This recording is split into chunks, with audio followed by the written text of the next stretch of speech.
Chapter 278. Speaking of which, the governor's son had taken a fancy to a girl who was engaged. However, the girl's fiancé was a poor scholar, and the girl's family was actually a nouveau riche. After hooking up with the governor's son, she looked down on her fiancé. As for the poor scholar, he had to sell his family fortune for a piece of Caming crispy cake. And today's matter was a trap set up by the scumbag couple. A trap set up purely to humiliate the poor scholar, the kind that didn't require any technical content. The poor scholar didn't know that he had been cuckolded. Originally, he and his fiancée were childhood sweethearts. As her family gradually became rich, they gave him a lot of financial support. Of course, this so-called financial support was actually just to satisfy his basic needs for studying. They had ready-made ink, paper, and inkstone, the worst kind that didn't even have a copper coin in cash. Even so, his family was deeply grateful. In order to repay the kindness of his future in-laws, in order to let his future wife live a good life, he worked hard. The whole family also tightened their belts to provide for him to study. It could be said that he didn't care about the outside world and only focused on studying. Many neighbors vaguely discovered the matter of his fiancée, but because he was the governor's son, they didn't dare to make it public. They only secretly laughed at him. His parents also vaguely sensed it, but didn't get any actual evidence. They were also afraid that it would affect their son's studies, so they didn't dare to tell him. His fiancée, who basically didn't come to visit, suddenly came to visit. She mournfully expressed that the girl next door also wanted to eat a piece of Caming crispy cake from her fiancé's family. She didn't need too much, just one piece. One piece would be enough. The poor scholar's face was not good. The poor scholar's face did not look too good, not because of his fiancé's request, but because he could not even satisfy such a request. He had his own dignity and pride, but he did not want his parents to know. He took out the little money he had, but it was far from enough. Therefore, he tried his best to save money, write letters to people, and copy books for the bookstore. It was very smooth, smoother than ever before. He even sold a few pieces of his unpresentable calligraphy. The other party wanted his calligraphy. It did not matter whether the paper was good or not, and it did not matter whether it was framed or not. He could be said to be extremely happy. The time it took to save money was much shorter than expected, nearly a month. He finally had enough money. Carrying a big bag full of copper coins, he went to the Caming Crisps restaurant. Seeing that he wanted to buy Caming Crisps, and that he only had one piece, the people around him all curled their lips in disdain, saying something like a poor person should have the self-awareness of a poor person. He didn't even have a complete set of clothes, and he was so greedy that he wanted to eat Caming Crisps. He was really a poor and despicable person. The poor scholar's face was flushed red, as if he had been stripped naked. He was at a loss of what to do. However, the shopkeeper helped him out, saying that anyone who entered was a customer. If he wanted to buy, of course he would sell it to him. He took the bag of copper coins, called 2 waiters, and counted them in front of him. In the end, there were more than 10 coins missing. The shopkeeper said that he was sorry, he did not have enough money, so he could not sell it to him. Hearing this, one should know that the shopkeeper was definitely not a good person. If he was really a good person, he would have just taken the money and given the Caming Crisps to him. Moreover, he most likely knew that the other party was short of money. 1 piece of Caming Crisps, 3 taels of silver, 3,000 copper coins, and only a dozen coins. How could such a big restaurant be short of such a small amount? The poor scholar was an honest person, or it could be said that he was wholeheartedly immersed in the pile of books and was somewhat ignorant of the ways of the world. He actually did not notice at all. Yesterday, he had happily told his fiancée that he was going to deliver the Caming Crisps today. Now, he did not know why he was short of money. He remembered to scratch his ears and scratch his cheeks. He gave up his dignity and humbly begged the shopkeeper to sell him a piece. At this moment, the shopkeeper's face was stern, and he righteously said that they were a restaurant doing business, not a charity hall. If he was short of money, then please leave and do not obstruct their business. The poor scholar had no choice but to take the money bag and prepare to leave. He did not care about other people's opinions, only thinking about how to explain it to his fiancée. When he turned around, he saw his fiancée enter, but she was in the arms of a noble young master. At that moment, the blood drained from his face.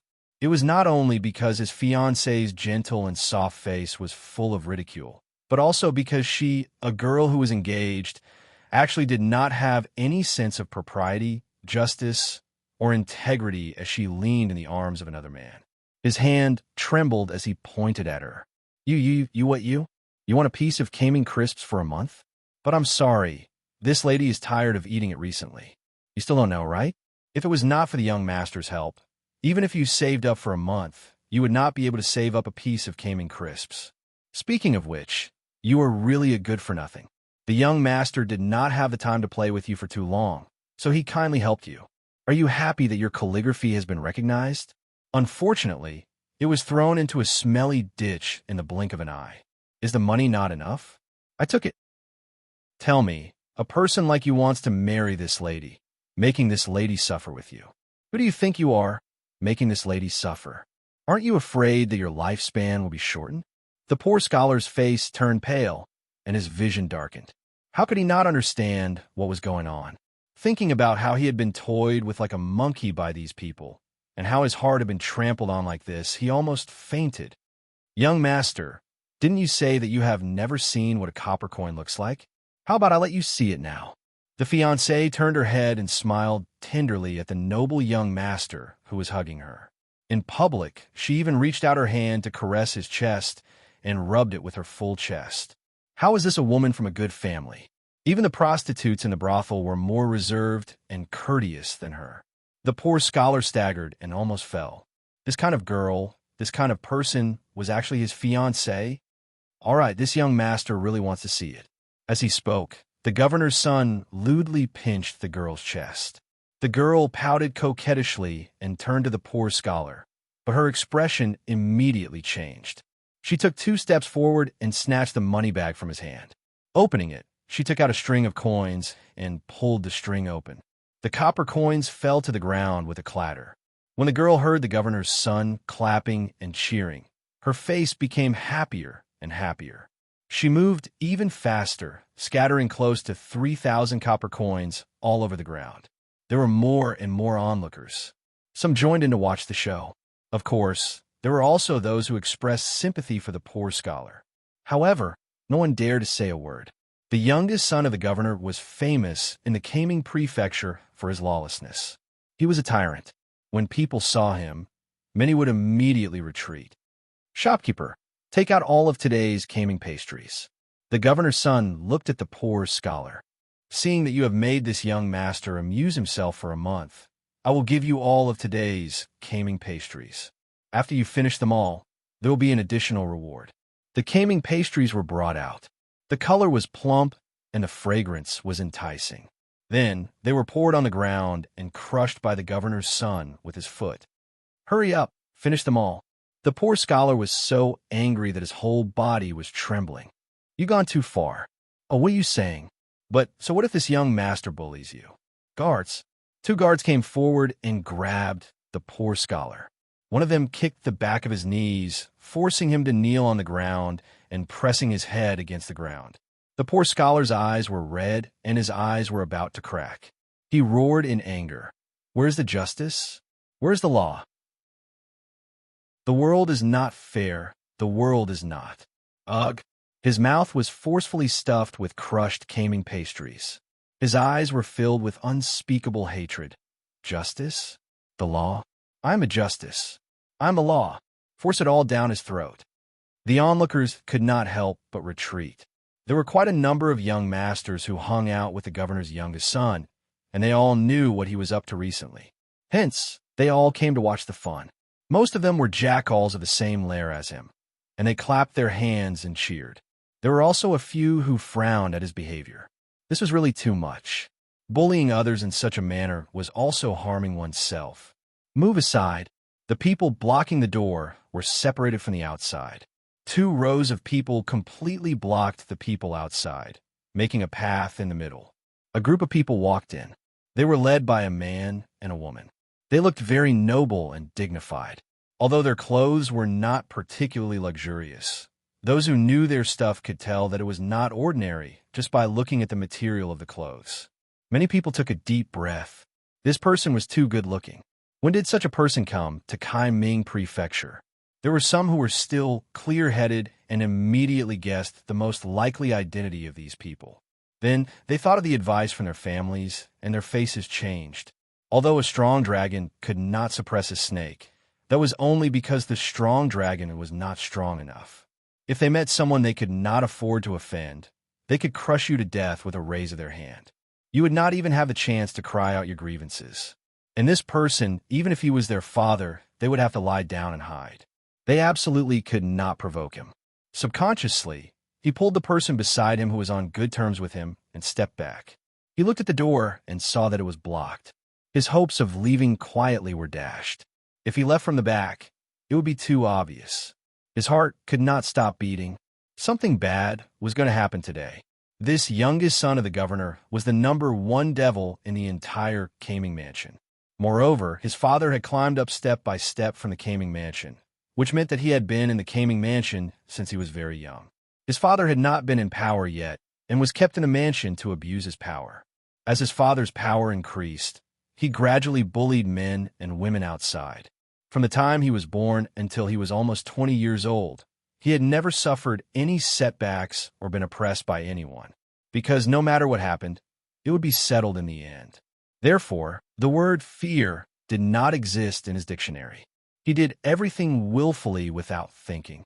At this time, anyone could see that something was wrong, but he was the only one who was ignorant and had his eyes on Jingwan first.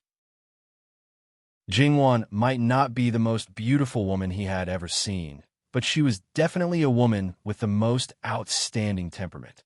For a person like him, she had a great attraction. This little lady, his lustful gaze swept over Jingwan from head to toe. Unfortunately, he stopped abruptly after saying 4 words.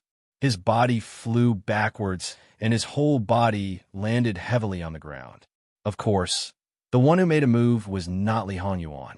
Because Jingwan was standing beside him, he was slightly slower. Someone dared to flirt with his wife in front of him. If he made a move, someone would definitely die. Perhaps it was because he sensed this that Yu Zhongxing made the first move. The #1 demon king of the Kaiming constabulary had been kicked, which shocked everyone quite a bit. Naturally, his bodyguards subconsciously swarmed forward. However, they had only taken a step forward when they were instantly thrown to the ground. Their blades were snatched away, and the shiny blade was pressed against their necks. As long as they moved, their blood would splatter everywhere. The situation changed too quickly. For a moment, it was so quiet that one could hear a pin drop. This was the real tough one. "How dare you attack me? Do you know?" Yi Zichen said. Yu Zhongxing stepped forward and stepped on his neck. He used his strength to crush the governor's son who was trying to crawl up to the ground. If you say another word, your head will be separated from your body. After nearly 20 years of life, he finally knew the word fear. Although he was angry, he did not dare to open his mouth. Jingwan did not stop Yu Zhongxing from making a move. This meant that she was really angry. Jingwan stepped forward and used a handkerchief to pick up a piece of Kaming crispy cake from the ground. "This is Kaming crispy cake? It looks pretty and smells good." When I asked someone to buy it before, they said that there was none left. It was a pity at first, so I thought that this thing was expensive. Looking at it now, it doesn't seem to be the case. I didn't even eat a piece. It was ruined by others. Her hand loosened, and the handkerchief fell to the ground. It was clearly a soft voice, but it made many people's legs tremble. Especially that shopkeeper, beads of sweat rolled down his head. This madam, if you want to eat, we have as much as you want. Eat things that others stepped on for fun?" Jingwan asked indifferently. The shopkeeper's legs went soft, and he knelt on the ground. No. In the future, I don't want to see Kaming crispy cake anywhere, especially the Kaming crispy cake from Kaming residence. If I bump into it, I'm afraid that the relevant people will be sent to prison to squat for a while. Jingwan's tone did not change. "Wait until I die, then you can continue to sell it." The people of the present age were particular about exclusive secret recipes. They were very careful about the things passed down from their ancestors. The Kaming crispy cake from other places was probably just a form. So, it was just changing the name. It should not cut off people's livelihood. As for whether this restaurant would be affected, it was not within her consideration. Jingwan walked to the front of that poor scholar. Get up. The poor scholar was still a little dazed, but he still did as he was told subconsciously. But when he thought of his sorry state, he shrank back a little. A real man should be indomitable and stand straight with his head up and chest out. Jingwan's tone finally had some ups and downs. The poor scholar still acted before his consciousness. And at this moment, he saw clearly this extraordinary woman. Her hands were naturally folded in front of her lower abdomen. She was dignified and magnanimous, and her face was cold. In his eyes, she was like a fairy from the ninth heaven. His original thought of overturning all women because of his fiancée's betrayal instantly disappeared without a trace. But it was only a glance, and he quickly lowered his head, not daring to look again. It was not only because it was improper to look at her, but more importantly, it was blasphemy to look at such a woman directly. The world is indeed unfair. I don't know where the justice is, but the law is there. It's just that there's a lack of people to protect it. I'm giving you a chance now, and I'm giving you the best environment to study. I promise you that as long as I'm in power, as long as you have the ability, your future will not be hindered by external factors.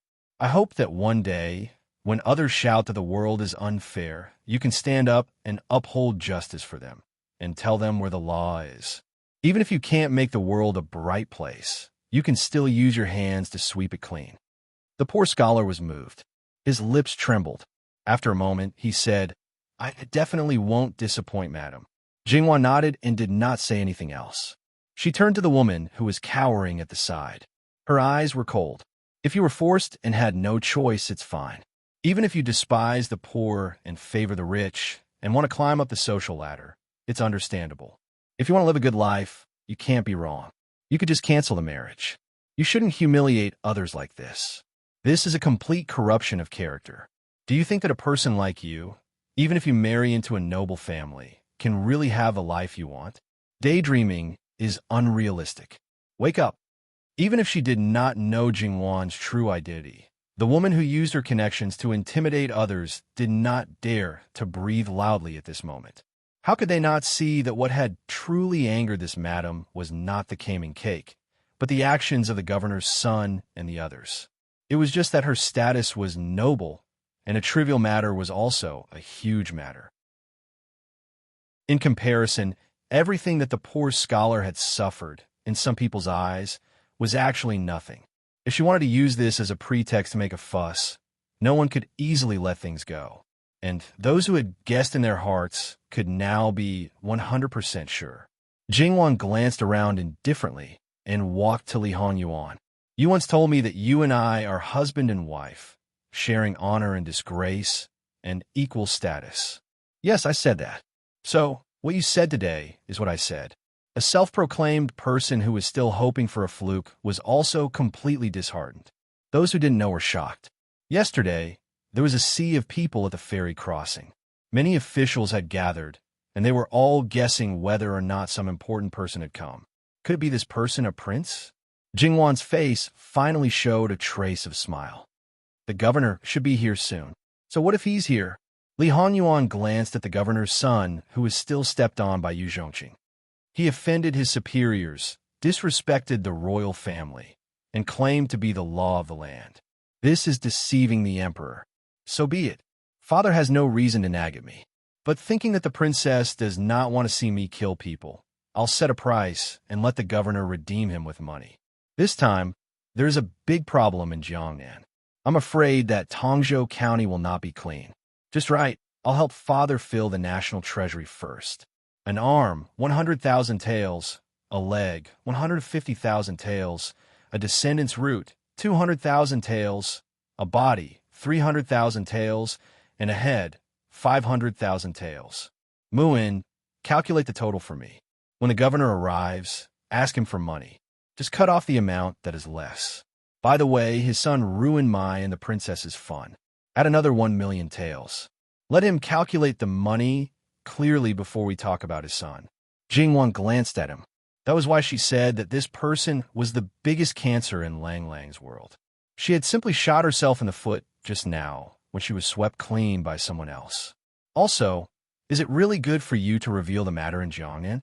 Although almost everyone knew about the college examination, the SALT policy was very well hidden. Since it was related to money, how could it be just a problem of the college examination? Those who did not care could not hear it, but those who cared would definitely listen carefully. As for the others, I'll count them one by one. The lowest rank is 100,000 taels. For every higher rank, I'll add another 100,000 taels. Let their fathers take the money to collect their bodies. If they don't pay for a day, I'll temporarily raise them for a day. If it's more than 3 days, I'll take the money to collect their bodies. Of course, 10% of the money is enough. I'm merciful and will not ask them for the money for food and accommodation. Master, don't worry. I'll remember it. I'll make sure that no one is wrong. No one is missing.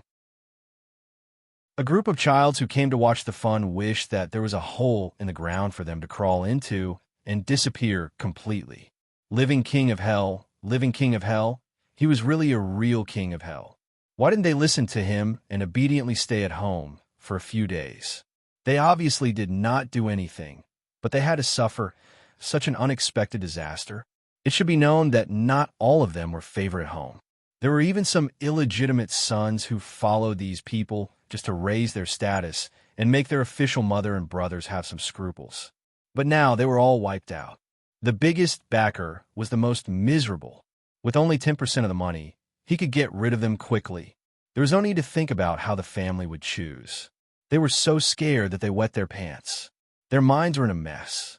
As if they were crazy, they wanted to escape. However, it seemed that a group of good-for-nothings could not escape from a group of well-trained guards. As soon as their front foot stepped out, their back foot was tripped and a hard foot fell on their back. They were stepped onto the ground and could not move. They struggled to resist, but the knife fell mercilessly. It was not fatal, but blood splashed everywhere. Screams sounded. How many people had seen such a scene before? They were scared and screamed. "Shut up," and E sternly reprimanded. "This matter has nothing to do with you. Stay here obediently. When the matter is over, you can leave safely.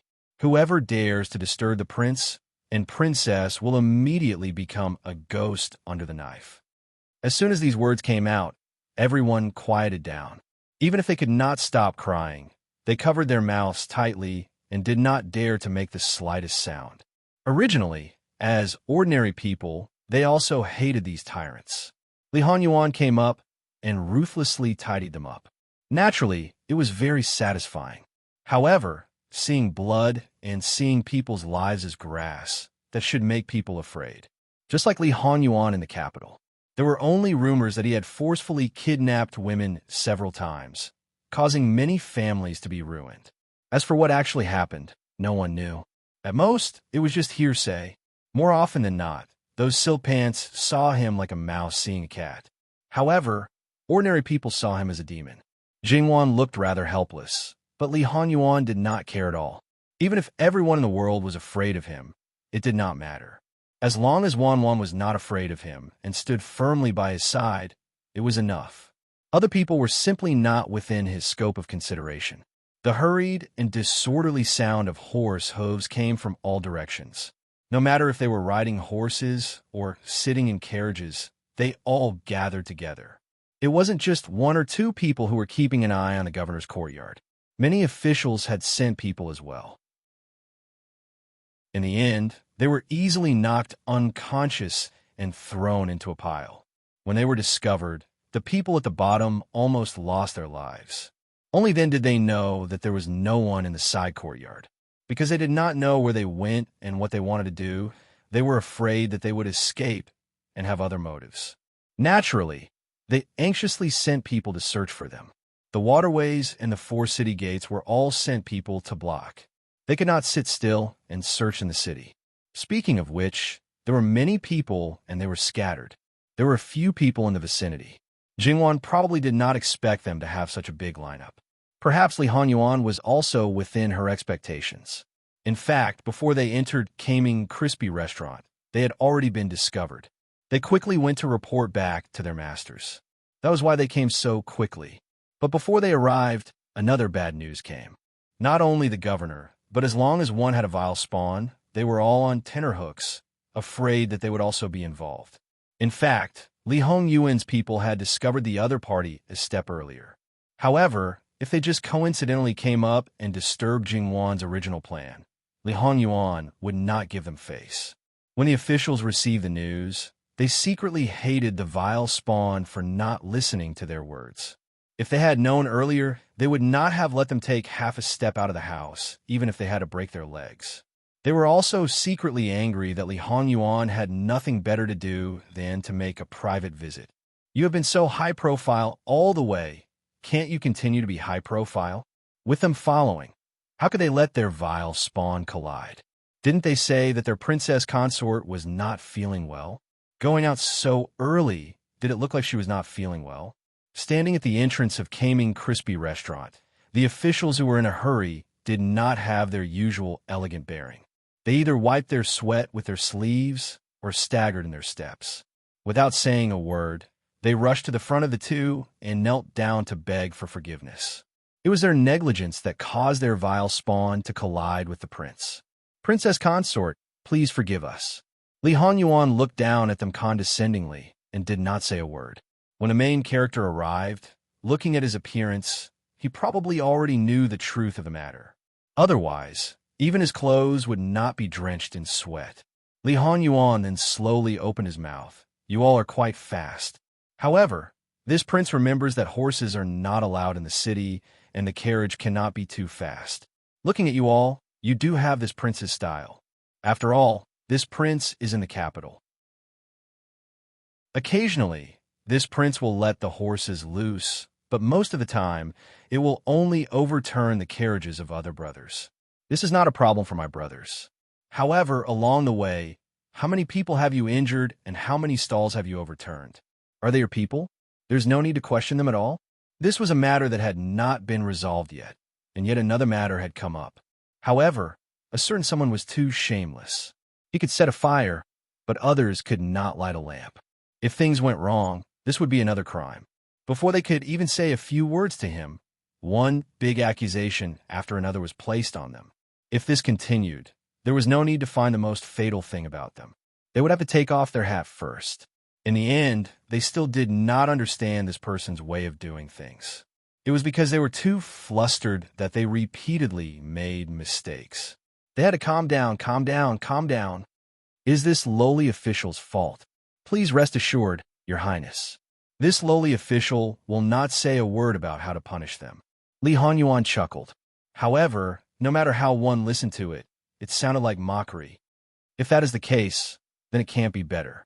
Servants, please invite the young masters of these officials out. Even if they tried their best to hide in the ordinary crowd, hoping that they would not be recognized and escape the disaster, in the end, they were still found out one by one. The deeper they hid, the more severe the physical pain they suffered.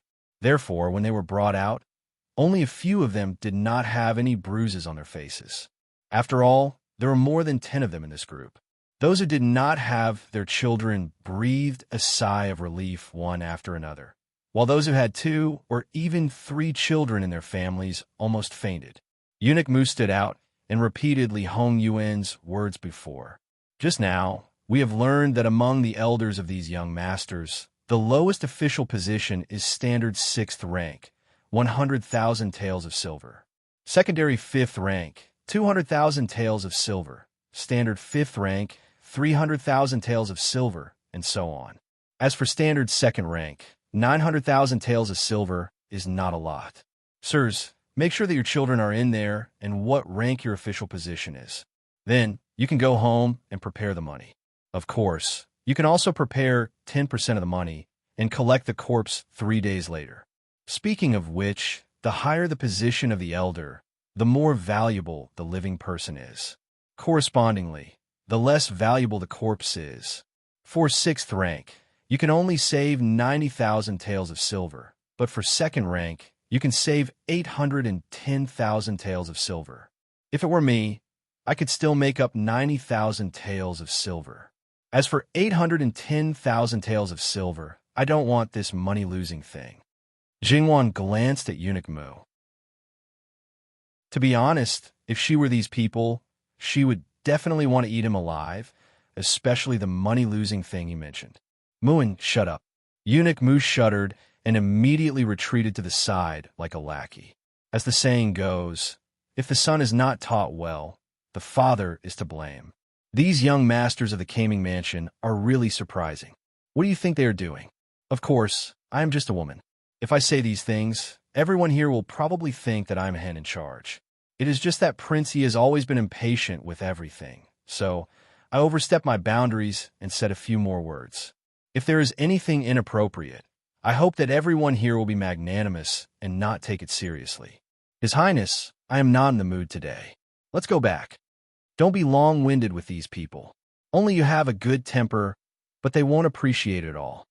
Li Honyuan seemed to be reproaching, but his tone was gentle. https:///11//11/11807/6653480. HTML. Mobile Edition. Chapter 279. Why are you being so long-winded with these people? Only you have a good temper, but they won't appreciate it at all. Li Honyuan seemed to be reprimanding, but his tone was gentle. Since I'm no longer interested, I'll naturally go back. In any case, he paused meaningfully. This Kaming manner, other than those irritating things, everything else is pretty good. It's not a big deal to stay for 10 days or half a month. Otherwise, before returning to the capital, I'll stay in Kaming Manor. As for the other matters, other people will take care of it. I believe that many people will be very happy. In the 4 counties and 28 manors of Jiangnan, there were countless officials. Each one of them was on tenterhooks. After knowing that you were an imperial envoy, they didn't have a good night's sleep.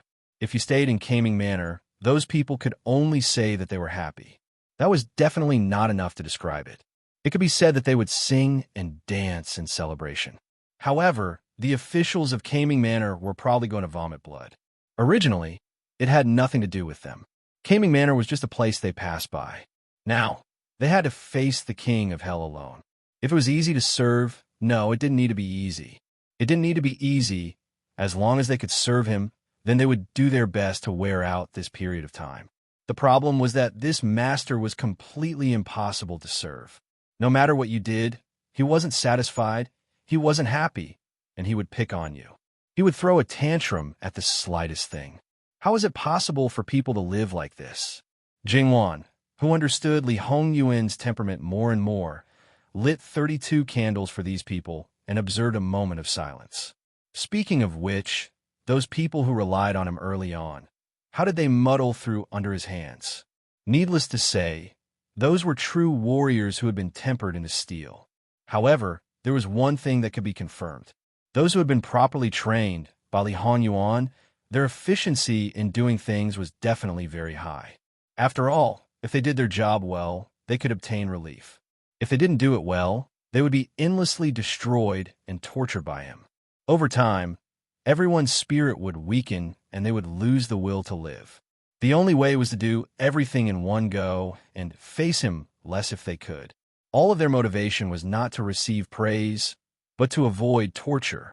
This could be considered a great oddity for all eternity, right? All right, the King of Hell was quite generous when he was being generous. Otherwise, who would want to hang out with him unless they were masochists? Jingwan hadn't realized that she was the #1 warrior. She wasn't the kind who struggled to survive under the King of Hell, but the kind who could tie the King of Hell and climb over his head. Since they had decided to leave, they naturally wouldn't stay for long. A group of young masters were driven to follow behind the carriage in a sorry state. Before they left, they cried for their parents and begged their elders to save their lives. Whenever someone fell behind or was disobedient, the guards wouldn't be polite at all. They would use the sabers they seized to hit them. Although they didn't hit their heads, it was definitely painful. Even if they were fathers or grandfathers, they could only watch helplessly and couldn't do anything about it. This was especially true for the governor's son, who was given special treatment. If others were to suffer one blow, he would have to suffer two. Furthermore, he was used to being a tyrant and would subconsciously retaliate whenever he was hit. Naturally, he would suffer even more. It was simply a vicious cycle. The governor clenched his fists and gritted his teeth. Did he hate him? Of course he hated him. However, he didn't know if this hatred was only directed at Li Honyuan or if it was mixed with something else. After all, this kind of disaster happened because his own family didn't teach their child well. Otherwise, Jin Qinhuang's actions would be untenable. What he had to consider now was whether to save this evil creature or not. It wasn't that he couldn't take out 2,500,000 taels. Furthermore, even if he took it out, it wouldn't hurt his family. However, after taking it out, he would have to consider the consequences. He wasn't from an aristocratic family. As Li Honyuan had said, building the courtyard had already exceeded the scope of his family's assets. Thus, he could still reluctantly take out 2,500,000 taels. However, don't forget why the emperor had sent an imperial envoy. At this juncture, he wanted to confiscate his family's property and exterminate his family. Furthermore, according to his family's assets, the master above wouldn't be filial enough. Furthermore, the master himself had been targeted by the emperor. The possibility of him being saved was too low. Abandoning this son like this and betting that Jin Qinhuang wouldn't really kill him? A sixth grade of 100,000 taels similarly exceeded the family's assets. Those who would take out this amount of money most likely wouldn't be much. However, that letter clearly said that Jin Qinhuang's temperament was perverse, his moods were unstable, he was daring and reckless. He didn't give anyone face.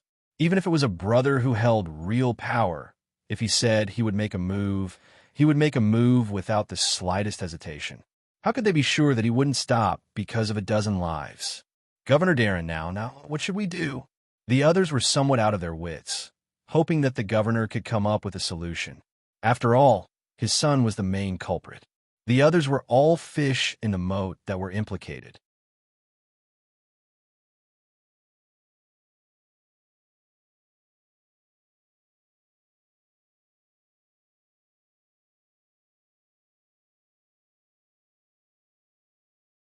Although Caming Manor was also one of the sources of benefits for the master, but now they had to distinguish between the severity of the matter and the urgency of the matter and make appropriate choices.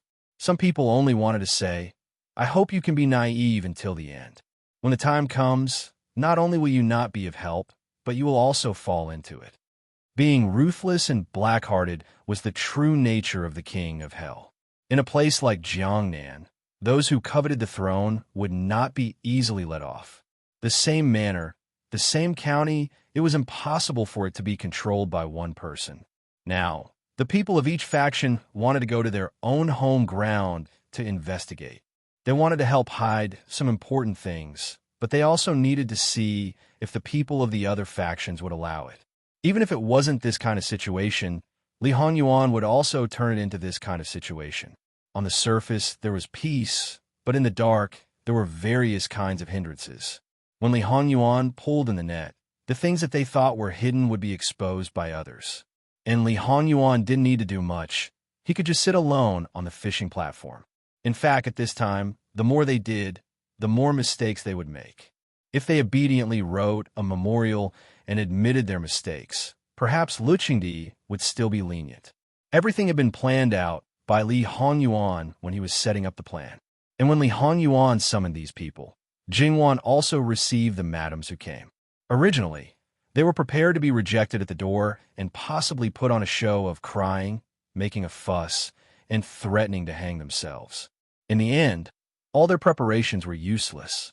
Not only did Jingwan let them in at the first moment, she was also polite and had people serve them good tea and snacks. Before this cup of tea was finished, she herself appeared. Once again, they thought that they would be left out to drink a stomach full of tea, but it was all in vain. Jingwan's clothes were not particularly formal and grand, and the jewelry on her body was also very simple. She even wore a string of Buddhist beads on one of her wrists. But if one looked carefully, one would find that although it was simple, each of them was exquisite, expensive, generous, and dignified. Even many of them in their generation might not be able to have such a thing. No wonder the men in the family all said to bring some new and exquisite things to the door. It would be better if it was rare flowers and plants. As for the other things, No matter how expensive they were in their eyes, they would not be taken seriously by them. However, they were all surprised by Jingwan's young age, or rather, young age. Of course, only people who had no understanding of Li Hongyuan's love history would think so. After all, this matter in Jiangnan had nothing to do with him.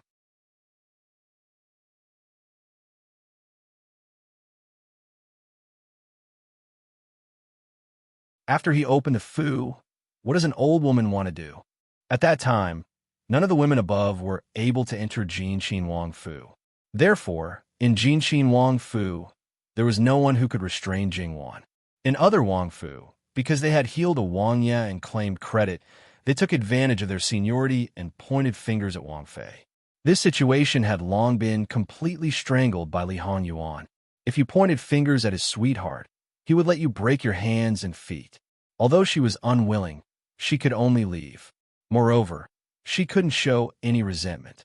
However, she was a concubine who could replace the mistress to go out.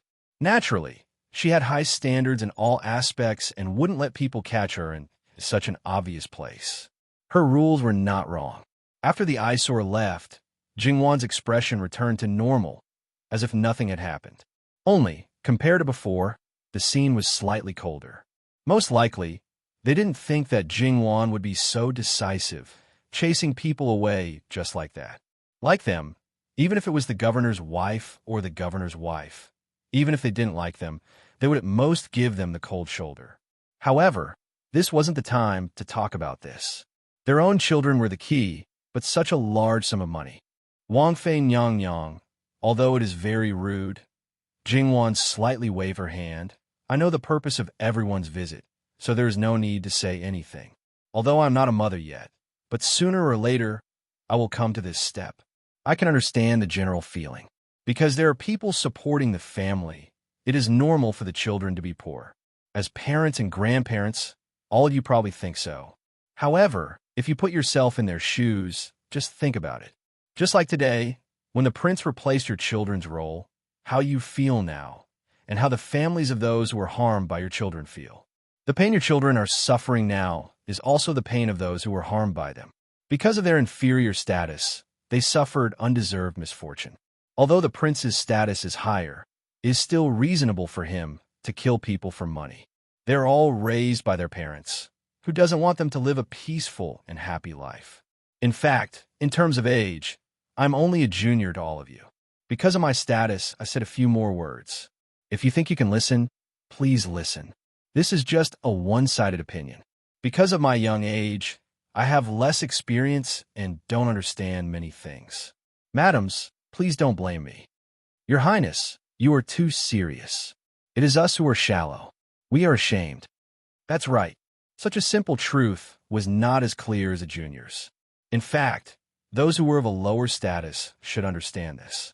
They were bullied by someone they couldn't afford to offend, so they had to take revenge on someone of a lower status to feel better. Jingwan smiled. The prince is a prince. He was born noble and is favored by his majesty. Forgive me for being disrespectful, but when it comes to lawlessness, there's probably no one in the entire Qi Yuan who can compete with him. Most people will more or less be restrained by others, but he is different, so he always does as he pleases. If he is unhappy, everyone will be unhappy with him.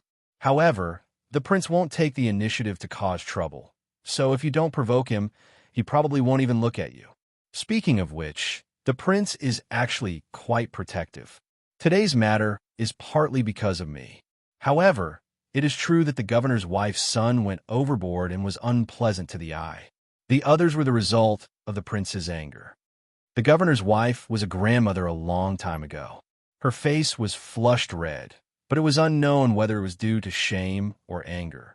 Because the prince is favored by his majesty has piled the best things in the world on him since he was young. It is widely acknowledged that his food and clothing are better than his majesty's. He has never worried about money. To put it bluntly, he has no concept of money at all. He can use silver as copper coins, so there is no difference between 100,000 taels of silver and 100,000 copper coins. In fact, 100,000 copper coins is only 100 taels of silver. How can 100,000 taels of silver and 100 taels of silver be the same? Therefore, the prince's words at that time were just a casual remark. He didn't think that you can't afford it. However, he is a prince, and as his wife, I can't embarrass him in public. Therefore, madams, you can rest assured that I will persuade the prince. However, since he has said it, it is not possible to waive all the money. I can guarantee that it will be much less than the original amount. Hearing her words, the madams all heaved a sigh of relief and thanked her profusely. They also said that as long as Jingwan gave them a number, they would immediately go back to raise money. Actually, I have a suggestion. Why don't the madams listen to it? Jingwan said with a little calculation in her eyes. There's no harm in speaking your mind, esteemed Wang Fei. At this moment, their favorability towards Jingwan's sword. Jingwan had a deeper meaning as she waved the people beside her away. When a woman marries, she must be filial to her parents-in-law, serve her husband, take care of her children, and take care of her uncles and aunts. It is a hard job, but most of the time, men don't care about it and think that it is natural. Not only that, they have a bunch of concubines in their rooms and ask their wives to be virtuous and magnanimous. They have taken all the good things in the world, so they should occasionally repay them a little. After saying this, Jingwan stopped and took a sip of her tea. The madams couldn't stop their hearts from beating fast as they eagerly looked at Jingwan. Madams, when you go back home, tell your families that you have begged me. I have only agreed to ask the prince for a few more days. After that, you can come to the courtyard again. We won't do anything other than drink tea and chat. When you go back, you can bring back some good news. Let them feel that whether it is money or their children, they need to rely on you to save them. Like this, I don't believe that they will remain indifferent. As for what to do, it will be up to the madams. It had to be said, which one of them wasn't a shrewd person. Moreover, most of them were fighting machines in the inner courtyard. How could they not take advantage of such a good opportunity? With their acting skills, they could use any kind of emotion. They could be as sad as they could be and as anxious as they could be. They could grasp the degree of emotion well. Taking this opportunity, even if they did not benefit themselves, they could benefit their children and grandchildren, especially those who came for the sake of the illegitimate sons. As long as they revealed a little and begged the Jin Wangfei, there might be hope. They would not beg them to come to Jingwan. Those who had the intention of favoring the concubine and neglecting the wife would have to obediently take out more benefits. Only those couples who didn't have any barriers between them would not accept Jingwan's proposal. But were there any of them? No. They looked at each other and then stood up to give a bow. They were sincerely thanking her. Jingwan waved her hand. There's no need for that. I just don't like it, that's all. Everyone knew about the unfinished words. Madame Ru, who had unceremoniously chased away the political envoy, was the best proof. But to go to such an extent and scheme against her husband, under normal circumstances, few people would think this way. Esteemed princess consort, but His Highness. Because of Jingwan's words, the relationship between the two sides seemed to have become much closer. They couldn't help but start to care about her. That's not it. His Highness is very good. The prince's mansion doesn't have any secondary concubines or concubines. I just don't have a good impression of any of them. It was no wonder that Jingwan used the word concubine. That was because she still had a mother-in-law who was a concubine. If word got out, she would be in trouble. If some things weren't exposed, then everything else could be discussed. But if it was exposed, then it wouldn't be the case. Esteemed princess consort, from the beginning, you sent this subject's servant away. Was it because of this? Now that everything was fine and their relationship was closer, she joked. Jingwan smiled. There's no need to expose this kind of thing. Everyone laughed and casually talked about some trivial things in their own families. When it came to Jingwan, she didn't hide anything. Everyone was surprised that she was younger than they had expected. I thought that esteemed princess consort only had a tender face, but I didn't think that she was really only 15. This kind of bearing, a normal person wouldn't be able to cultivate it even after several decades. Everyone else echoed and praised Jingwan. Although there was a bit of flattery, most of it was sincere. Madams are overpraising me. Jingwan smiled lightly. It wasn't until Li Hanyuan sent people to find her that Jingwan expressed that she didn't want them to stay.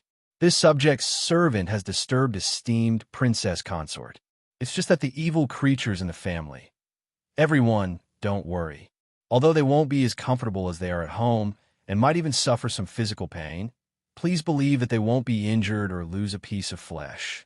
I personally think that it's better for those people to suffer a bit and be taught a lesson. If we want His Highness to let go of the silver, we naturally have to let him cool down. Speaking of this, Jingwan showed a bit of embarrassment. With my understanding of His Highness, I'm afraid that even if you give him the silver, he won't easily let them go. This time, everyone was anxious. Jingwan sighed. There's nothing we can do about it. I can persuade His Highness to take a step back, but I can't make him give in completely. We've gone too far. It's obvious that esteemed princess consort can do this. It's already not easy. If you ask me, esteemed princess consort is right. That evil creature should be taught a lesson. If he doesn't learn his lesson this time, he won't be so lucky to have another person like esteemed princess consort to deal with him in the future. When the time comes, should we let him give up his life or let his whole family die? One of the madams said coldly. At a glance, it was obvious that they came for the bastard. However, her words were very reasonable, so they hardened their hearts and even said that as long as His Highness didn't lose an arm or a leg, he could let people teach him a lesson. Then they all said goodbye, but when they left, their faces were filled with sadness. Jingwan sighed in her heart. Sure enough, they were all kings of acting. Even the people who served them realized that the situation was not good when they saw their expressions. They served them carefully and didn't dare to breathe loudly. Not long after they left, Li Hanyuan came over and the maids were still cleaning up the mess. Is His Highness finished? Jingwan asked. It's already finished. I don't have to do anything specific. It's just a matter of a few words. But on your side, it's endless. Women are troublesome. What are you talking about? Jingwan glared at him. I'm not talking about you. I'm not talking about you. This troublesome woman definitely doesn't include you. I hope that Wan can be more troublesome and trouble me all the time. Li Hanyuan hurriedly coaxed. When that time comes, you'll dislike me. At most, I'll do something else. I'll never dislike you. Li Hanyuan chuckled. He held her face and kissed her fiercely. Jingwan was about to reach out and slap him away, but Li Hanyuan stopped. He sat beside her and played with her fingers. What did you say to them? Jingwan didn't hide anything and told him everything. Then she smiled and said, What does His Highness think? What does Wan want you to think? Jingwan asked calmly. You promised him a discount without discussing it with you. You slandered you, saying that you have no concept of money and that you help women scheme against men. None of these should make you feel good. Jingwan counted with her fingers and listed them one by one with Li Hanyuan. First, it was expected. My original intention was to let you do this. Second, your husband, I really have no concept of money. Third, what do those people have to do with me? Are they that important because they are estranged from their wives? My good heart, although you've made some progress, it's still far from enough. No matter what you want to do, just do it. Even if it's my decision, I'll take responsibility for it. If something goes wrong, I'll fix it. So, there's no need to worry. Yuan, it's easy for you to spoil people like this, do you know? There are many things that you can't joke about casually. If you poke a hole or make a mistake, it's not something that can be easily covered up. It's not something that can be fixed just because you want to. For example, a dead person can't be brought back to life. You understand all these, don't you? I know, I understand. You're so serious when talking about these things. Tell me, do you think it's easy for me to spoil you like this? It should be said that it's not that I have to clean up after you do something. It's that you have to clean up after me. There's a wild beast in my heart called unscrupulous. You're the rope that binds it to prevent me from making irreversible mistakes. So, Wan, you really don't have to worry about anything. For you, as long as something makes you lose your mind, I promise that it will never happen. It was fine if he didn't stir up emotions, but once he did, it made people's hearts unbearable. Sure enough, she shouldn't have started this topic in front of this bastard.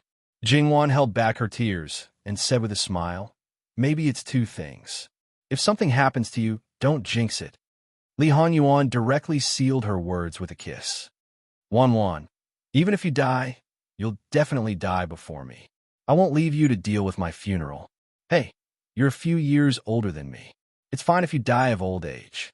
If not, I'll lose too much. Of course I'll die of old age. I'll try my best to live longer than you. Not only will we be born in the same bed, but we'll also die in the same coffin. Jingwan smiled and rubbed her chin on his neck. Okay. They hugged each other quietly for a while. Yuan, how much do you think we should give them in terms of silver?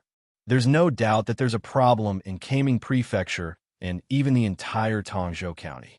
Kaming Prefecture is a prefectural city and also a county, so the problem is particularly serious.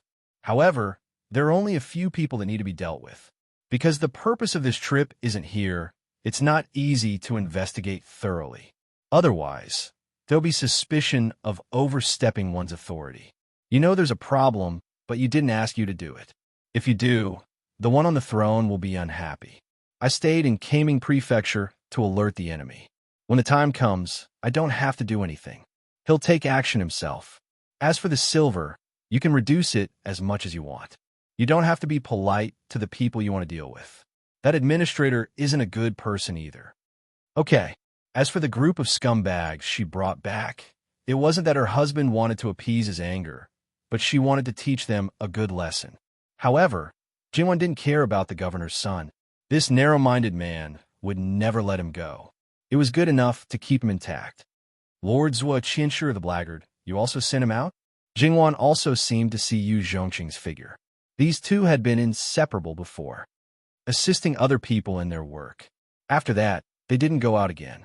It wouldn't be too late to go out and play after this matter was completely settled.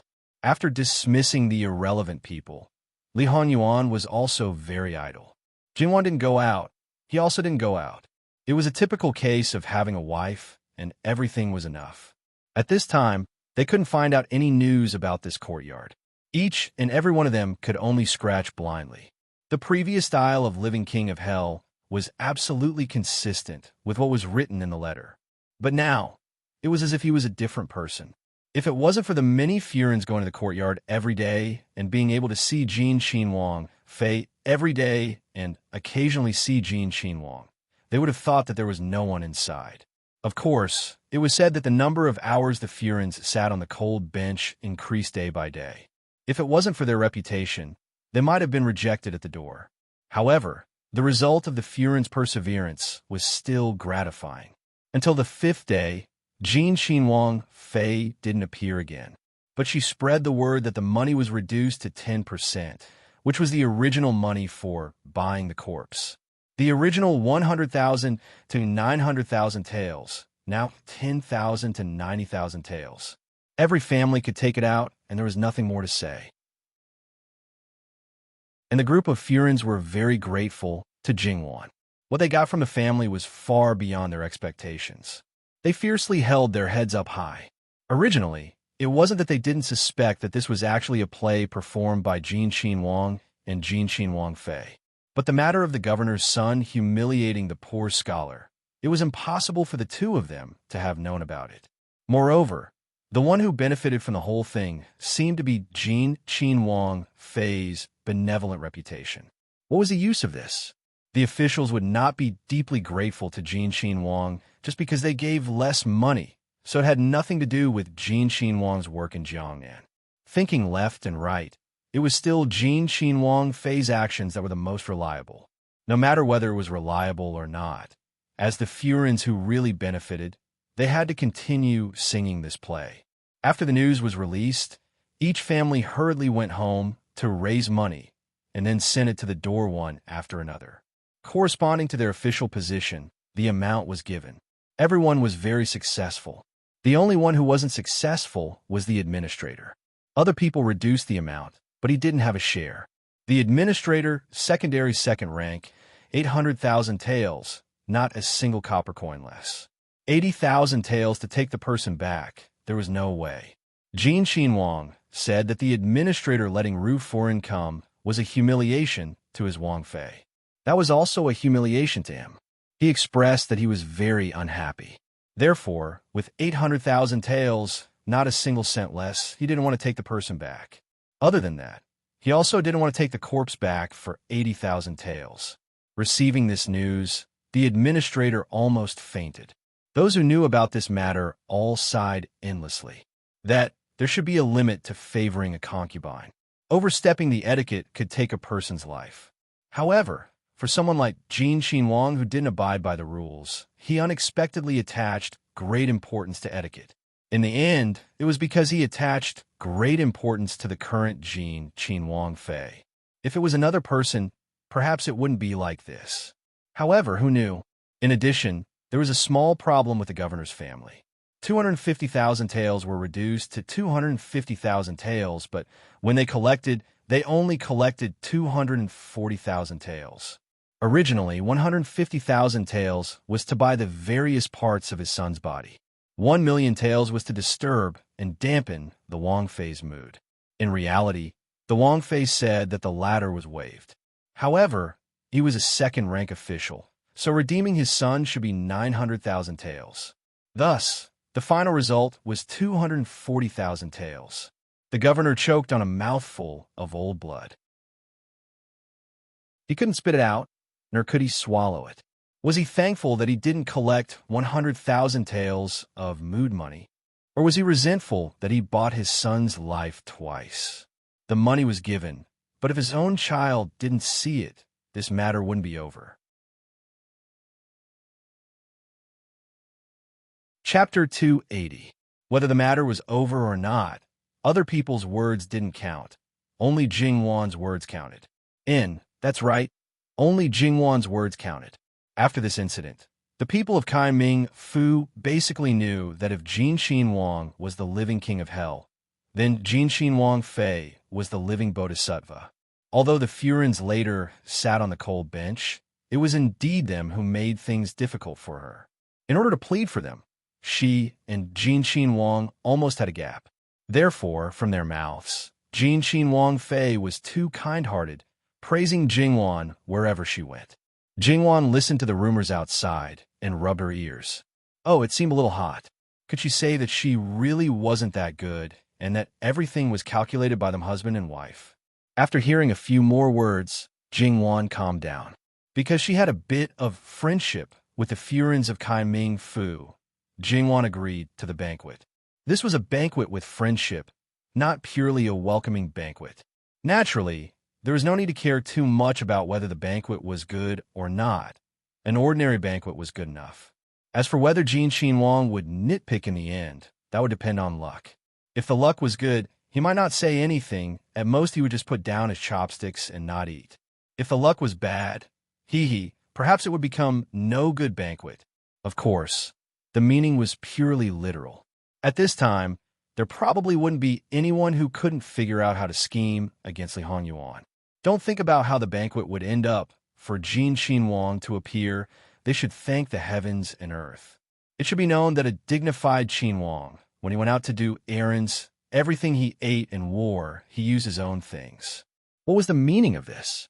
Those who knew, that was because Jin Xinhuang chose it himself. But those who didn't know, just thought that you were poor like this just because you were a city? Let's not talk about other things. If Li Qingdi knew, he could issue an imperial edict to kill you. And those excellent evaluations in the past years, shouldn't they also be re-evaluated? Therefore, it was good that he attended. As for the consequences, they would work hard to seal it off and not let the news of what happened at the banquet spread. Even if it was embarrassing, only their own circle would know about it. Even if their rivals came to laugh at them, they had already suffered a setback at his hands. They were all fellow sufferers. If they could do it again and drag their political rivals along, it would not matter. Because of Jingwan's presence, this banquet was attended by the entire family. Naturally, anything that was too flattering would not appear. There could be dance music, but it had to be normal, the kind that even children could watch. The dancers could only be pure dancers. They could not be seductive or seductive. In the end, the dance had to be beautiful. It could be said that he had put in a lot of effort. One table and one table were used, which meant that two people could sit side by side. During the banquet, music and dance were enjoyed. together with Li Hongyuan and Jingwan.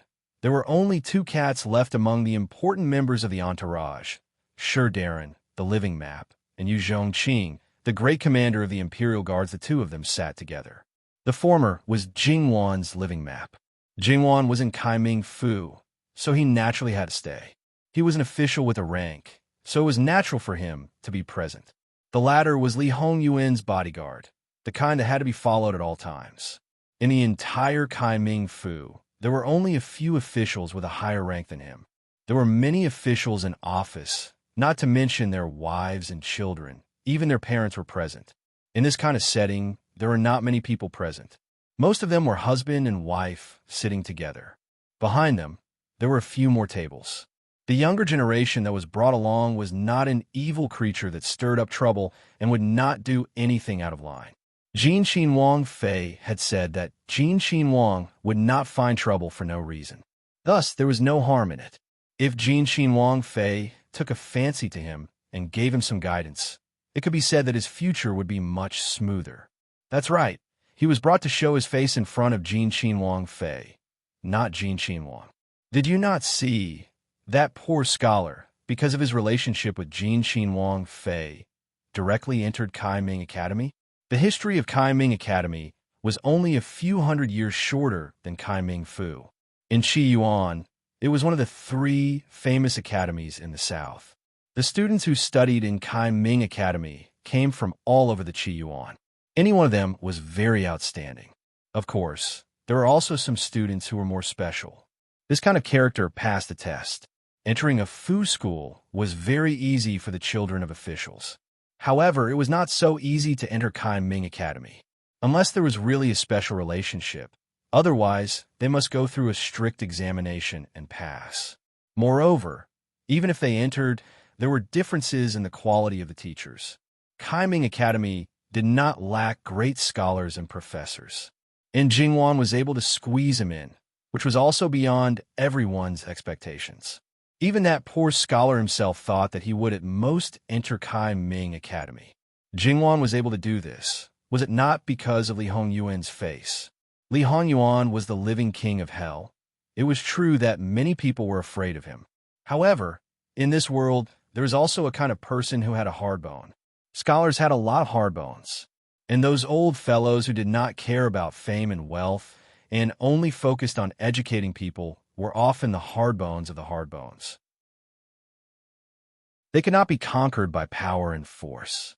Therefore, it was said that the living king of hell with a bad reputation could not be chewed. Fortunately, Li Hongyuan was not a real second-generation ancestor and would not look for this kind of trouble. Jingwan's face came from a name card. It was her second granduncle's name card. The 2 elders of the Luo family knew in advance that she was going to follow Jin Xinhuang to Jiangnan. They did not give Jingwan anything else and only gave her second granduncle's name card. No one should underestimate the influence of a world-renowned great scholar. In the era where the relationship between teacher and student was equal to the relationship between father and son, when encountering some difficult matters, relying on Jingwan's relationship with that person, the matter could be easily solved. And this time, there was no need to show any relationship. Just that name card, and the person was easily sent in. The living king of hell was unhappy for a long time. Look, Jin Xinhuang Fei was much more capable than Jin Xinhuang. Dishes were served one after another on the table, and they looked to be full of color, aroma, and taste. If it was said that Jin Xinhuang ate the best food in the world, then it was definitely not. These words were only used to choke people. There was a strong regional preference for food. Some things were particular about freshness. For example, seafood from the coastal areas. When one went deep into the inland, the only things that could be eaten were dried goods. Wanting to eat both raw and fresh was just a dream. Of course, in Jingwan's previous life, there was no such big restriction. Probably because they did not want to be picked by Li Hongyuan too fiercely, most of them used the current trends of Kaiming Fu.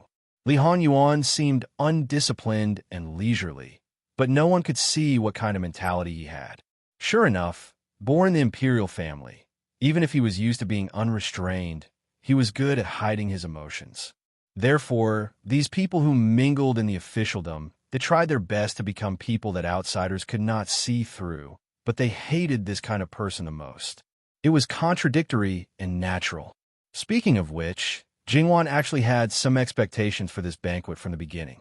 Kaiming Fu had such a long history, it naturally had its own special dishes that were passed down. There might be other places, but there was always no authentic taste, and there was not so much red tape. This kind of banquet, compared to the palace banquets, was much more comfortable. At least, there would definitely not be dishes that needed to be hot to taste good. When served, it would be cold. While enjoying the dance and music, they ate the delicious food. Li Hanyuan really did not move his chopsticks much. Perhaps that wine was to his liking, so he occasionally drank a little. However, Jingwan tasted every dish on the table. If she felt that the taste was not bad, she would use the serving chopsticks to pick up some for Li Hanyuan. If it was to his liking, she would pick up more. At first, Li Hanyuan looked at her, as if he had doubts. But when he saw Jingwan's smiling face, he did not say anything and silently ate. After that, whatever Jingwan picked up, he would eat, however much she picked up. In any case, she did not see him take the initiative to reach his chopsticks for the dishes. Jingwan was also very patient in feeding him. The people below all saw it. Therefore, there was no need to ponder over Jin Qinhuang's preferences. It was enough to know Jin Qinhuang's preferences. Because of the limited space on the table, there were at most 4 dishes at a time. But in reality, there were at least dozens of dishes. Therefore, it was considered a small banquet. Generally, they would only eat 1 bite. If they ate 2 more bites, it would basically be considered as liking it. When the banquet was over, they would probably know Jingwan's general taste.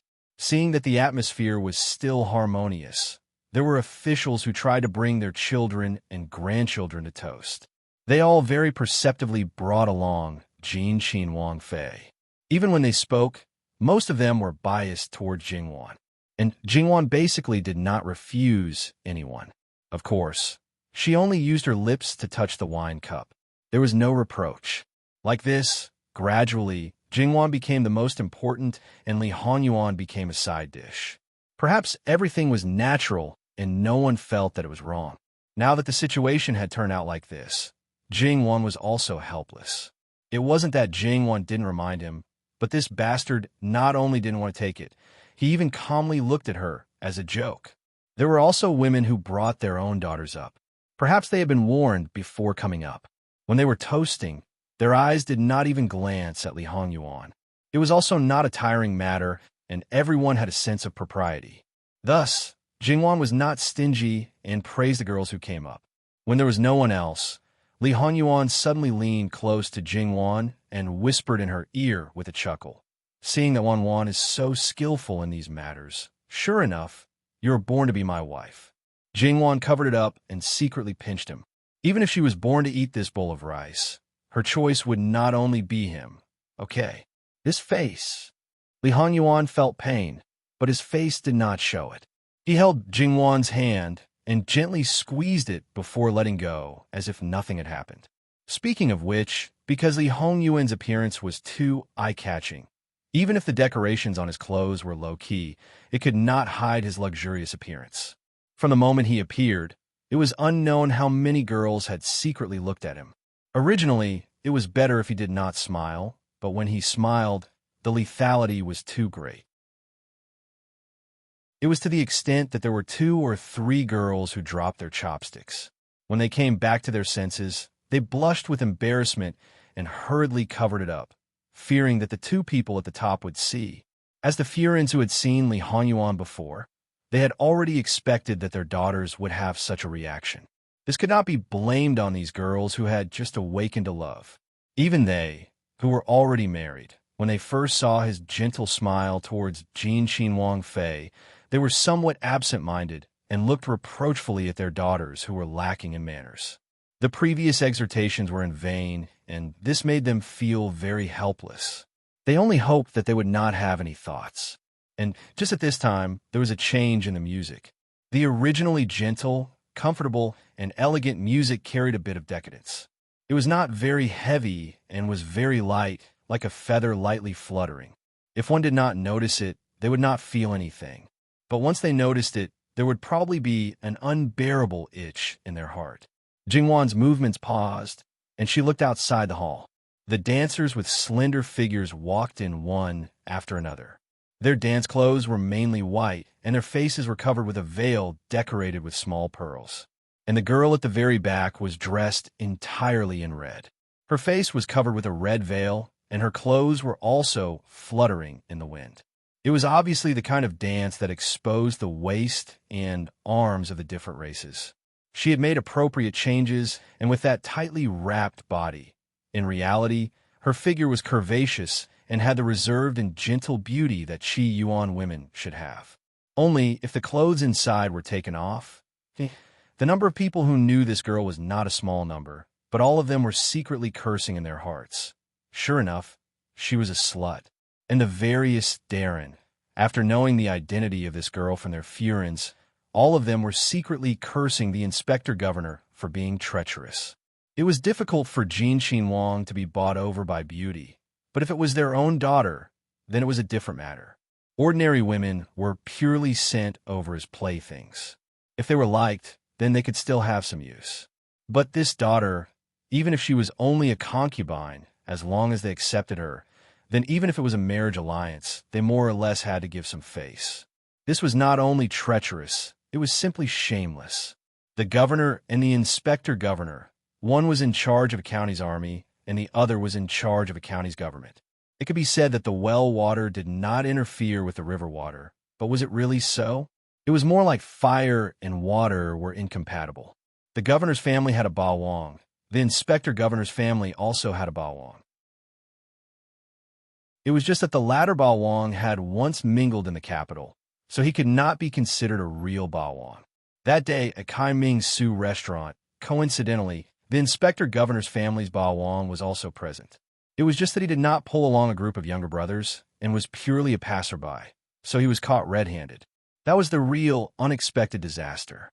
However, when he left the capital, Li Hongyuan had already opened his manor. Although that fierce reputation was not obvious, but it had already made people aware that he could not be provoked. Therefore, when he bumped into Li Hongyuan's hands, he was also obedient, because Jingwan and the others only found out later that there was a big fish hidden within that group of Gongzi.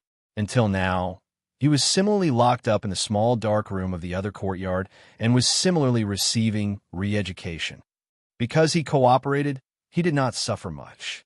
Speaking of which, the inspector governor had an important matter to attend to that day and was unable to rush to Kai Ming's Su restaurant.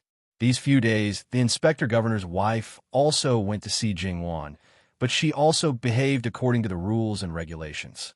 Compared to the governor's wife, she seemed to be inferior, and the inspector governor usually kept a low profile compared to the governor, but in reality, he was on par with the governor. Therefore, there was absolutely no such honest person. In reality, the inspector governor's wife's complexion was not very good. She was already over 50 years old and did not have any children when she was old.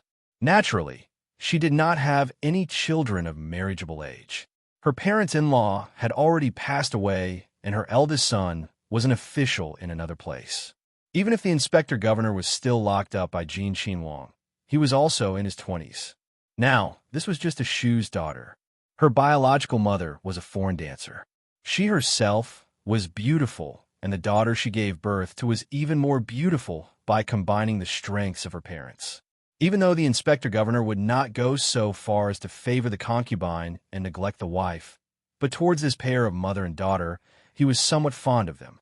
He was also attentive towards the upbringing of this Shu's daughter, who would not be able to see that it was for the sake of a marriage alliance. She was obviously a Shu's daughter, but outside, she carried the style of a Di's daughter. In addition to that appearance, she was probably the first in the entire Kai Ming Fu. Therefore, there were basically no other women from other official families who liked her. This time, Jin Qinhuang was the imperial envoy and could not deny the fact that he had no power or influence. The inspector governor's wife really could not understand. How could a Shu's daughter who was carefully trained for a marriage alliance be pushed out at this time, and on this kind of occasion?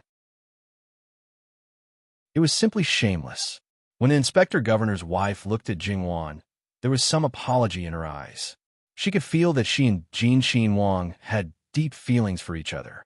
Because of a little slut, the husband and wife fell out. However, after discovering Jingwan's expression, not only her, even the madam was somewhat surprised. Because not only was Jingwan not angry, she was also quite interested. It was as if she was completely unaware of the intentions of the dancer. In contrast, Jin Wang still had an indifferent expression. That feeling was simply as if their identities had been swapped. The corners of the woman's eyes were naturally raised.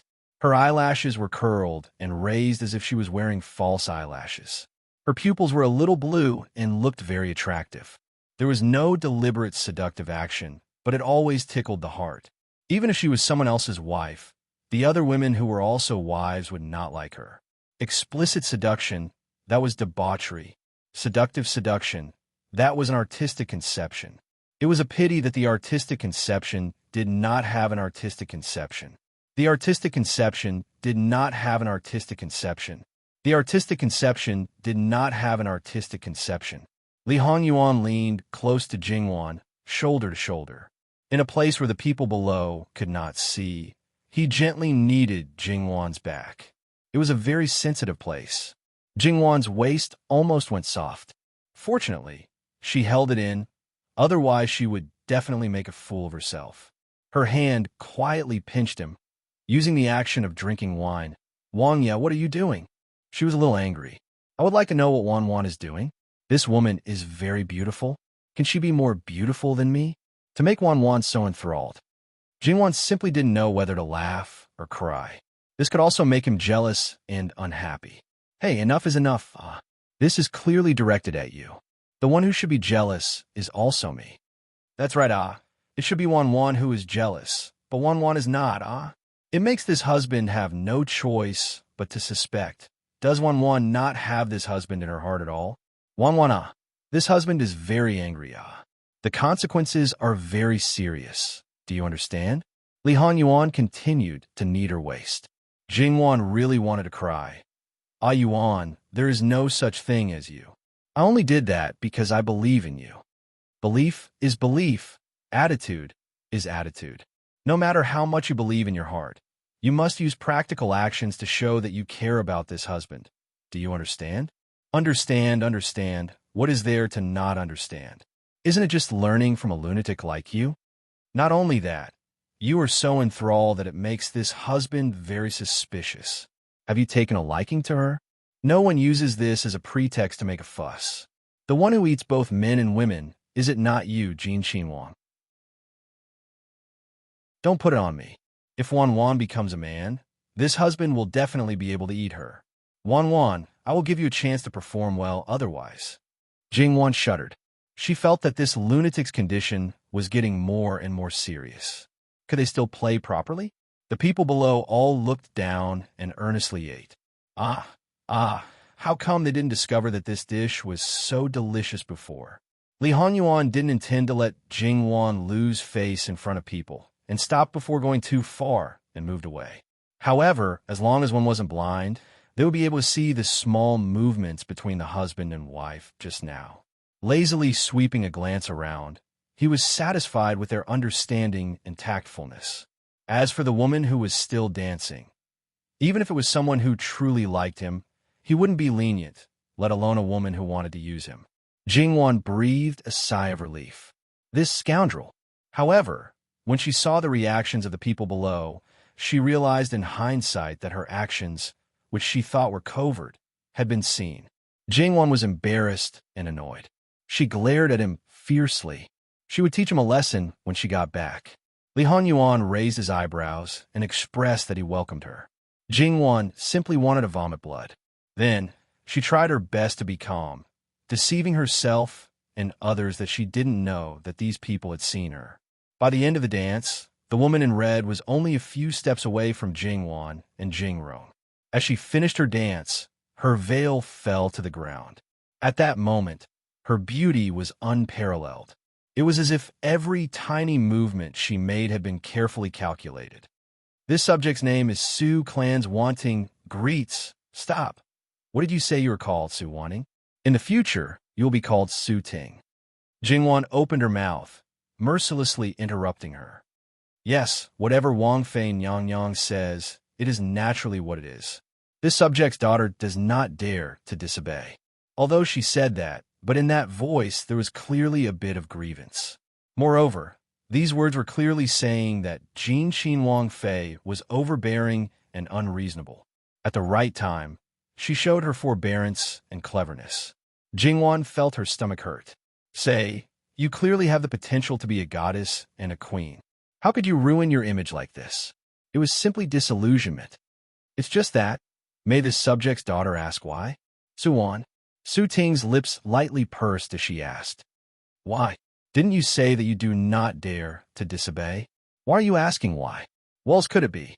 In order to show loyalty to a certain person, in order to not let herself bend, she deliberately looked for trouble. Who told you to open your mouth and have a place to catch? Miss, you have taken a fancy to my family's husband. I am indeed unhappy, so you can only endure it. Su Ting's lips lightly trembled, as if she had suffered a great humiliation. She faintly glanced at Li Hongyuan.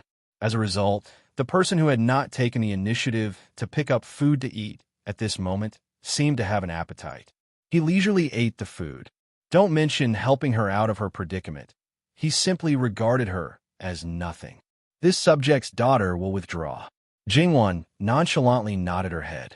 In such a situation, Su Ting naturally could only withdraw. But she had just left and avoided everyone's line of sight. Su Ting's gaze was cold and severe, wishing that she could eat her D-sister. Although this D-sister had already married and had 2 or 3 children, the oldest was already 10 years old, but she was absolutely not a good person. Her heart was filled with fear, and she subconsciously retreated. But she was pulled, gagged, and dragged to the side. Then, she was fiercely slapped a few times. A slut is a slut. Just like you, your slut mother. Don't you see what kind of situation this is? You dare to do such a disgraceful thing. Don't you see who that is? A dignified Qin Wang. What kind of beauty hasn't he seen? Do you really think that you are a peerless beauty that any man who sees you will have their legs go soft and bend? Su Ting. Other people, even her own mother, thought that this matter was her father's idea, but with her understanding of her father's sister, it was very easy for her to guess what was going on. At the side, there were also some women and young ladies who revealed a mocking gaze. Su Ting lowered her head without saying a word. Her face was red and swollen. Where was the appearance of a beauty? The woman leaned closer. Jin Qin Wang tidied up the bully of Kaming Fu. Even father and the governor didn't dare to say a word. When they said to pay the ransom, they obediently paid the ransom. If you climb up to him, wouldn't you be able to completely turn your situation around? Those who bullied you could be completely trampled under your feet. I, as your D-sister, will bear the brunt of it. In any case, you'll be sent out as a plaything. Rather than someone who might be old and ugly, it's better to follow Jin Qin Wang, this kind of handsome and powerful person. If you really climb up to him, that's your ability. If you want to trample on me, I'll admit it. Unfortunately, you didn't manage to climb up. Su Ting, I know you haven't given up. In your opinion, Jin Qin Wang not paying attention to you is giving face to Jin Qin Wang Fei. If he accepts you in public, his reputation won't be good. Wait until it's private and find him again. You'll definitely be able to get what you want, right? Su Ting suddenly raised her head and stared at her D-sister. That gaze was filled with unconcealable hatred. The woman patted her red and swollen face. Other than looking at me like this, what else can you do? If you were lying at Jin Qin Wang Fei's feet just now, you could really do something. That little bit of scheming in your stomach, you can only pretend for others to see. If you want to continue to climb up, there's no problem. I also wish you success. But if you implicate the family and offend Jin Qin Wang Fei, I'll skin you alive, then strangle that younger brother of yours to death. I'll strip your good Yang and hang her clothes on the city wall. Su Ting's entire body trembled, but she really couldn't do anything. The thing that hurt her the most was that her father had already given himself to a close friend. It was her Yin Yang who accidentally found out about it. Now, everyone was still kept in the dark, just because the other party was the #1 salt merchant in Jiangnan's 4 counties and 20 prefectures. According to Herin Yang, that person was a big-bellied fatty. On the surface, he smiled like a Mithriya Buddha, but in reality, he was vicious and merciless. Especially in the bedroom, he had a special eccentricity. The number of women who died in his bed was countless. That father of hers who seemed to treat her extremely well, for the sake of money, wanted to give her to such a person. Moreover, because he was a second-rank official, how could he openly do such a despicable thing? When the time came, he would definitely let her fake her death. Like this, she wouldn't even have a proper identity. She was just a plaything that could be exchanged for money, a one-off transaction. If she died, there wouldn't even be a handful of soil left. If not, why would she take the risk out of desperation? Everyone said that Jin Xinwang Fei was benevolent and kind. In reality, wasn't her true colors completely exposed? Vicious, jealous, and used to putting on an act. Such a person, what qualifications did she have to stand beside Jin Xinwang? The kind of man who was as handsome as a god. If it was her. So what if she guessed that she wouldn't give up? She indeed wouldn't give up. She was the most beautiful woman in Kai Ming Fu. Her talent didn't lose to any of the noble ladies. How many gongzi of Kai Ming Fu had fallen head over heels for her? Moreover, her skill in serving men. Any man who was served by her once would never be able to leave her again. So what if Jin Xinwang had seen countless beauties? He similarly couldn't refuse her. Su Ting clenched her fists so tightly that her palms bled. She didn't know if she was using this method to comfort herself or if she really had this self-confidence. But one thing was certain, she absolutely didn't want to send out like this. Absolutely didn't. Speaking of which, all the Furins were also surprised by Jingwan's attitude. The last time they saw her like this was when Ru Furin, who had chased away the political envoy. Should they say that this Wang Fei Nyang actually had a clear personality of love and hate?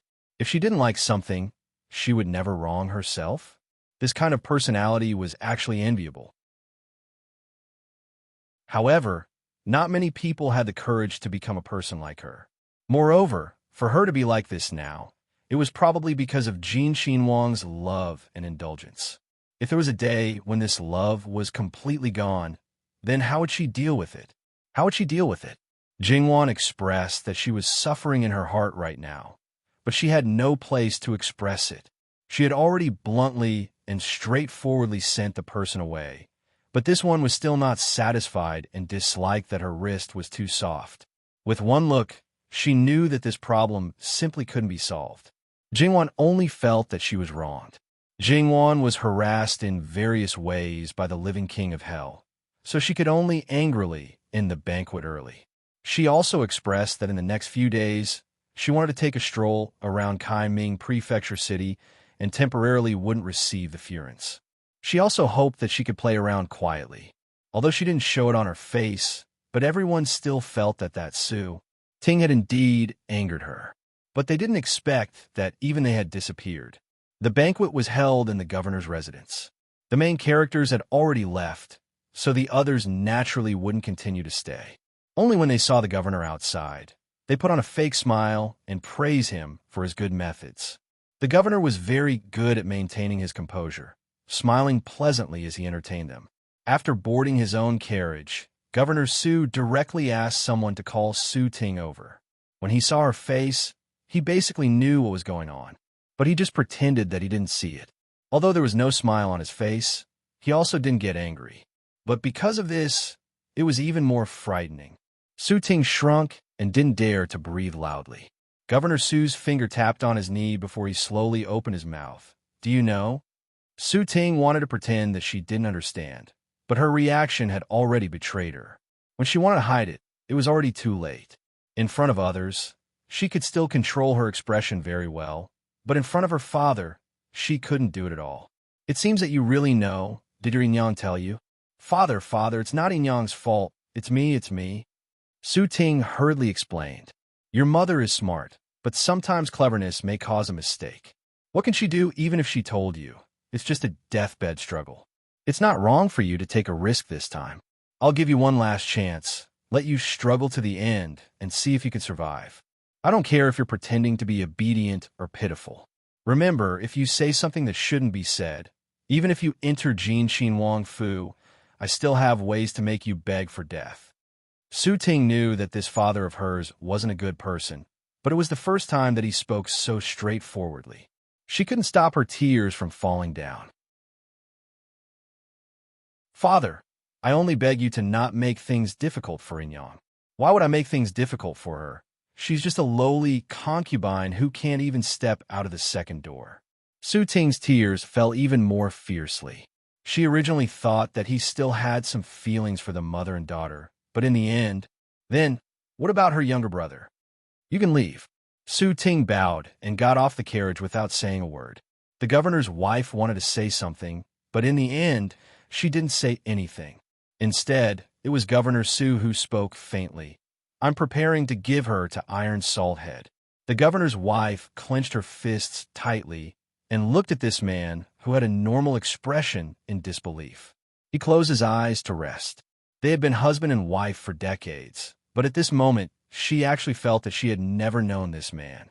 He used to treat that mother and daughter so well that it made her angry and jealous. But it turned out that daughter was a lowly concubine in his eyes. That daughter was an object. He was far more ruthless and heartless than she imagined. The first time you met Jin Xin Wang Fei, Jin Xin Wang Fei should have promised to reduce the money. Governor Su said. It wasn't a question, but a certainty. The governor's wife's pupils shrunk, her lips trembled, and her fists unconsciously clenched even tighter. She thought that she had done it flawlessly, but she didn't think that, I don't know why you guys still put on such a show in the end, but the idea was definitely not yours. Even if it was Jin Xin Wang Fei's idea, it would not be unrelated to Jin Xin Wang. Intuitively, Jin Xin Wang is not a simple person. If you have the chance, it would be good for you to interact with Jin Xin Wang Fei. There are some things that you don't need to deliberately scheme against. But if you want it, I'll give it to you. It's just that there are some things that you better tell me clearly so that I can better analyze the situation and also allow me to make more preparations. You have to know that a small mistake or mistake can cause the whole game to be lost. Master, tell me about the situation every time you met Jin Xin Wang Fei. Yes. The governor's wife slightly lowered her head and spoke tirelessly. Jing Wan and Li Honyuan returned to the other courtyard. Li Honyuan took the opportunity to eat his fill, but it was slightly too much. He really angered Jing Wan and was driven out of the room to sleep in the study. This time, Jing Wan was really angry, and there was no way to salvage the situation. Li Honyuan was a little embarrassed and dejectedly rolled to the study. However, the subordinates saw that he was still so wise and mighty. Li Hongyuan's eyes were somewhat cold. Governor of Tong, Zhou County? Order people to thoroughly investigate this old dog. Investigate his 8 generations of ancestors for me. Gigi, distant relatives and close neighbors, none of them can be let off.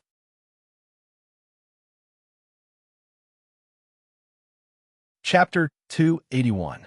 Ever since Li Honyuan returned to the age of 10 and started all over again, the general situation was within his grasp. Even if there were too many changes due to Wan's matters, and he slightly lost control in the middle, under the circumstances where he was not fully prepared, he almost started a coup d'etat in advance, causing Qiyuan to fall into internal strife. However, Wan's stroke of genius, in a situation where she was unaware, strangled this turmoil. Other than that, even if there were changes in people or things, it was all within his expectations. Li Honyuan was confident, but he was not conceited. After changing many things, he had long realized that everything in the past could at most be used as a reference and could not be completely relied on. Moreover, it had been too long, and many things were blurred in his memory. However, if he had met someone like Governor Su of Tongzhou County, it was impossible for him to not have any impression at all. His memory would be blurred because it was not important. Some things would remain fresh in his memory even after hundreds or thousands of years, let alone decades. Governor Su, this old dog, either suddenly fell ill or passed away in an accident, or there was something wrong with his identity, so that he had no chance to meet him. Just like how Governor Su felt that Li Hongyuan was not ordinary, Li Hongyuan also felt that he was not ordinary. Although this feeling was very weak because Jingwan was by his side, he was particularly concerned about his safety. Even the slightest bit of abnormality would alert him. If he was alone, he would most likely ignore it. In this way, it could not be said that Li Hongyuan's level was not as high as Governor Su's. It was just that he was facing a group of people alone. The group of people only needed to pay attention to him, but he had to filter out the one with the most potential from the group of people. If he really filtered them one by one, it was absolutely possible to find the one with the most potential. However, according to his laziness, was it possible? If he caught Governor Su with a fleeting glance, then he could only blame it on his bad luck. Or was it because he raised a good daughter? After that, only eunuch Mu, who had been serving him, and Yu Zhongqing were left in the study. You can send some messages to the one on the throne appropriately. I don't think I need to teach you the specifics.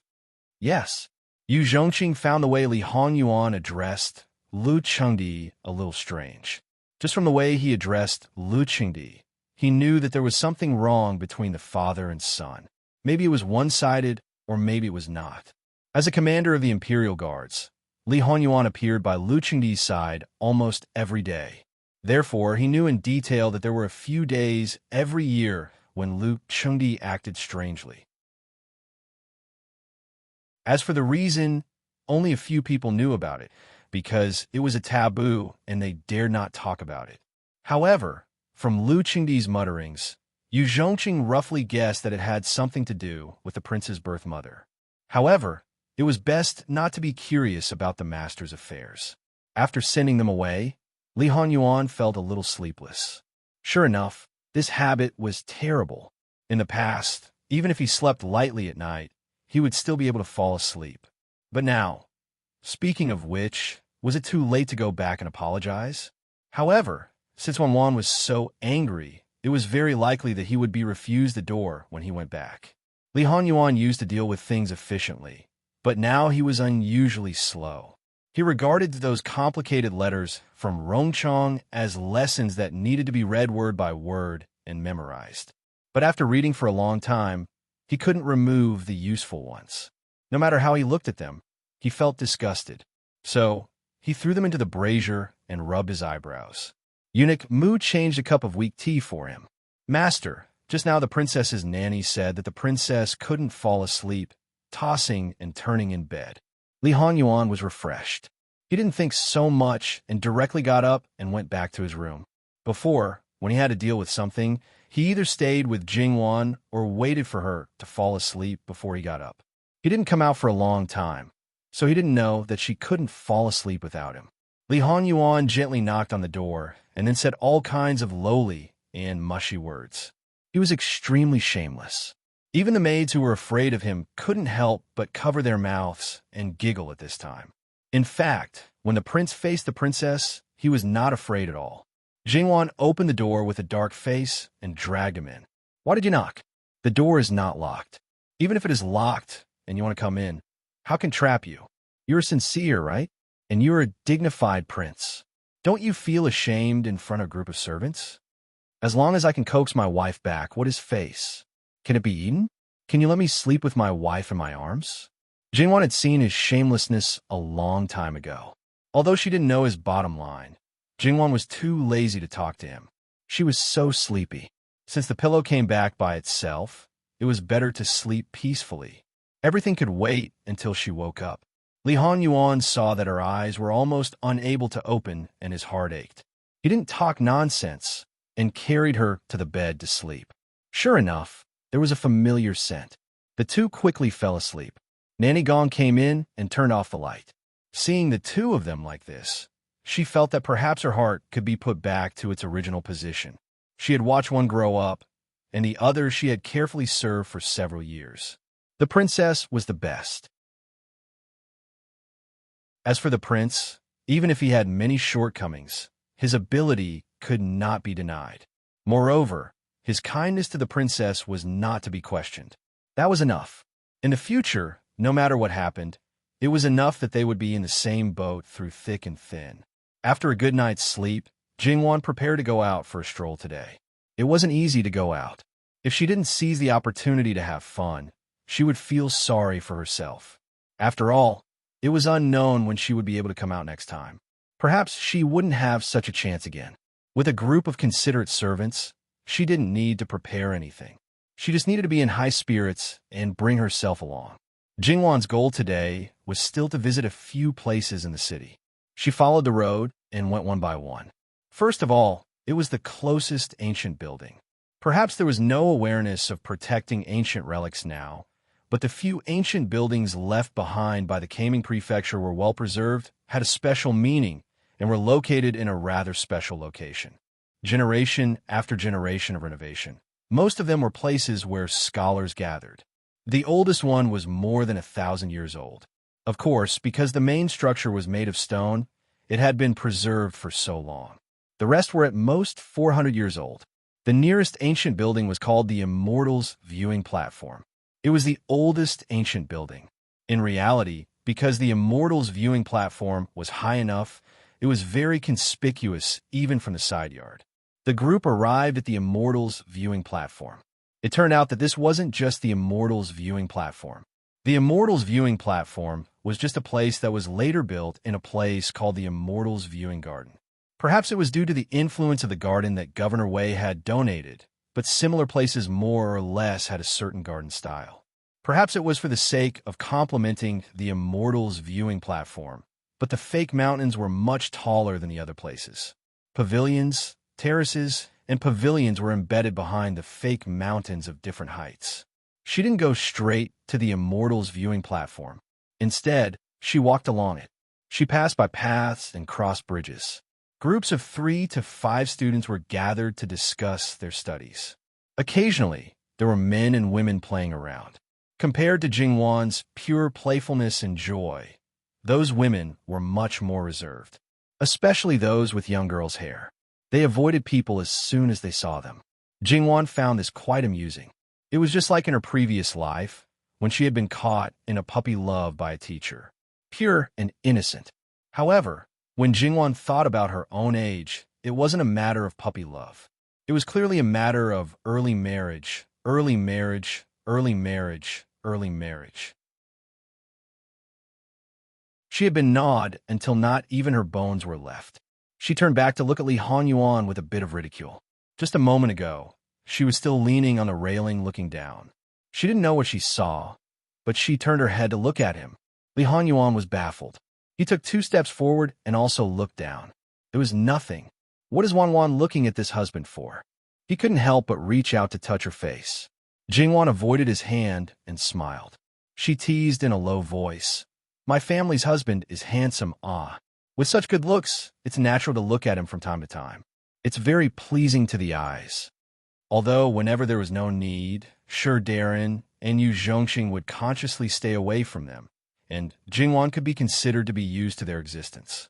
However, she couldn't be too insolent. What kind of person was Jin Xinhuang?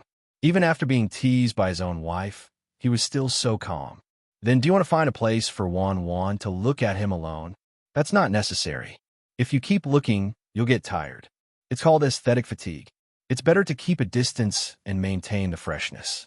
Wan's meaning is to keep a distance from this husband. Li Hanyuan said with a shallow smile. Jingwan quivered. No, I definitely don't mean that. She hastily denied. Then Wan's meaning is, I'm talking about other people. Other people.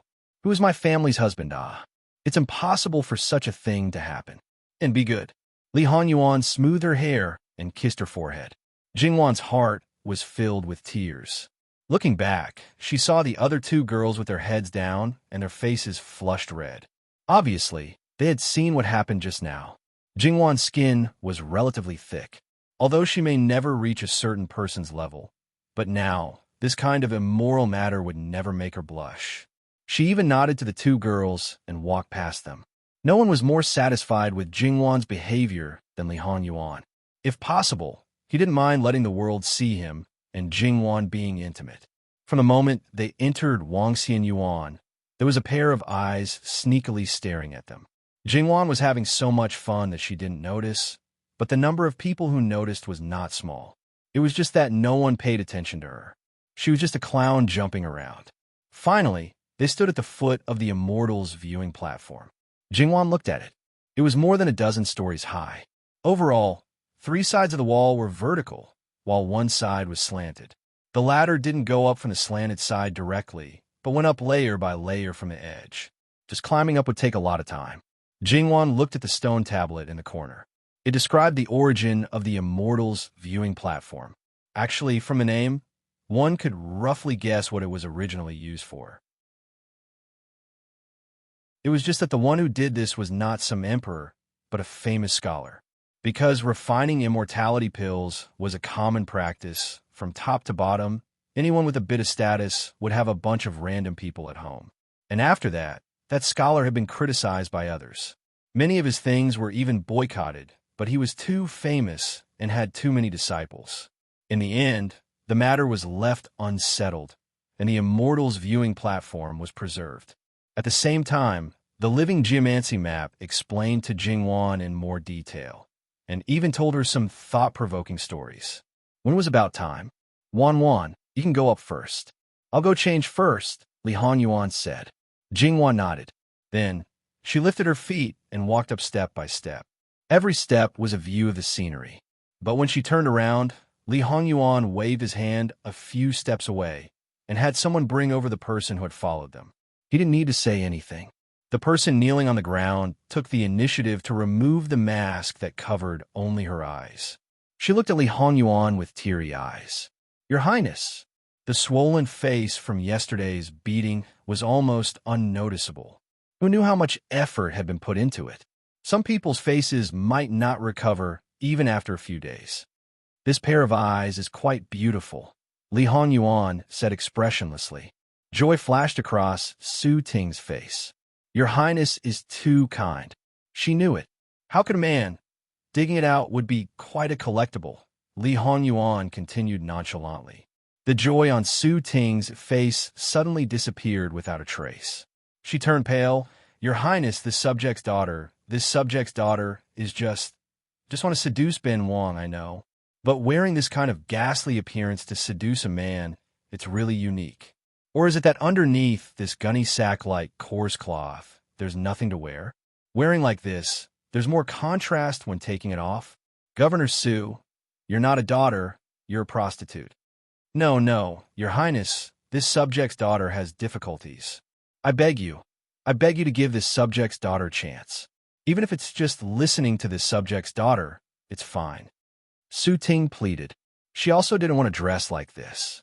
Usually, she also dressed beautifully. The clothes on her body were also comfortable and soft. However, although her father gave her a chance, that sister of hers sent people to guard outside the governor's manor. That slut also said what she said and said that she wouldn't stop her. In the end, her father was the same. He promised to give her a chance, but didn't help her. He only told her where Jin Xin Wang was and warned her that if outsiders found out, her end would be very miserable. She had no choice but to do this, because everyone knew that she loved to be beautiful. Dressing like this, even if she stood in front of them, they wouldn't be able to recognize her. Ben Wang is not interested. Li Hongyuan did not hesitate to beat him to the bottom. Your Highness, teardrops rolled down, incomparably sorrowful. I beg you. Her voice was like crying blood. TSK, seeing that you're so pitiful, you should go and find the princess consort.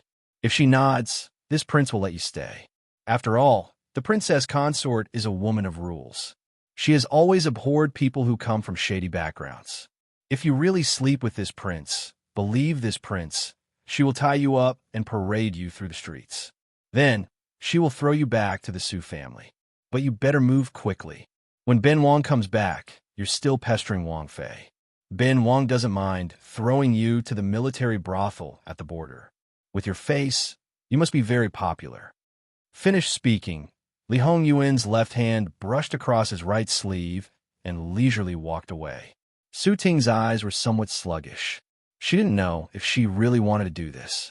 Jin Xinhuang was obviously not a good person. Should she hope that Jin Qinhuang was really kind?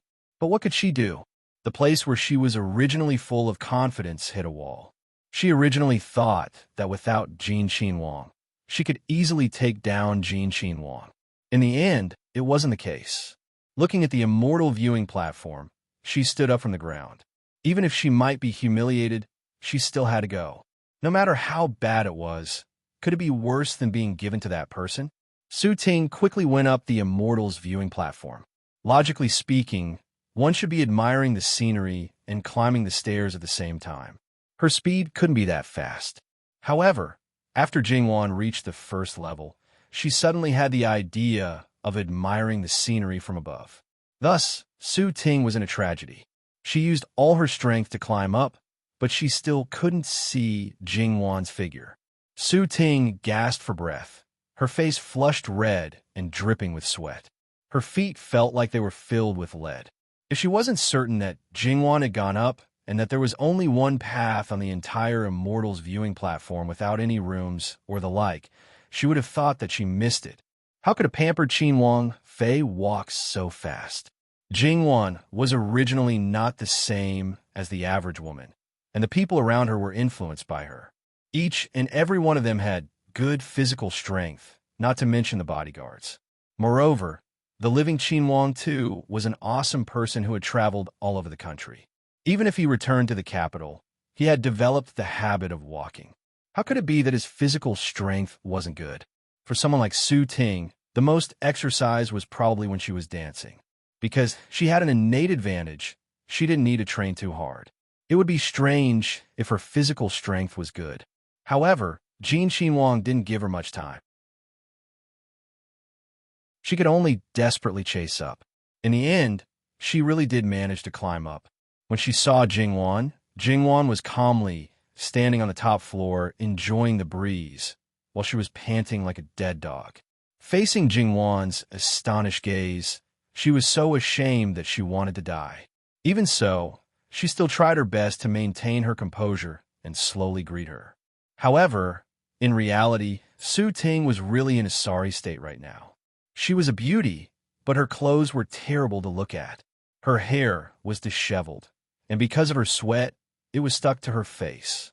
In the eyes of men, perhaps Jingwan liked women, so perhaps it was a bit tempting. However, to Jingwan, who only liked men, like this, even a fairy couldn't be beautiful. Seeing her suffer so much, Jingwan couldn't help but soften. Even though she knew her intentions, she reluctantly gave her a chance to listen to what she had to say. Jingwan waved her hand, blocking Su Ting's people to let her pass. "Speak, what do you want to say?" Su Ting knelt down in front of Jingwan. "Wang Fei Nyang Nyang is merciful. Please save this subject's daughter. Don't flatter me. I'm not a bodhisattva. How can I be merciful? Don't talk nonsense.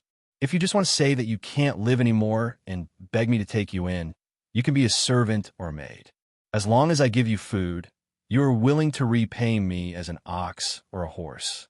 You better not say that. If I really am soft-hearted and accept you, even if you only have the status of servant, I'm afraid that you will hate me to death and will turn around to stab me in the back. If you want to say that you've taken a fancy to His Highness, and as long as you stay by his side, you can serve me wholeheartedly without fighting for anything, let me tell you, that's even more impossible." Jingwan was 100% sure that someone had already seen Su wanting. As for why she appeared in front of her, Jingwan didn't even need to think to know how bored he was to do such a thing. "Wang Fei Nyang Nyang, this subject's daughter really can't live anymore. My father wants to marry me to a person who could be a grandfather as a concubine. Wang Fei Nyang Nyang doesn't know how disgusting that family is, so it's better to let me die."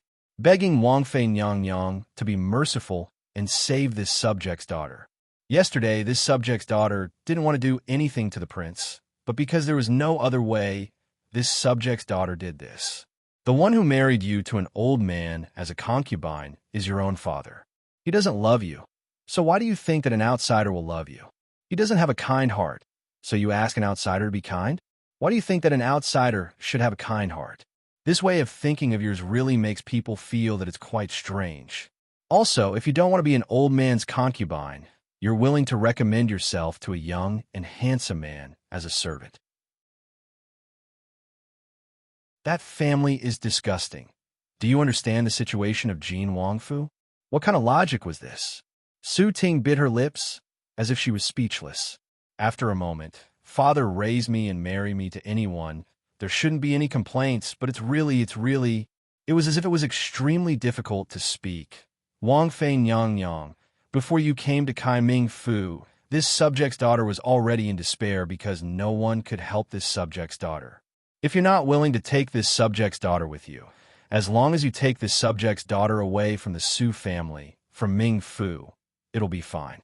From then on, you'll be a fugitive to the ends of the world. Jing Wan interrupted her with a sneer. With this face of yours, you want to be a fugitive to the ends of the world. Don't you want to be a fugitive to the red light district? What you mean is that you'd rather serve 1,000 people than serve one person, right? Su Ting was choked by Jing Wan's words. At worst, I'll just scratch this face. Hee, then why not scratch it earlier? Without this face, will your father still give you away? It's fine to be a fugitive to the ends of the world, but it's also fine to be a monk, right? After being humiliated again and again, Su Ting was also angry. In the end, Wang Fei Nyang Yang doesn't have any compassion. In the end, Wang Fei Nyang Yang is just worried that someone prettier than you will snatch Wang Ye away. You're angry because you can't act pitiful and act pitiful? Do you think I'll be fooled by such a low-level provocation? Let's not talk about whether I have compassion or not. I'm just worried that Wang Ye will be snatched away. It's really wrong. If it's so easy to be snatched away, why would I care? It's not too late to leave now. Otherwise, I'll ask someone to send you back to the governor's manor. Failing to do so, Su Ting's face changed again. Wang Fei Nyang Yang, this subject's daughter really doesn't have any ulterior motives toward Wang Ye. Please help this subject's daughter. Even if you believe that this subject's daughter has ulterior motives, Wang Ye has countless concubines. So what if this subject's daughter is one more? This subject's daughter will always be on your side. No matter how many concubines he has, what does it have to do with you? Knowing that he's a wolf, yet you still led him into the room. Am I stupid, or do you think I'm that stupid? I'll say it for the last time, Scram. Otherwise, this Wang Fei will have to ask Governor Su for the crime of not teaching his daughter properly. Everyone says that Wang Fei Nyang Yang is benevolent. You really should let people see the current you. Su Ting staggered to get up, looking like she had lost her soul. Since that's the case, Su Ting suddenly rushed towards the edge, but the direction she was heading towards was the most crowded. It's better to die, but when she threw herself at the guardrail, she tightly grabbed the guardrail, the edges of her fingernails bleeding.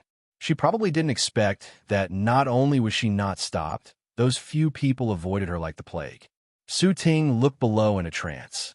Why? Why was every step different for what she expected? Do you want to seek death? What are you doing lying on the edge? Once you lift your foot, you'll flip over. Going down from this height, you don't have to worry about not dying. Jin Xinwang's tone was light, but his words were cruel.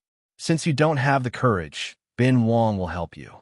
Someone come, throw her down for Ben Wang. The others at most looked on coldly from the sidelines. A living king of hell, other than towards Jingwan, his actions were always more than his words. He had to have sympathy, to have compassion. If he hesitated, then he wasn't a living king of hell. The master gave the order. 2 guards stepped forward, one on the left and one on the right, grabbed her arms and pushed her upper body forward, about to push her down. Don't! Su Ting screamed in fright, pulling the sleeves of the guards. Wang Ye, this subject daughter was wrong. This subject daughter was wrong. Spare my life. Spare my life. She no longer cared about her image as she cried and screamed, almost collapsing. The people near the Immortals viewing platform all heard her voice and couldn't help but raise their heads. Some of them showed a dumbfounded expression, probably because they recognized her, or perhaps they weren't too sure. After all, those clothes. But what happened? Wang Ye? There seemed to be only one Wang Ye in Kaming Fu. What did she do to provoke Wang Ye to throw her down from such a high place? Some ambitious people started to stir. Under the circumstances where they didn't understand Li Hongyuan, they only knew that if they could gain the recognition of a Wang Ye, they might be able to rise to the top. But Su Ting's pleas for mercy were of no use. The guards didn't even pause in their actions. She was just a weak girl. How could she resist two guards who were as strong as iron towers? They grabbed her legs again, and with a light tug, her body was suspended in the air. Half of her body was already thrown out. Wang Fei, I was wrong, really wrong. I don't want to die. Spare me, spare me. I beg you, please spare me, seeing that she was about to fall in the nick of time. Forget it, Jingwan said mildly. Hearing this, the guards decisively pulled Su Ting back and mercilessly threw her to the ground. After surviving the disaster, Su Ting laid on the ground and wailed loudly. Noisy, Li Hongyuan's voice was so cold that it was as if the blood in the June weather had been frozen to the bone. Su Ting's voice stopped abruptly as if her neck was being choked. Scram! Su Ting didn't dare to stop at all. She hurriedly got up and staggered away. When she took the last 2 steps down the ladder, she didn't know how she sprained her ankle and her whole body fell down. Fortunately, it was the last 2 steps. Even if she rolled on the ground, she didn't hurt herself. It was just that her ankle was a little twisted. Even so, she endured the pain, gritted her teeth, got up, and limped away around the corner. Should I learn some of Wang Ye's methods in the future? Jingwan looked at Li Hongyuan and asked. She asked him to scram, but not only did he not scram, he even wanted to threaten her with death. When this man asked him to scram, he immediately scrammed. On Li Hongyuan's face, the ice cracked and spring returned to the earth. Wan, you should learn well. You're too soft-hearted. If you want to do something, do it ruthlessly. That's why no one dares to jump. Otherwise, people will think that you have a good temper and are easy to bully. You always make a scene of crying, throwing a tantrum, and threatening to hang yourself. I'm tired of it. Jingwan didn't immediately respond. Instead, she quietly looked at him for a moment. Wang Ye, don't play like this in the future. It's quite boring. Li Hongyuan smiled and didn't comment. It was obvious that he wasn't prepared to listen to Jingwan's opinion. He was prepared to do something to the end. This man seemed to be determined to force her to become a well-known shrew. A jealous shrew? Jingwan really had a headache. Could it be that she had to be like him, who would become jealous if she paid a little attention to the opposite sex, or if the opposite sex looked at her more than once? No, it seemed that even the same sex would be the same. He was so crazy that he would include women, old and young, and couldn't wait to destroy the third party. His possessiveness was so strong that it was perverted. He was perverted himself, but he still forced others to be perverted with him. Was this really good? Should she be glad that he didn't think of locking her up and not letting her see anyone accept him? Although this was only her subtle feeling, Jingwan was at least 70% sure. After all, this man's behavior was very obvious. Once or twice was fine, but 3 times, 4 times, 5 times, he had already shown it before they got married. If she still didn't feel anything, how slow would she be? Jingwan only wanted to ask, was it possible to correct it? Forget it. If a lunatic was so easy to cure, it couldn't be called a lunatic. Let's go down and change places. Jingwan said, we just came up.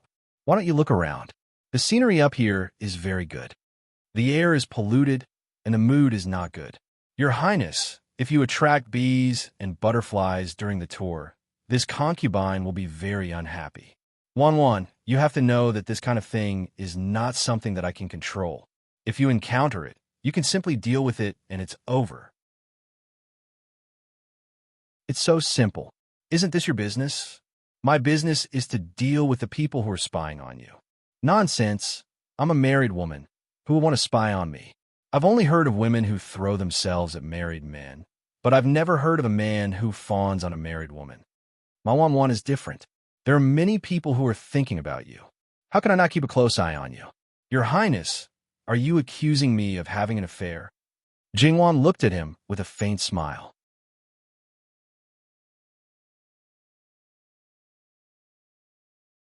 Chapter 282. Is your Highness accusing me of having an affair? Jingwan looked at him with a smile that was not a smile. Everyone else was shocked by Jingwan's words. Even Mama Gong couldn't help but breathe heavily. Yu Zhongqing and Lord Shi, who were standing relatively far away, originally wouldn't look at Jingwan out of courtesy, but at this time, they couldn't help but look over. These words are really too bold. All right, it wasn't just bold. Everyone couldn't help but look at Li Honyuan. The others' opinions weren't important. Only his opinion was the most important. Compared to the others, Li Hongyuan's expression was very calm. Wanwan only had one reverse scale that couldn't be touched. She wanted her husband to be loyal, and she herself was also absolutely loyal. He still remembered, in his previous life, when he forced her to be unchaste, what kind of attitude she had when she was on the verge of death. He also remembered the heart-wrenching pain at that time.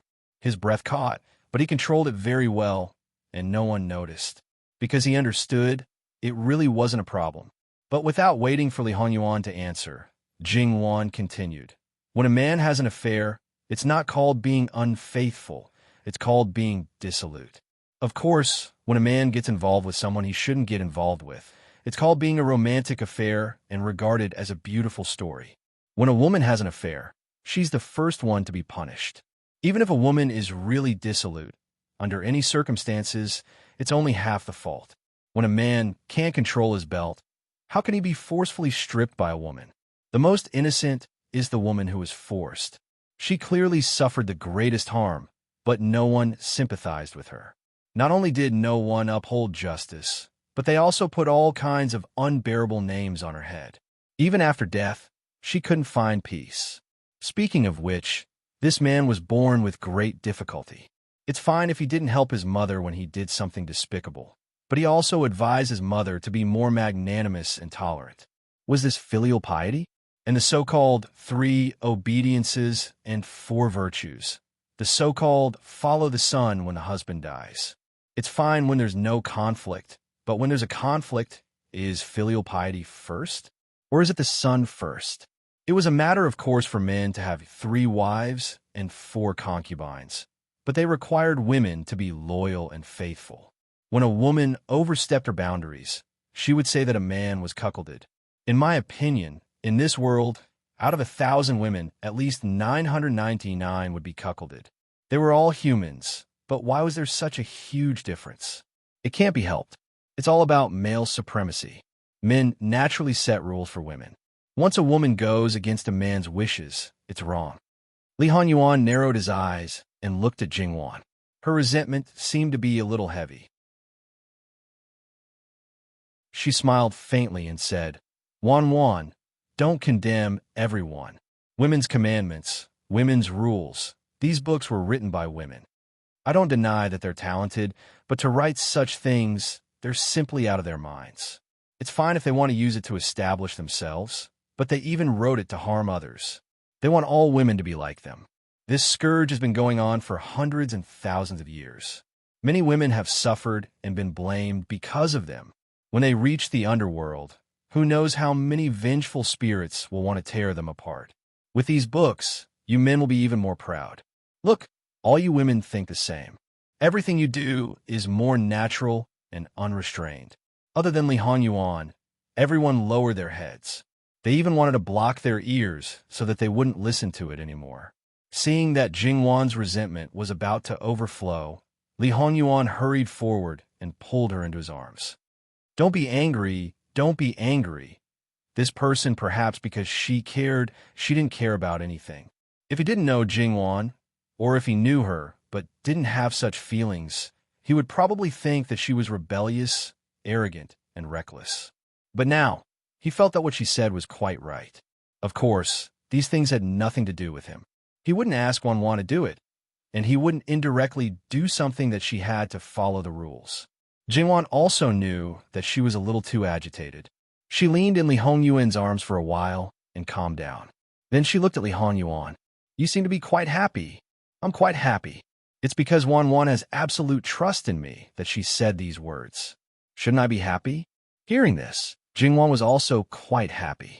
But, Your Highness, aren't you focusing on the wrong point? What's wrong? My point is correct. As for Wan's point, Li Honyuan held her face and made her look directly at him. If Wan thinks that there's a problem, then you can change it in the future. Change according to your ideas. I will be your most powerful support. Jingwan always said that his skill of sweet-talking was maxed out. But Jingwan felt that this was the most beautiful thing she had ever heard. Thank you Thank you, Yuan. If there was such an opportunity, Jingwan naturally wouldn't let it go. Of course, she was very clear that in the current social background, it was simply a dream to change a lot and make the status of women equal to men. Even if this man was already the emperor and she was the mother of the country, it was impossible to achieve this. If she overdid it, she would inevitably be opposed by many.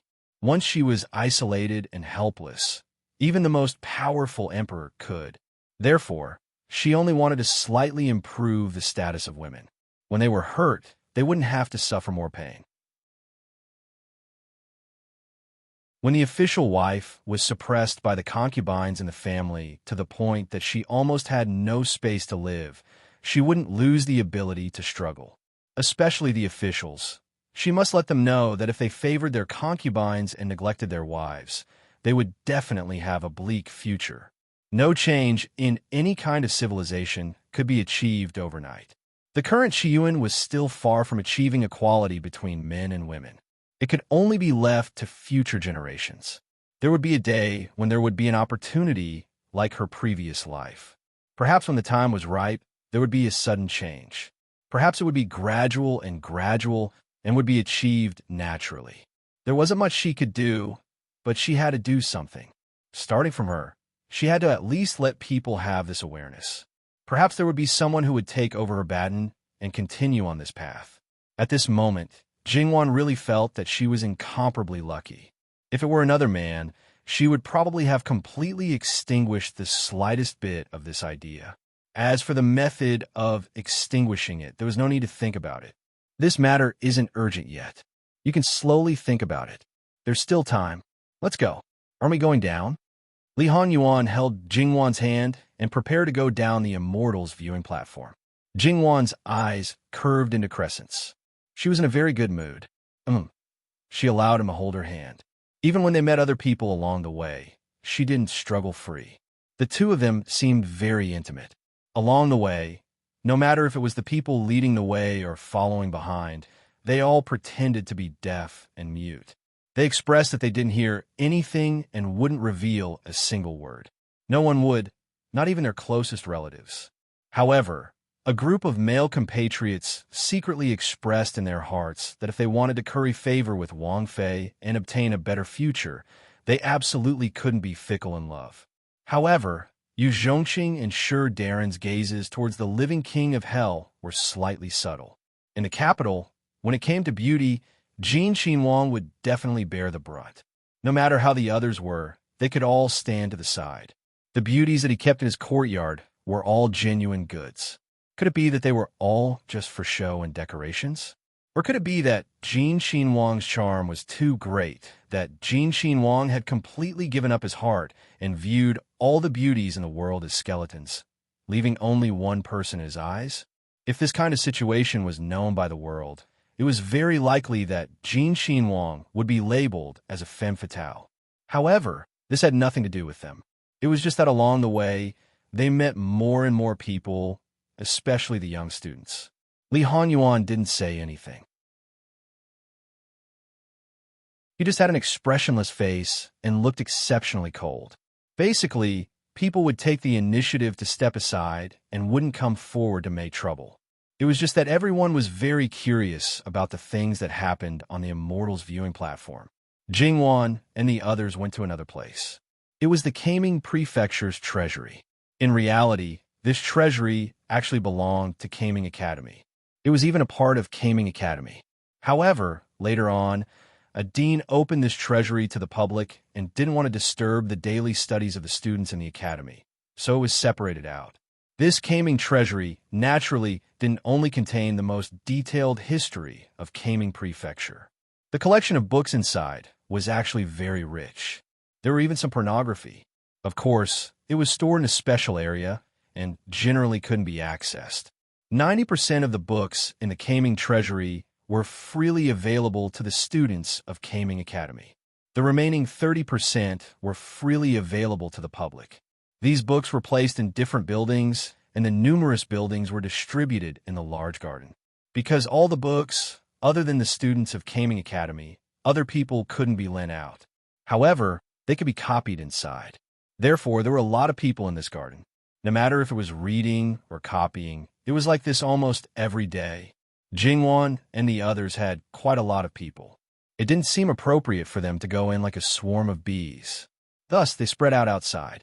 Since it was open to the public, then, other than those who were covered in dirt, basically everyone could enter. But even so, the people who came here were mostly scholars. The age range was very large, and only a few women were mixed in. Looking around, it was basically quiet. Even if they interacted with each other, it was also whispered. The atmosphere looked very good. To be honest, Jingwan liked this place very much. Jingwan's goal was the history of Kaming Prefecture. As for the other books, as long as she wanted, she could naturally find anything. However, seeing this scene, Jingwan wasn't in a hurry. She was ready to look around. Along the way, she met some acquaintances. Although Jingwan said that she didn't want to be disturbed, when they met face to face, they greeted her. Jingwan smiled and nodded in response. On the other hand, Li Hanyuan stood beside Jingwan without saying a word. He seemed to be particularly cold. Although he was good-looking, his aura was scary. Naturally, not many people approached him. Jingwan smiled to herself. After walking around half a circle, Jingwan found a small problem. Most of the people here wore different kinds of clothes. There was a group of people who were the same clothes. There weren't many people, but they occupied the best position in the entire garden. They were clearly separated from the others. She casually asked the others. It turned out that they were the students of Kaming Academy. After all, this was the territory of Kaming Academy.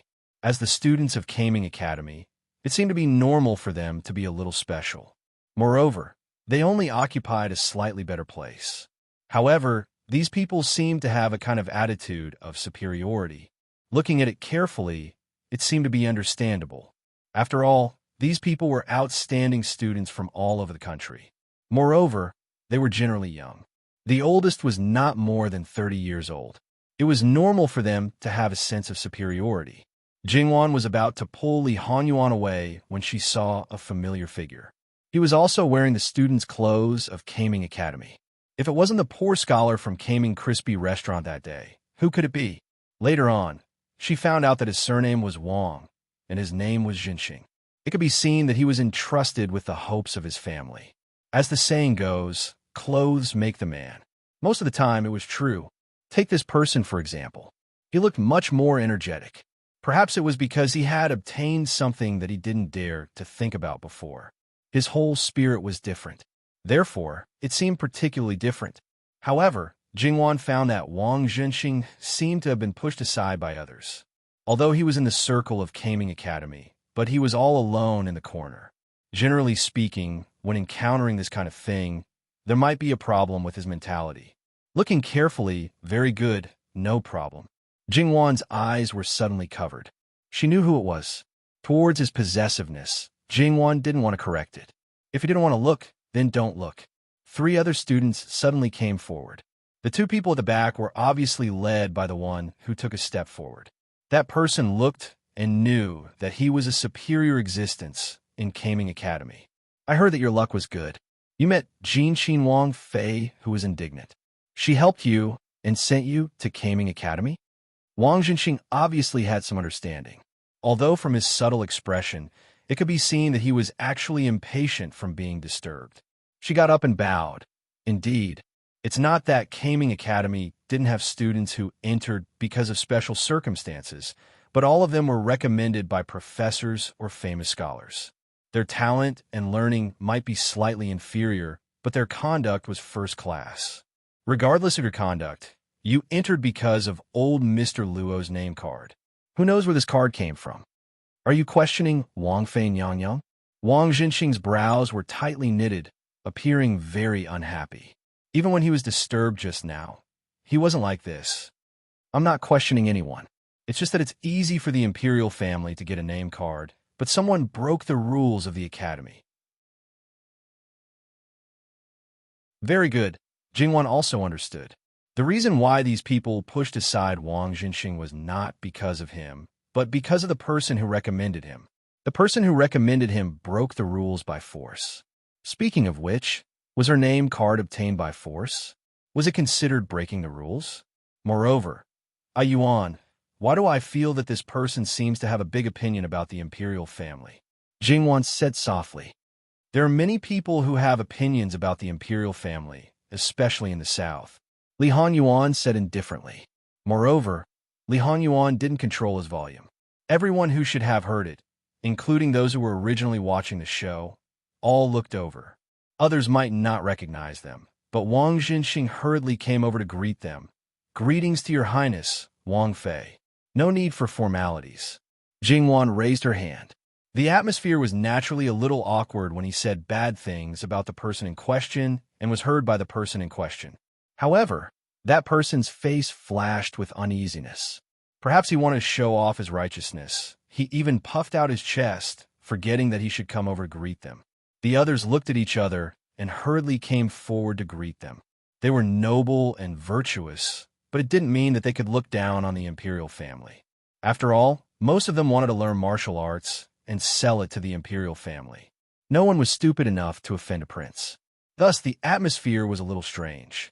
Li Hanyuan looked at him for a moment. Pei family? Ha! He laughed lightly, but it was obvious that he was ridiculing him. The other party's face immediately turned ugly. Perhaps it wasn't only because of Li Hongyuan's ridicule, but also because of some other discovery. Jingwan also found some clues from Li Hongyuan's words about the other party's identity.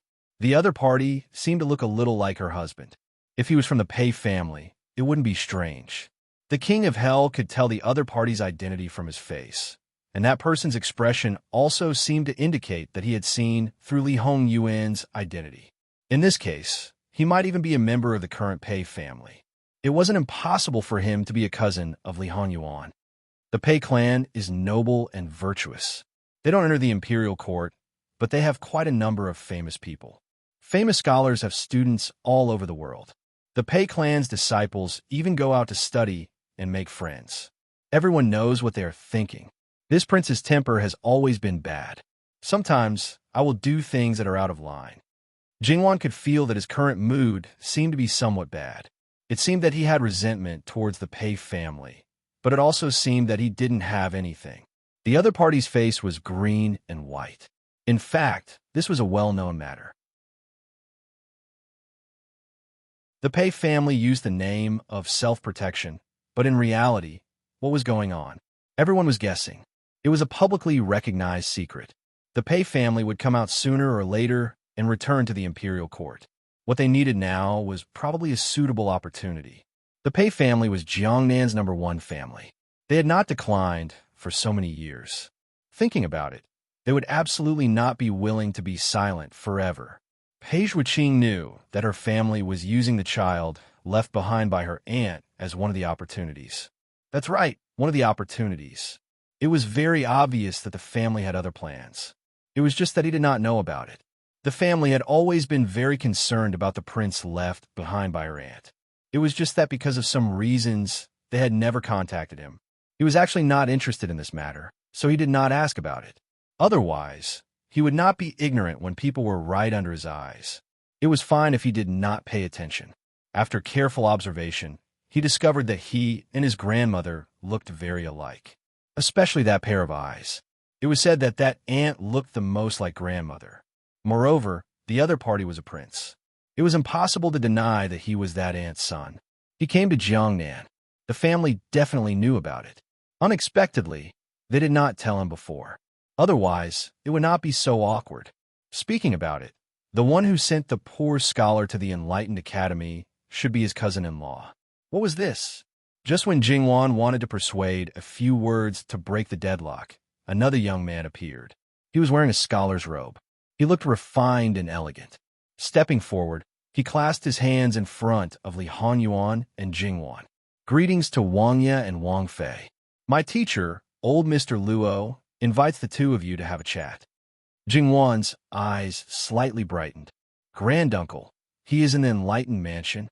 Although this granduncle was always wandering outside, his whereabouts were uncertain, but it did not mean that he never went back. Jingwan had seen him 2 or 3 times. Based on appearance, granduncle and grandfather actually looked very alike. If it was not for the age difference of nearly 5 years, people would believe that they were twins.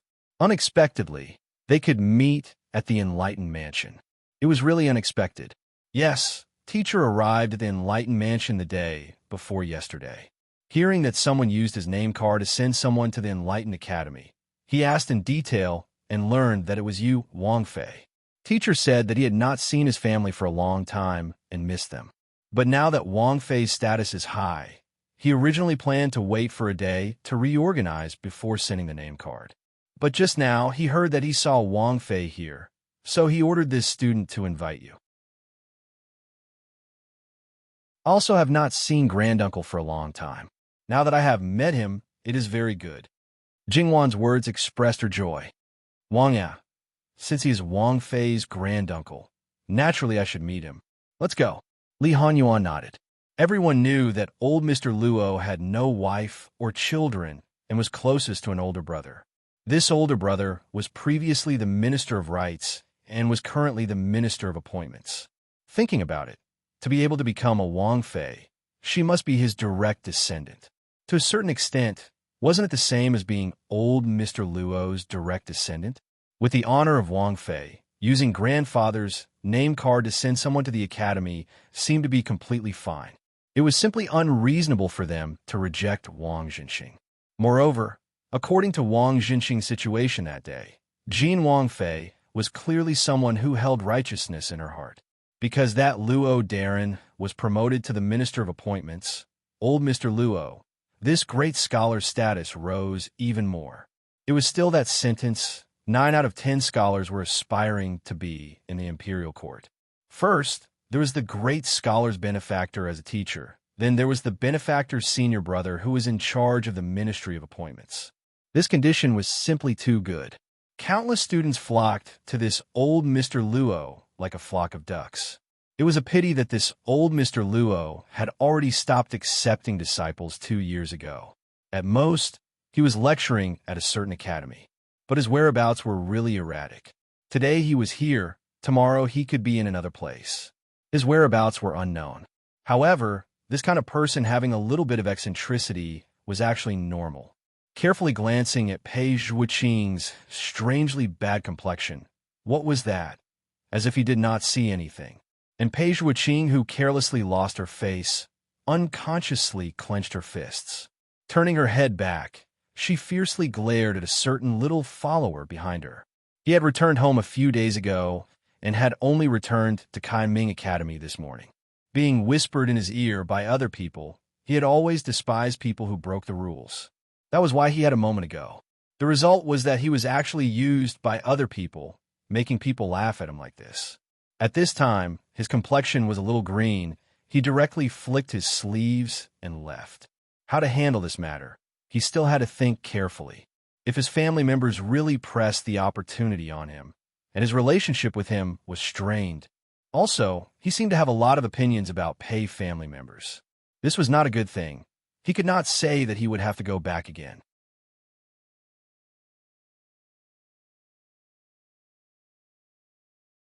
Chapter 283. Jingwan's granduncle, Luo Peisong. Although he wasn't a professor at Kaiming Academy and didn't stay there for long, he still had a small courtyard in Kaiming Academy. It was really small with only 3 rooms. The rest of the space was about the same size as his room. The 3 rooms, one for study, one for receiving guests, and one for sleeping. Of course, the bedroom was divided into the inner and outer rooms. The outer rooms were for the people who took care of him. Usually, they were disciples or servants sent by disciples. In short, there was no need to worry about him lacking people. For example, the person leading Jingwan and the others was Luo Peisong's last disciple. He was taken in 3 years ago and had been by Luo Peisong's side for 3 years. He also came from a family with hundreds of years of history. Although his family didn't have a high-ranking official like Luo Peisong, but overall, they were much stronger than the Luo family. After all, the Luo family could only be considered as a branch of Luo Peisong. Because he was the youngest son in the family, he didn't have to worry about his parents not having anyone to be filial to. On the other hand, he didn't feel any urgency to continue the family line. His family requested it, and he agreed, so he stayed by Luo Peisong's side. Speaking of which, Jingwan did not know that Li Honyuan actually knew this person. He was one of the mainstays of the imperial court when Li Honyuan was in power in his previous life. Because of Li Honyuan himself, he preferred to use young talents. Therefore, the imperial court tended to be younger, unlike the current aging trend. Li Honyuan was a tyrant, but he was impeccable when it came to governing. Moreover, he didn't stick to one type of talent. As long as he took a liking to someone's talent, not to mention jumping 3 levels, he could even let you reach the heavens in a single step. One day, you might be living in poverty. The next day, you might be an extremely powerful official, holding the power of life and death. Of course, this was only an exception. Even so, it was still an opportunity for young people. Many people had great ambitions and lofty aspirations. This person was now a high scholar and had made a name for himself when he was young. However, he gradually fell into silence until 2 years later when he participated in the imperial examinations with the Luo brothers. Not only was he a high scholar in the imperial examinations, he was also the top scholar in the imperial examinations. For a period of time, he was in the limelight. Furthermore, because he didn't have a wife and didn't even have a fiancée, he was chased by countless high-ranking officials and nobles, all of whom wanted him as their son-in-law. His surname was Jiang, and his given name was Wanli. This name was rather simple and crude. Jingwan jokingly asked him if his elder brother was still 100 miles away. In the end, he said that he was more than that. 1, 2, 3, all of them were accounted for. Jingwan wanted to ask if his parents had a grudge against the first few children. After all, they were from a big family, a family of literature and etiquette. Do you need to put more effort into naming things? Moreover, the later ones were thousands of miles, while the earlier ones were 1 to 3 miles. Just because they were born early, they deserved to be unlucky? Jingwan asked about her granduncle's situation. After all, only the 2 elders of the Luo family knew about his situation, and they probably only spoke a few words. He was not a young man anymore. How could she not worry about him when he was away all year round? Moreover, Jingwan could count the number of times she had seen him. However, to some extent, their relationship at that time was actually much better than that of her biological grandfather, Luo Peishan. At that time, Luo Peishan's mind was elsewhere, and he did not seem to be easy to get close to. This granduncle was different. Perhaps it was because he did not have his own descendants, but he treated his elder brother's descendants well. As for Jingwan, because of her relationship with Madame Luo, he loved her as well as her crow. When Madame Luo first got married, Luo Peisong was in the rebellious period. Perhaps it was because his elder brother took care of him, but he was the kind of person who matured late. It was a headache for his parents, so they directly threw him to their eldest son, who was very responsible. At that time, Luo Peishan had just taken office and did not have the time to take care of him. Therefore, this rebellious son could become a famous scholar in the world today. Luo Peisong was afraid of his eldest sister-in-law, but he also admired her. Jingwan spent more time with Madame Luo, so he could not see her every time when he came back. Perhaps because Jingwan was just concerned about her elders, Li Honyuan did not go crazy. When Jingwan saw Luo Peisong, he was playing chess with a doctor from the academy. They had not seen each other for several years, but he had not changed much. He was in good spirits, and his eyes were not cloudy. Perhaps it was because he was away all year round, but he was also darker than ordinary old men. Although the courtyard was small, it was well decorated. It could be seen that it was taken care of carefully on weekdays. It was not neglected because of the owner's absence. As the saying goes, don't speak while watching a chess game. Before the game ended, no one spoke. Jingwan was not proficient in chess, but she could see that her granduncle was at a disadvantage. However, looking at the carefree look on the old man's face, he did not care at all. Luo Peishan stroked his beard and raised his head to look at Jingwan. "Little girl, you've already grown so big. Time really doesn't spare anyone. I see that granduncle is still the same as before. He is in good health," Jingwan said with a smile. "You little girl, your mouth is still so sweet." Luo Peishan nodded slightly, with a hint of indulgence, but also a little helplessness. Not only Jiang Wanli, but also the doctor opposite him, was a little surprised. They knew that although Luo Peishan was not difficult to get along with, he was not easy to get close to. He also had some little quirks. It was rare to see him smile all day long. He was completely different from the old fox Luo Peishan who mingled in the officialdom. They did not think that there was such a side to him. You're already married. You're not a little girl. Jingwan was still smiling. Don't say that you are married. Even if you gave birth to a child, in this old man's eyes, you are still a little girl. Come, come, come. Help Granduncle see if this game can be saved. Granduncle, you are making things difficult for me. My chess skills are absolutely average, but Jingwan pushed Li Hanyuan out. Look for your grandniece's son-in-law.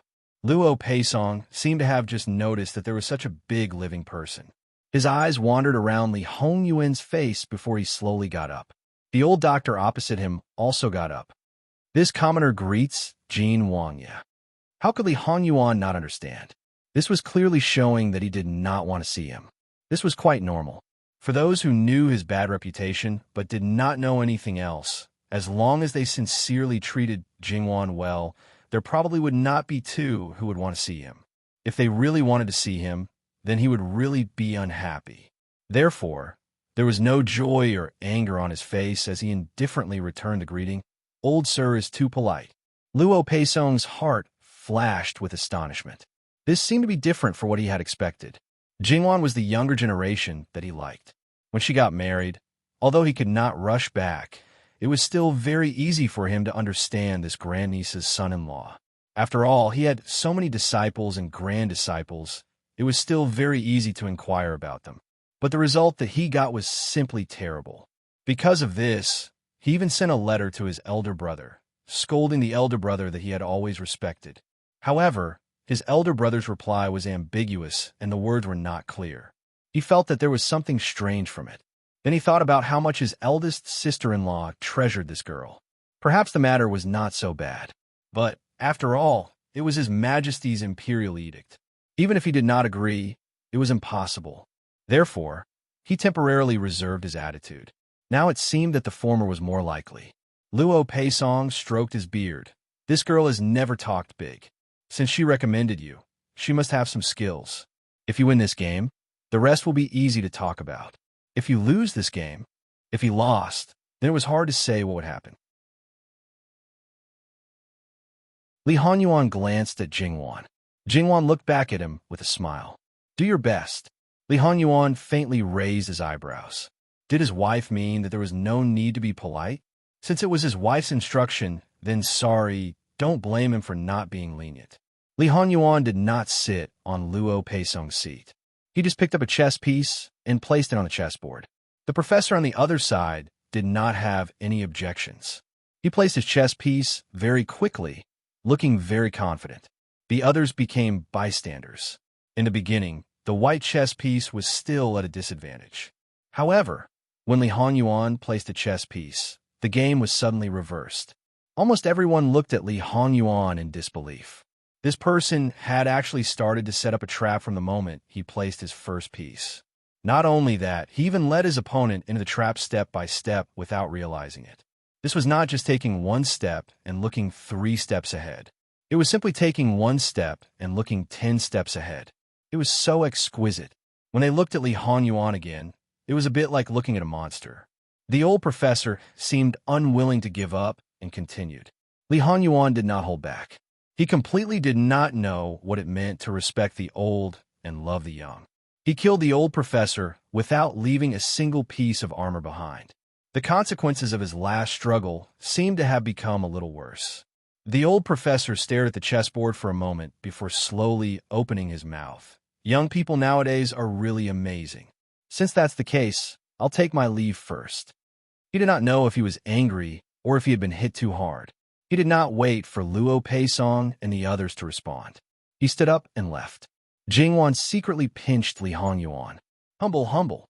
Does he know what humility is? Li Hanyuan did not bat an eyelid, as if he did not feel the pain at all. He only gave Jingwan a rather innocent look when no one was looking. Jingwan inexplicably understood his meaning. She was so angry that her teeth itched, and she wanted to bite him viciously. Only then did Luo Peisong retract his attention from the chessboard and look at Li Hongyuan seriously. I have to say that this commoner has a whole new level of respect for your highness. However, it is better to leave a way out. Not only do you leave a way out for others, you also leave a way out for yourself.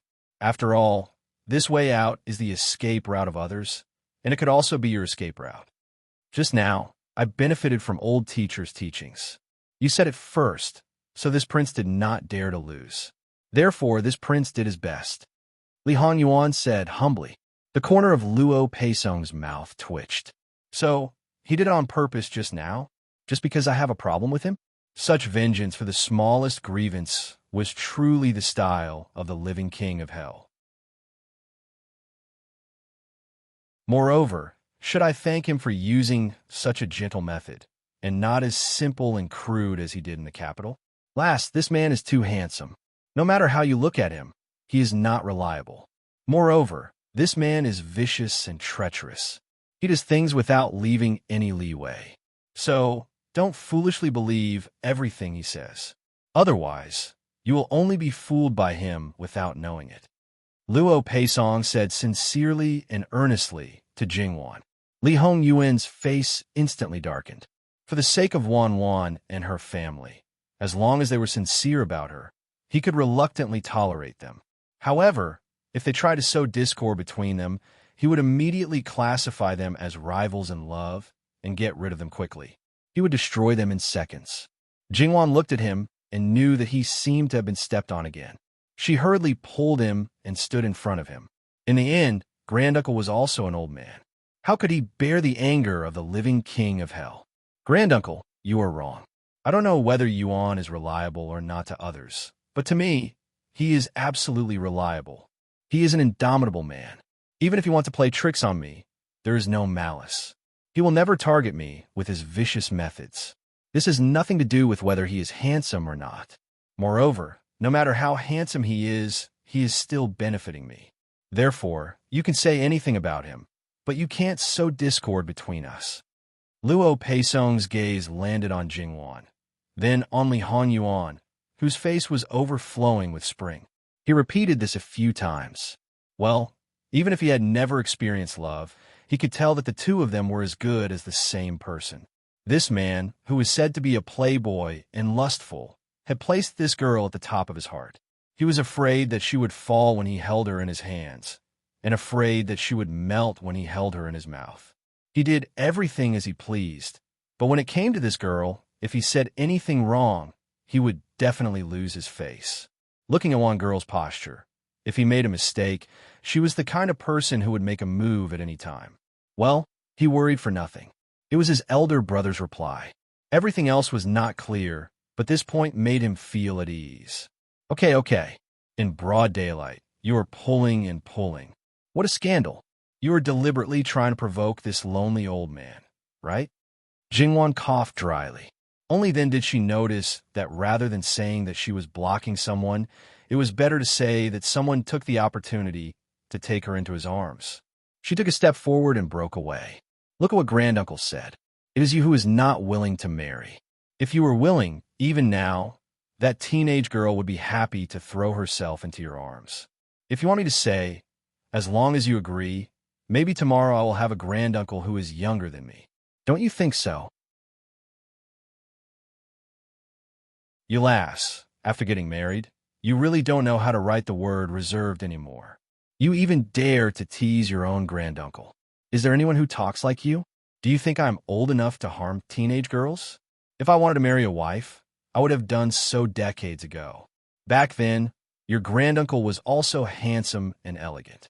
The number of girls who liked me could line up from the north gate to the south gate of the city. I didn't have such thoughts at all. I didn't have such thoughts in the past, and I definitely won't now. You can forget about this mouth of yours in front of your own family, but you should restrain yourself outside. Yes. Granduncle is the most handsome. You were handsome when you were young, and you are still handsome when you are old. You lass, is this the main point? Then he looked at Li Hongyuan, whose face was dark, and his mood suddenly became quite good. This man was like a child who could not tolerate his wife saying the word good about any man other than him, even if it was just a joke or a compliment. How much did he care about her to have such a possessive desire? This kind of man was rare in the world. Let's not talk about this. I haven't seen your grandfather and grandmother for a long time. How are they? Granduncle, you don't have to worry. Grandfather and grandmother are very good. I don't know if grandfather told you that eldest brother and sister-in-law have an eldest son, third brother and third sister-in-law have an eldest daughter, second brother's marriage is also settled, and all the sisters who are married are having happy events one after another. Except for a few things that don't go well, there are no other problems. That's good, that's good. By the way, I have a teaching book on fine brushwork in my hand. In front of outsiders, Jingwan could actually be righteous, but in front of trusted relatives, Jingwan always felt a little guilty. Your grandfather told me that you have been advising your third brother a lot. It is the Luo family's fortune to have a daughter like you. Those who didn't know would just think that Jingwan put a lot of effort into the book like Luo Jingbua. After all, this idea was not hidden from outsiders, but those who knew would naturally understand that it was far more than that. I am the daughter of the Luo family, and the Luo family treats me well. Not only am I an elder brother, but I should do something for the Luo family. You are a good child. Your grandmother has always said so, and in fact, it is true. Back then, if your grandmother allowed me to take you to travel the world, there would be no one else around me. Luo Peisong said with emotion. Jingwan was surprised. There is such a thing? She had never heard her grandmother mention it. How could there not be? Your grandmother directly gave me a fierce beating. She was so ruthless that it was comparable to the time when she forced me to straighten my back. Your grandmother said that I was not serious at all, and that I was a bad influence on her darling. She had to break my legs, throw me out of the Luo family, and never let me take half a step back in the house. Perhaps it was because he thought of the taste of pleasure. Luo Peisong's body couldn't help but tremble a little. Jingwan was overjoyed, and she almost choked from laughing. Li Hongyuan helplessly patted her back. Granduncle, you can't take me away. If you choose one of my brothers, grandfather and grandmother will definitely be happy. What do I need them for? They are all blockheads, and they don't have the slightest bit of spirit. It is simply a disgrace to bring such people out. Besides, how can a stinky brat be as considerate as a little girl? Then, Luo Peisong began to criticize all the disciples he had taught. In short, in his eyes, there was not a single good person. As for Jiang Wanli, who had been respectfully standing by the side, Jingwan felt that he had a dumbfounded expression on his face since the beginning. He probably didn't expect his teacher to be such a teacher. He was a little disillusioned, and even a little on the verge of collapse. And when he talked about all kinds of things that didn't go his way, he felt guilty. It was all because he didn't do well that he wronged his teacher. And in Jingwan's view, this was purely granduncle showing off.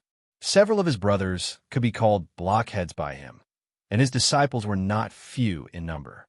If this wasn't showing off, what was it? After saying these, they talked about Li Hongyuan's task in Jiangnan. Like the older people, Luo Peisong only knew about the academy examination for the time being. But this matter seemed to have stepped on his reverse scale. He was especially resentful, and his face was livid. If you need my help, just tell me. I still have some connections in the scholarly community. This prince thanks old Mister in advance. But this time, it's better for people not to interfere. On the surface, it's cheating in the academy examination, but secretly it's also related to the salt policy. The amount is too large, and the water is too deep. There are many dangers, so old Mister shouldn't get involved.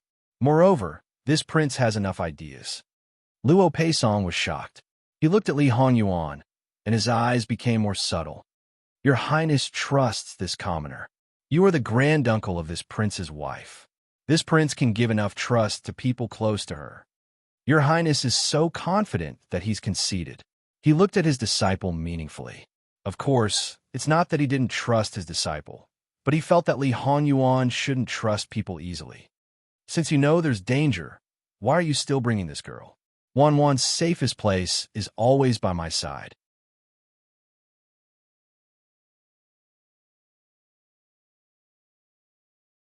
Chapter 284.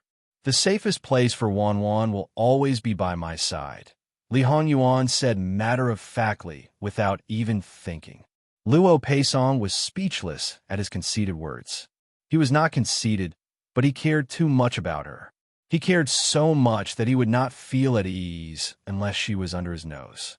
He cared so much that he did not want to leave her in the care of anyone else. It could only be said that he had let Jingwan leave and never come back in his previous life, which had cast a shadow over his heart. He would never allow such a thing to happen again. Moreover, he could barely restrain himself when he did not have her. Now that he had her, he could not bear to let her out of his sight for too long. Although there was no specific time limit, it was at most a few hours. After that, he would be in a bad mood, irritable, or even anxious. It was as if his obsession had been upgraded. He knew that there was something wrong with him, but he did not want to control it, nor did he want to change it. From the perspective of any woman in the Qi Yuan dynasty, she probably would not feel that her husband cared too much about her. Wherever he went, he would take her with him. She would not feel that there was anything wrong with her husband being angry when she paid attention to or talked to another man. She would only feel extra happy and satisfied. From Jingwan's perspective, Li Hongyuan's excessive possessiveness did not make her feel uncomfortable. She felt that she had lost herself because of her background and her own reasons. After all, no matter how crazy she yearned for freedom, she could not do something that was not tolerated by others. Jingwan was not at that level. Moreover, although Li Hongyuan was possessive, he did not do anything that would make others feel uncomfortable. Jingwan smiled faintly. Granduncle, if His Highness did not take me with him, I would probably never have the chance to go out and sightseeing. According to my original intention, I would definitely be willing to go out with you. But you see, not to mention grandmother, even grandfather would not allow it. But His Highness is different. If anyone else wants to bring me out for a sightseeing tour, including myself, they will definitely be stopped. Only His Highness is not. And since he already anticipated that there might be danger, His Highness will naturally arrange everything well. Even if we encounter the worst situation, at least we won't have to worry at that moment. I think it's quite good. If I can encounter the worst situation just by going out for a trip, then this prince doesn't need to live anymore. Li Hongyuan was a little dissatisfied with Jingwan's words. Jingwan rolled her eyes at him. I'm saying what if? There's no what if. Hey, that's enough, Jingwan said helplessly. Sometimes, she really felt that this man was quite childish. Only then did Luo Peisong feel that the two of them had had enough. They were always provoking a loner like him, making him want to find a wife at his age. He stopped and waved his hand decisively. Do whatever you want. His Highness doesn't need to care so much. If you really need it, just say the word. In that case, this prince won't be polite with old teacher. Whether he agreed verbally or not was one thing. Whether he would use it or not was another. Of course, nothing was absolute. Jiang Wanli was not called away by Luo Peisong. He just quietly waited on the side, waiting for tea. He was gentle and handsome, really worthy of a name. He was very consistent with Li Hongyuan's impression of him. It was just that when this person did things, he was swift and decisive. There were more and more acquaintances. In the beginning, you knew the ins and outs of others, but they knew nothing about you.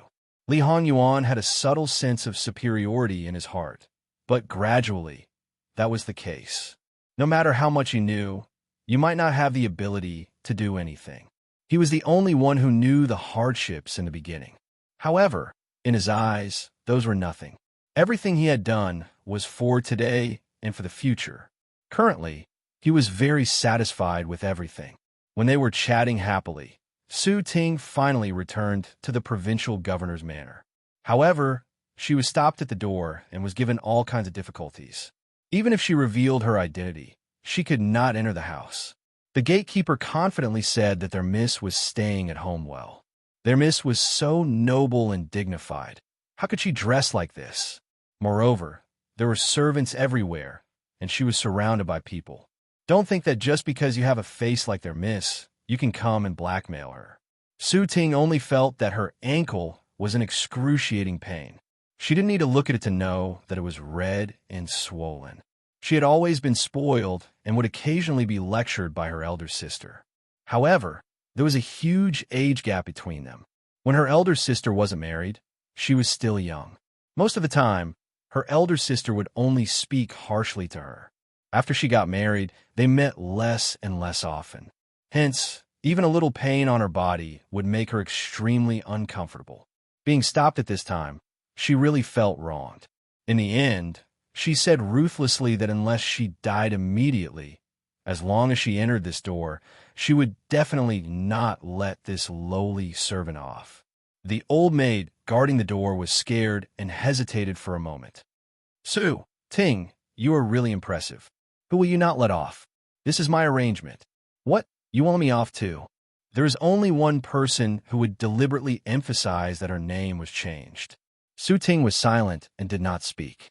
She really did not want to use her current appearance to face this official sister. However, things did not go as she wished. Su Ting's official sister unhurriedly stepped forward and pulled her, forcing her to turn around.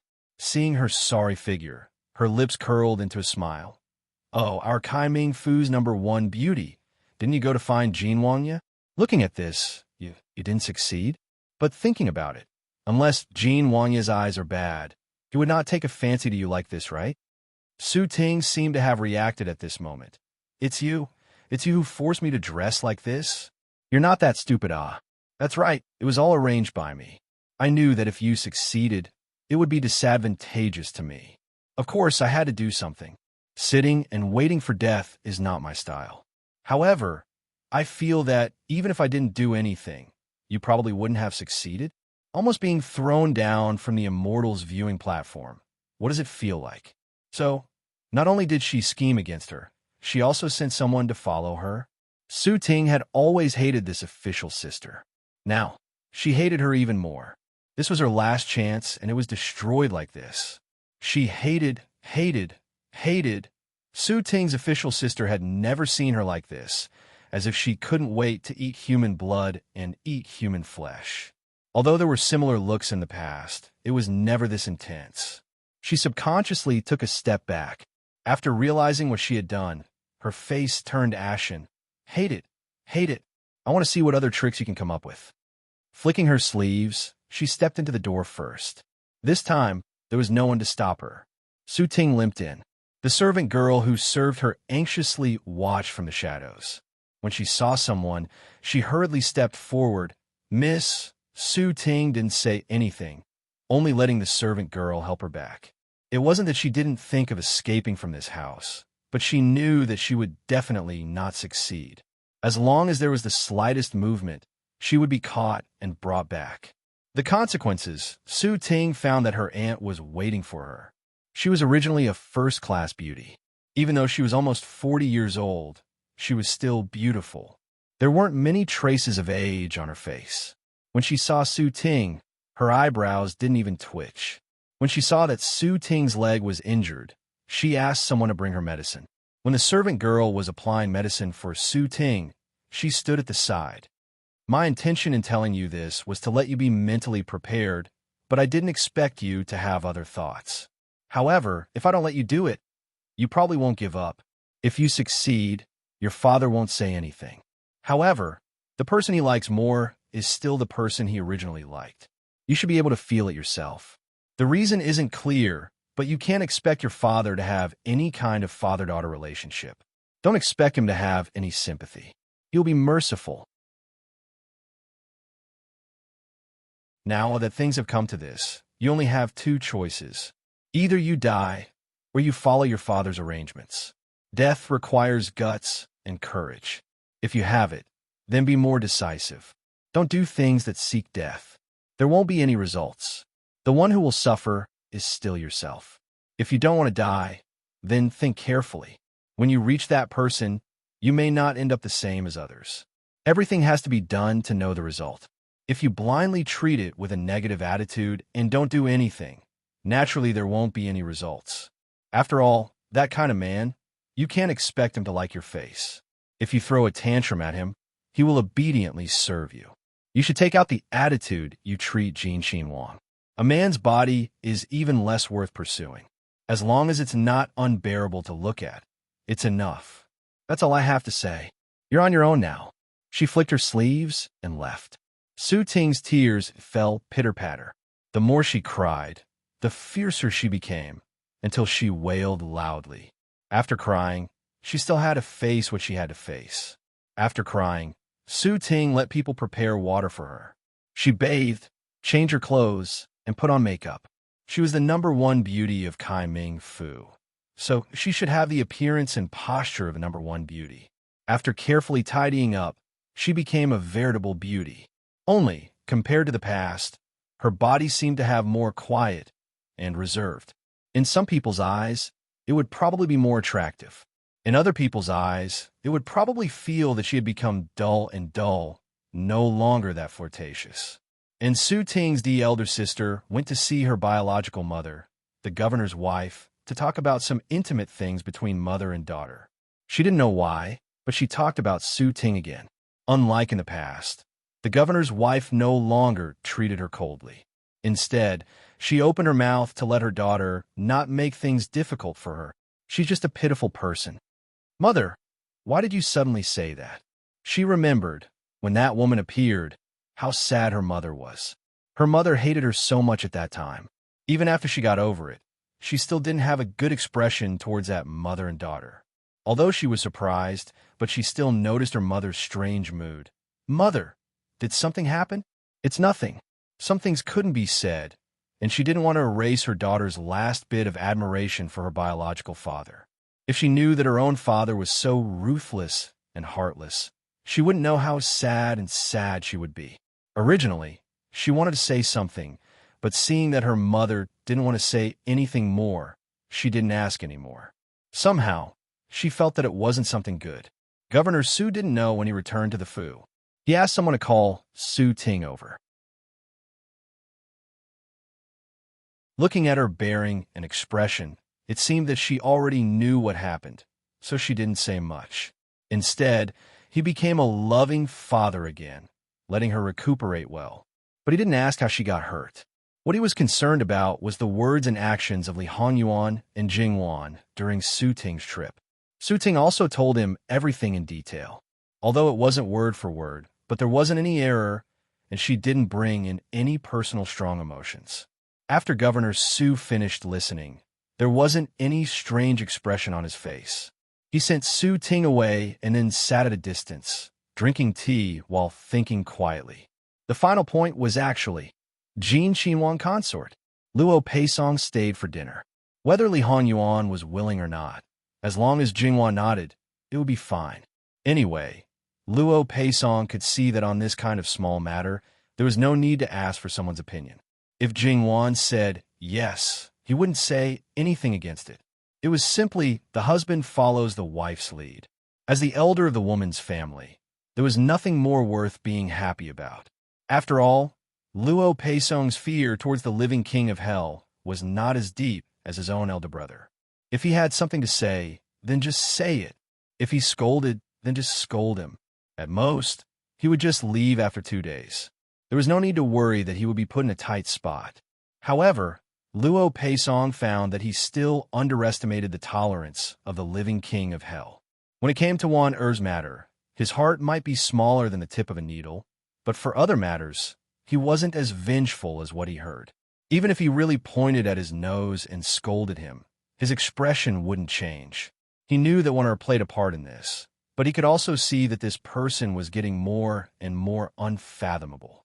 Without power or influence, without a single redeeming feature, perhaps this was the biggest variable in this fight for the throne. Luo Peisong drifted outside the capital, but it didn't mean that he was completely indifferent to the Luo family's matters. On the contrary, the Luo family had someone he cared about the most. They were his roots. He knew very well that if one of them rose or fell, all of them would fall. He was free and unfettered outside, not because of his elder brother. He believed that if something happened to the Luo family, even if he wasn't implicated, he would definitely be ostracized when he walked outside in the future. It It was possible that he would die in any corner in order to eliminate the root of the problem. Thinking of this, Luo Peisong felt that perhaps he should return to the capital and have a good chat with his elder brother. Luo Peisong's meals were the same as the other professors. They were all distributed by the people of the Kaming Academy. When they learned that the prince and princess were present, they naturally had to add more dishes. However, even if they added more, they weren't like the officials of the Kaming Mansion who put in all kinds of effort. In terms of the number of dishes, they were far less. At this time, he seemed to have a good appetite for the derogatory remarks of the officials of the Kaming Mansion. Because Jingwan was present, they didn't ask Jiang Wanli to avoid them. Once again, they used one table for one table and added Yu Zhongxing and Lord Shi. After his impression of Li Hanyuan changed, Luo Peisong didn't deliberately pick on him. He spoke to Li Hanyuan calmly. Li Hanyuan still didn't speak much, but no matter what was said, he could respond. Moreover, he could always hit the nail on the head, and even hit the nail on the head. It was absolutely no problem for him to talk about books and studies. Except for Jingwan, there was probably no one who wasn't surprised. Although Jiang Wanli was introverted and not flamboyant, he was confident that among the younger generation, there weren't many people who could be compared to him in terms of talent and learning. It wasn't strange to meet someone like him. However, it was really surprising that this person was a prince, a young prince. There were a lot of things that princes needed to learn, but no one would ever train them to be knowledgeable and talented. If they were barely on the same level in terms of talent and learning, then Prince Jin's understanding of everything was far from his. He seemed to be standing at a height that was difficult for others to reach, with the bearing of pointing out the country. Not to mention him benefiting, even Luo Peisong unexpectedly gained enlightenment from it. Thinking about it, Li Hanyuan had experienced the past life and the present life. Even if he had experienced all the years, he still fell short of Luo Peisong by a large margin. He had experienced the sorrows of life, tasted all the heartache, experienced the movements of the country, saw all the tragedies of the battlefield, and also made a country swaying in the wind and rain to become prosperous. In the end, he even tasted death. In all these aspects, there were few people who could be compared to him. Naturally, he had a broad view, a wide view, and a deep understanding. And Luo Peisong, even if he was a great scholar, his understanding of life was still much narrower. Not to mention, he basically didn't touch on the important matters of ruling the country. Listening to a monarch's words was better than reading 10 years of books. Jiang Wanli sincerely bowed to Li Hanyuan because Li Hongyuan's words even filled in his shortcomings. Speaking of which, Li Hanyuan deliberately did this. After all, he was also clear about Jiang Wanli's shortcomings in the beginning. Now he filled in for him and shortened the detours in his official career so that in the future he could work harder and faster for him. If the people under him were able to do things well, then he, as the boss, would be more relaxed. Only by being a hands-off shopkeeper could he be free and at ease, without any worries. And Luo Peisong's favorable impression of Li Hanyuan, which was -100, directly soared to a +100. All kinds of displeasing to the eye became all kinds of pleasing to the eye. Jingwan's eyes turned, and she sighed in her heart. Should she say that he was still the living king of hell? Once he wanted to please someone, there was no one who couldn't be easily won over. Although the current situation was far from the extent of pleasing, at most, it could be considered as casually brushing up the favorability, but the effect was really too good, really too good. And throughout the whole process, the only one who remained silent was Yu Zhongxing. After all, he was a military general. Although he still studied, he was still too far behind these people. Of course, what he didn't understand was only some things from books. As for current affairs, his understanding was probably second only to Li Hanyuan. After all, he stayed by Lu Qingdi's side every day and listened to everything. As long as he wasn't too stupid, he should understand what he didn't understand after a long time. However, he was still shocked by Li Hanyuan. He had witnessed Li Hongyuan's ruthlessness and means, as well as his wisdom and foresight. He felt that it was a waste for Emperor Lu Qingdi to give up such an excellent son. At the same time, he was even more curious about the reason why His Majesty did so.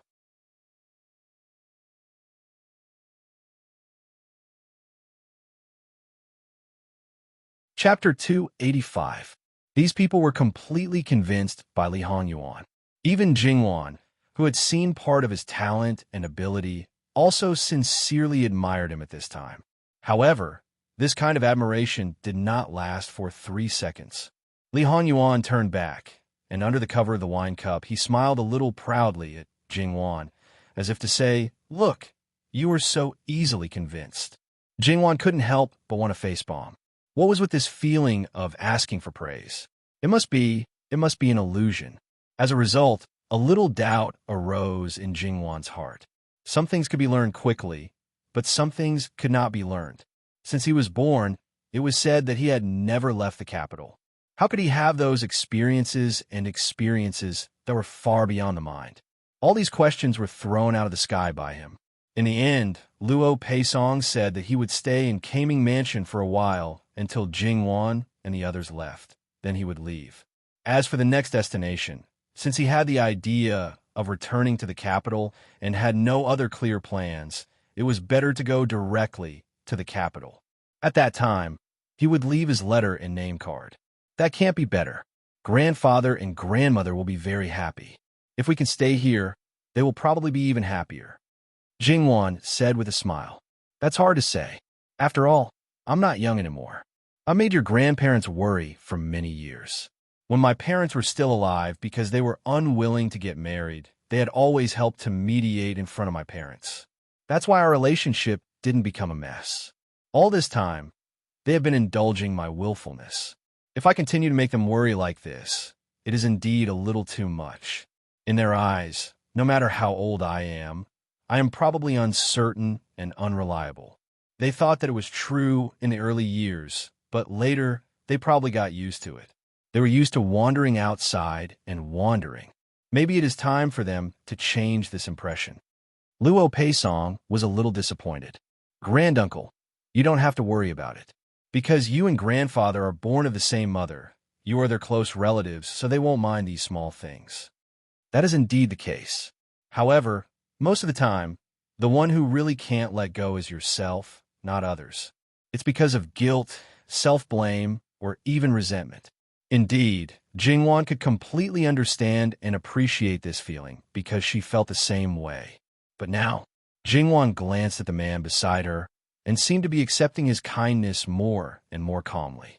Sometimes, she even felt that it was natural. This was also what he wanted. He wanted her to trust him without reservation and rely on him. He was committed to making her learn how to be extravagant and enjoy life. He tried to use the best things in the world to bribe her so that she could not leave him. Even though he didn't say it out loud, Jingwan could feel it from his actions. Even though he knew it didn't mean much, it was more likely that he simply wanted to give her the best. That's all. If he wanted to keep her forever, it was very simple. He just needed to be the only one in his body and mind, the only one that belonged to her. When they left, Luo Peisong didn't hesitate to ask Lord Shi to stay behind. After all, when Luo Peisong spoke, it was definitely a surprise. Lord Shi had a lot of shortcomings, so he knew a lot of things. However, under normal circumstances, he couldn't talk at all. After all, ordinary people didn't think that the things he knew were useful at all. But those who knew liked to quote from classics and classics. At one point, Lord Shi couldn't understand what Luo Peisong was saying, so he became a useless person. However, at Luo Peisong's level, there was no need for him to show off his knowledge. It was as if he had returned to his natural state. It would be strange if he didn't understand the most straightforward words. Li Hongyuan didn't have any objections to keeping Lord Shi. After all, he already knew about the situation in Kaming Mansion and its surroundings. In Li Hongyuan's eyes, Lord Shi was reduced to a useless person. Since that was the case, one more person wouldn't make a difference. Thus, he was mercilessly abandoned just like that. Lord Shi was very happy to be able to learn from a famous scholar for a period of time. It was something that he didn't even dare to think about. Due to some considerations, Neither Li Honyuan nor Jingwan asked anyone to serve them. Therefore, when they left Luo Peisong's small courtyard, only Granny Gong and Mu and were waiting at the door. However, there were probably many people who knew that they were here, so there were quite a number of people who seemed to be wandering around intentionally or unintentionally. These people had no effect on Jingwan and the others. They were ready to leave Kaming Academy directly. Li Honyuan knew very well what his father was thinking. Although Yu Zhongqing wouldn't tell on them, Li Honyuan was really not interested in paying attention to this group of obviously immature but ambitious students. Along the way, there were some people who wanted to approach them.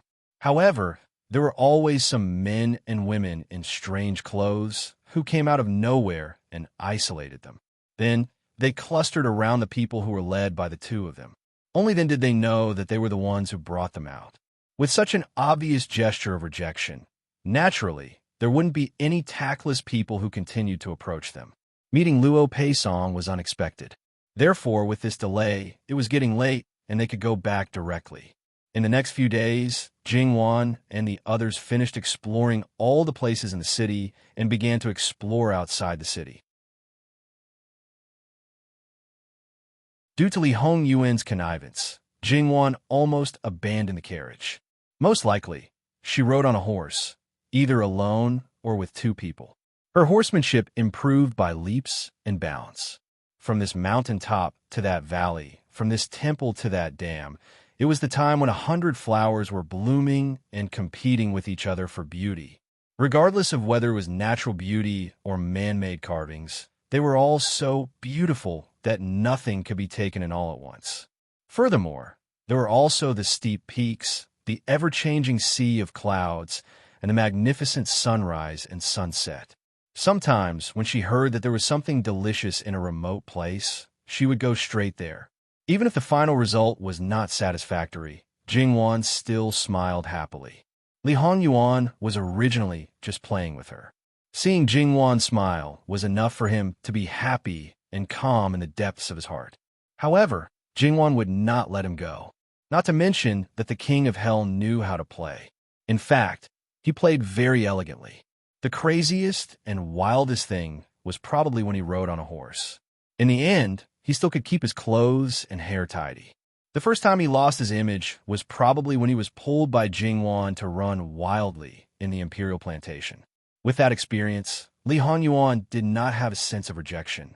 After really experiencing that kind of unrestrained recklessness, people who were raised under the strictest dogma would also be addicted to it. One time, Jingwan was on a whim. Originally, she was going to go back to the city. However, she dilly-dallied and refused to go back. She was determined to have a camping trip. It should be known that now her will was the priority, and no one would say anything. The things were not fully prepared. According to Nanny Gong's idea, she asked people to go back to the city to get them. However, Jingwan firmly refused. The reason why she did this was not because she did not know that the people around her had to prepare a lot of things before going out. There was no surprise or accident in it. It was not that Jingwan was a thrill-seeker and adventurous person in her bones. It was purely because the people around her were too rigid. However, after this time, Jingwan did not want to play this kind of accident again. Because after this time, whenever she went out of the city, the people around her would prepare more and more things. Every time she went out of the city, she would have a camping trip and a high-class accommodation. Thinking of those things, Jingwan could not help but sigh. She asked for help from someone, but that person just watched the show and said that the person whose server did a good job. He would reward her on the spot and give her a pay raise later. No one listened to her advice. In the end, Jingwan could only helplessly say that she would not be willful in the future. Nanny Gong said that she did not think it through before and would not make the same mistake in the future. If Nanny Gong was expressing dissatisfaction with her, she would still say it. However, Jingwan knew that Nanny Gong really thought so. It was nothing more than moving a stone to drop on one's own foot. Other than these small, unsatisfactory things, everything else was very enjoyable. It was really enjoyable. This was because, intentionally or unintentionally, Li Honyuan had unlocked many new postures. The clear spring in the mountain stream, the bushes in the wilderness, the steeds on the road. There were too many places where they had left their scents.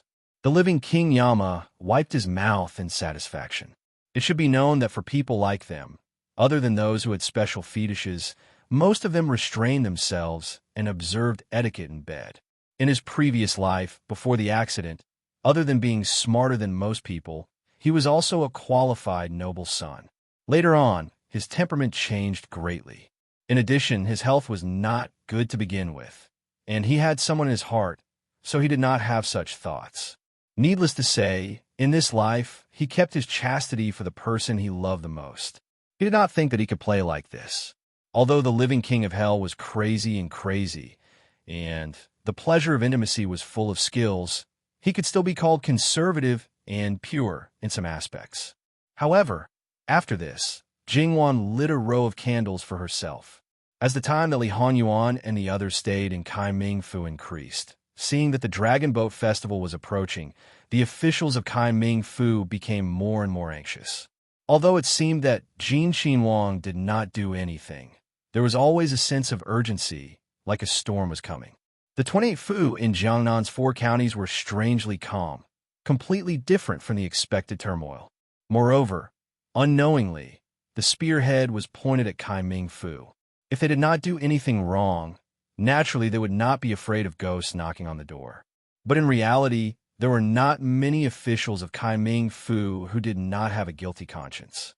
Jingwan, who was almost done playing, returned to the house, and those Furins finally found the opportunity and excuse to visit, inviting Jin Xinhuang and his wife to attend the lunch banquet. Jingwan accepted the invitation and said that she would definitely be there. Afterwards, these Furins then mentioned their own evil spawn, but they did not want to take them back, only asking if they could see them. Although they tried their best to show that they did not care and were reserved, Jingwan still saw the anxiety and worry in their eyes, and there was also a bit of pleading. Jingwan then remembered, in this other courtyard, there was still a group of playboy young masters who lived like tyrants. They played to their heart's content and accidentally fell into the sea of oblivion. What was it? She sent people to re-educate them. Could it be that it had been continuing? Her face did not change, but her heart was a bit guilty. Turning back, "Mama, how are the young masters?" Replying to Wang Fei, "The young masters are eating well and sleeping well. Everything is fine." Jingwan nodded. "I will tell Wang Ye to let the young masters go back. What do you think?" It just so happens that Wang Ye mentioned this morning Wang Fei can make the decision regarding the young masters. Gong Mama responded, "Like this? Then that's fine. Go invite the young masters out and return with the Furins." The master and servant pair sang the same tune, and under the situation where there was no prior communication, they tacitly handled this matter simply. Things went so smoothly that it naturally made the Furins happy, but the worry in their hearts did not lessen much. Not to mention other things, their own children had always been spoiled since childhood, stretching out their hands for clothes and opening their mouths for food. Who knew how these days passed? Would they have lost so much weight by now? When they thought of that appearance, they could not stop the heartache, but they could not show the slightest bit of it on their faces. At the same time, they had to thank Jin Xinhuang and Jin Xinhuang Fei for their children's care these days. Jingwan listened to their insincere words, and her face could not help but stiffen. Jingwan lowered her head to drink tea, as if she did not see anything. Originally, they thought that they would have to wait for some time to tidy up their children, but they did not expect that it would be so fast. Then, when they saw this group of familiar yet unfamiliar children, the Furins were stunned. It must be said that as long as they had not seen their grandchildren for more than a few days, they would habitually say, "My son is dead."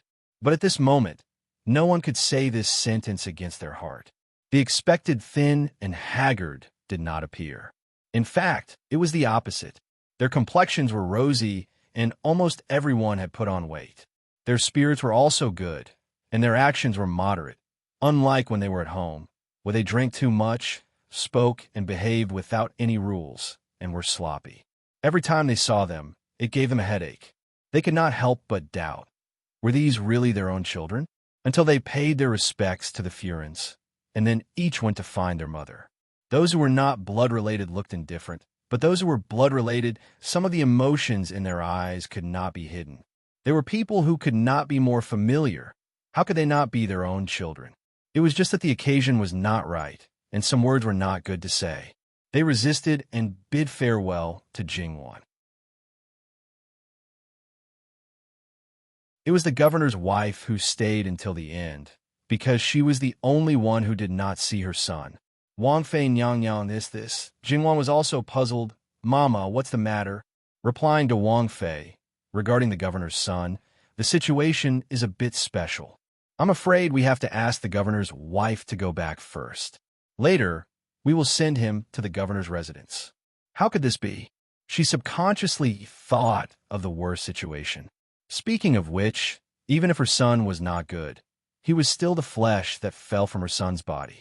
Toward an outsider, even if she had good feelings, could this good feeling surpass her own son? The governor's wife suppressed her anger. That evil creature can receive Wang Ye's and Wang Fei's care. That is his good fortune. How could he continue to trouble Wang Ye and Wang Fei? Even if the situation is a bit special, this subject's wife can wait. Since that's the case, Mama, just invite them over. They all came in together, so it's not good to treat them differently. Just send them out together. Mama Gong hesitated for a moment. Yes, Wang Fei. The person was quickly carried over, and it was carried over by 4 people.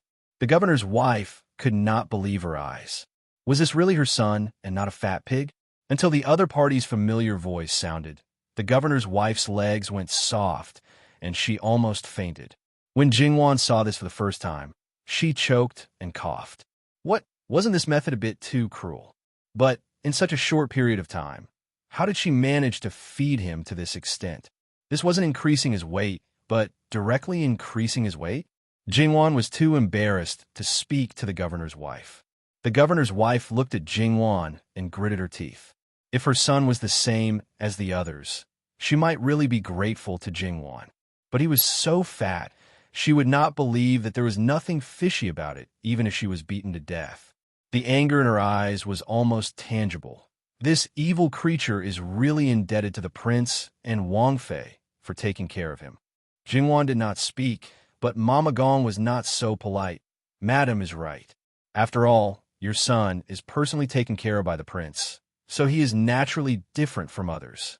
Speaking of which, your son's appetite is really good. Although the governor's mansion is not rich, it should not be a problem to raise a son. In the future, don't be too harsh on him. The governor's wife was so angry that her chest heaved up and down quickly.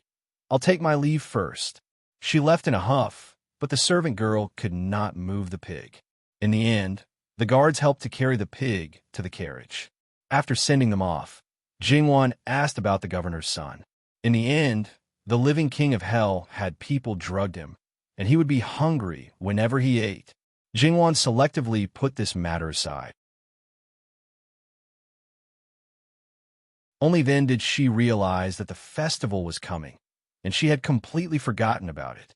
Naturally, she did not prepare to send the festival gifts to the capital. That was why she hurried to find Mama Gong and the others. As the saying goes, one can't be late. Now she regretted deeply in her heart. Your Highness, don't worry. The festival gifts in the capital have been sent back. Everyone should have a share. No one is left behind. Jingwan exhaled. She was sincerely grateful to have such a considerate and thoughtful person. Thank you, Mama Gong. Your Highness, you are too polite. You did not inform me and acted on your own accord. I should ask for your forgiveness. How can I accept your thanks? Mama Gong was still serious and proper. Mama Gong, you are too boring. You have been my master for 3 or 4 years. You have helped me a lot and taught me a lot. Nominally, you are my master and servant, but in your heart, you treat me as your elder. Mama Gong has always been strict with yourself and has never overstepped your boundaries. In your heart, do you really treat me as your master? Mama Gong was silent for a moment, and then she gave a rare smile. Since your Highness said so, there is no need to thank me. That's right.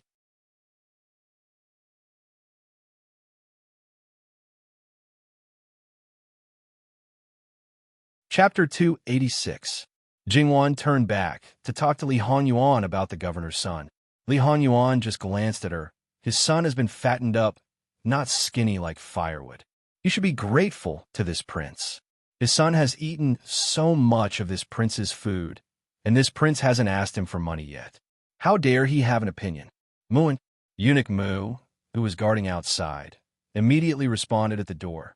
Master, what are your orders? Go to the governor's mansion and tell the governor that his son can eat too much. One person can eat a group of people. This prince only said to raise a person that day, not a pig. Let him quickly calculate the excess into money and send it over. He should be more self-aware. Every time, this prince has to tell him what to do personally. Does he, as the governor, rely on others to tell him about his government affairs? Li Hongyuan's words were vicious and heart-wrenching. Those who had a slightly weaker tolerance would vomit blood in anger. Yes, eunuch Mu responded. He would definitely convey his master's words word for word. Jingwan looked at Li Honyuan as if she wanted to say something. Li Honyuan looked back at her with a faint smile. Wan, do you want to plead for leniency again? Yuan, you think too much. Why would I plead for leniency for an unrelated person? And that's right. Those are all outsiders. She should follow the husband and wife. Li Honyuan played with Jingwan's fingers one by one, as if he was studying the most perfect art. Then, he put them to his lips and kissed them. A little numb, and a small electric current seemed to spread from her fingertips to her whole body. Jingwan couldn't help but shrink back. Naturally, she didn't succeed. When she met Li Hongyuan's slightly condemning gaze, it was as if she had done something heinous. Jingwan really felt a little guilty at the first moment. She wanted to curse. What's so great about having a high face? Can you use a handsome man's trick as you please? She wouldn't fall for this trick. Doesn't Yuan have anything to say about the banquet? What's there to say? The worst that can happen is that there will be no good banquet. Even if they use the enlightened official army, I can still escape. Besides, do you think that they have the guts to use the official army? Tong Prefecture had a total of 120,000 soldiers. Because Kaming Prefecture was also a prefecture, it had 20,000 more soldiers than other prefectures. The governor of a county was in charge of the army of county. However, the people in each prefecture were not to be trifled with. It should be known that in order to divide the power, the subordinates were not united in the original arrangement. In this county, it was already good enough that there were 50,000 people who were completely under his command. Among these 50,000 people, there were at most 10,000 from the Kaming Prefecture. Moreover, once they made a move, they would definitely be stopped by others. Mobilizing the prefecture army to deal with a prince was already a blatant rebellion. How many people would have the guts to search the whole family without any reason? Even if it's a secret operation, if there are less than 1,000 people, they can't even touch a strand of my hair. If there are more than this number, can it still be considered a secret operation? Li Honyuan raised his hand, and the back of his finger brushed across Jingwan's cheek. As long as I'm still alive, I will definitely not let you suffer the slightest bit of harm. You're really unlucky. If there's any chance, I will send you one step ahead. Don't worry, it won't be very painful. I have always been decisive. When Li Honyuan said this, there was a gentle smile on his face. However, these words were not a joke. If he said it, he would definitely do it. There was a trace of ruthlessness in his words. Up to heaven, down to hell. As long as you don't let me down, I will not abandon you. Jingwan smiled and leaned into his embrace. Wanwan really doesn't want to suffer losses. There must be a prerequisite for not abandoning me. Li Honyuan stroked her back gently. Of course. Can't I? Yes, there's nothing you can't do. Since he had already said this, Jingwan naturally did not continue to ask. Moreover, in Jingwan's opinion, the possibility of using the official army was infinitely close to zero.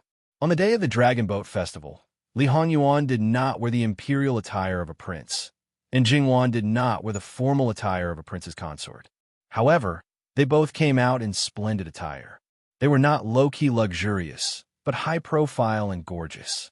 Even from afar, one could feel their extraordinary nobility. More importantly, They were able to firmly suppress the splendid attire on their bodies. To them, the attire was only to add color to their appearance. There is absolutely no awkwardness of wearing the imperial robe or looking like a crown prince. The first thing to notice would always be the person, and then the things on their bodies. Moreover, Jingwan even put on makeup today to highlight her own advantages and lessen some of the imperfections. She was still the same person, but she was exceptionally stunning. She had the aura of a beauty that overshadowed all the other beauties. In fact, there were indeed beauty and ugliness. However, in Jingwan's opinion, it was really difficult to choose the first beauty. After all, everyone's aesthetic was not the same. It was hard to imagine that Li Hongyuan's beauty could be recognized as the first beauty in the capital without seeing him in person. It could be imagined that he was extremely handsome. As for his mother, it was said that she was the first beauty in Jiangnan. How beautiful was she? She was the kind who did not wear any makeup. To be able to give birth to a son like Li Hongyuan, his appearance completely overshadowed Lu Qingdi's. It could be seen that his genes were powerful. However, Lu Qingdi was also handsome and dignified. If he was too ugly, with a son like Li Hongyuan, everyone would think that he was cuckolded. Their imposing manner was not only reflected in themselves, but also in a line of guards who wore the same uniform and carried swords at their waists. Jingwan's 6 maids were also dressed in the same uniform. They were beautiful but smart and capable. The 2 nannies were also upright and had spirited eyes. However, when they got closer, they found that there were actually female guards among the guards. Jingwan was already a married woman and was even a Qinhuang Fei. Naturally, there would not be any men who would have designs on her. However, Li Hongyuan was different. He had a wife and could still have designs on her.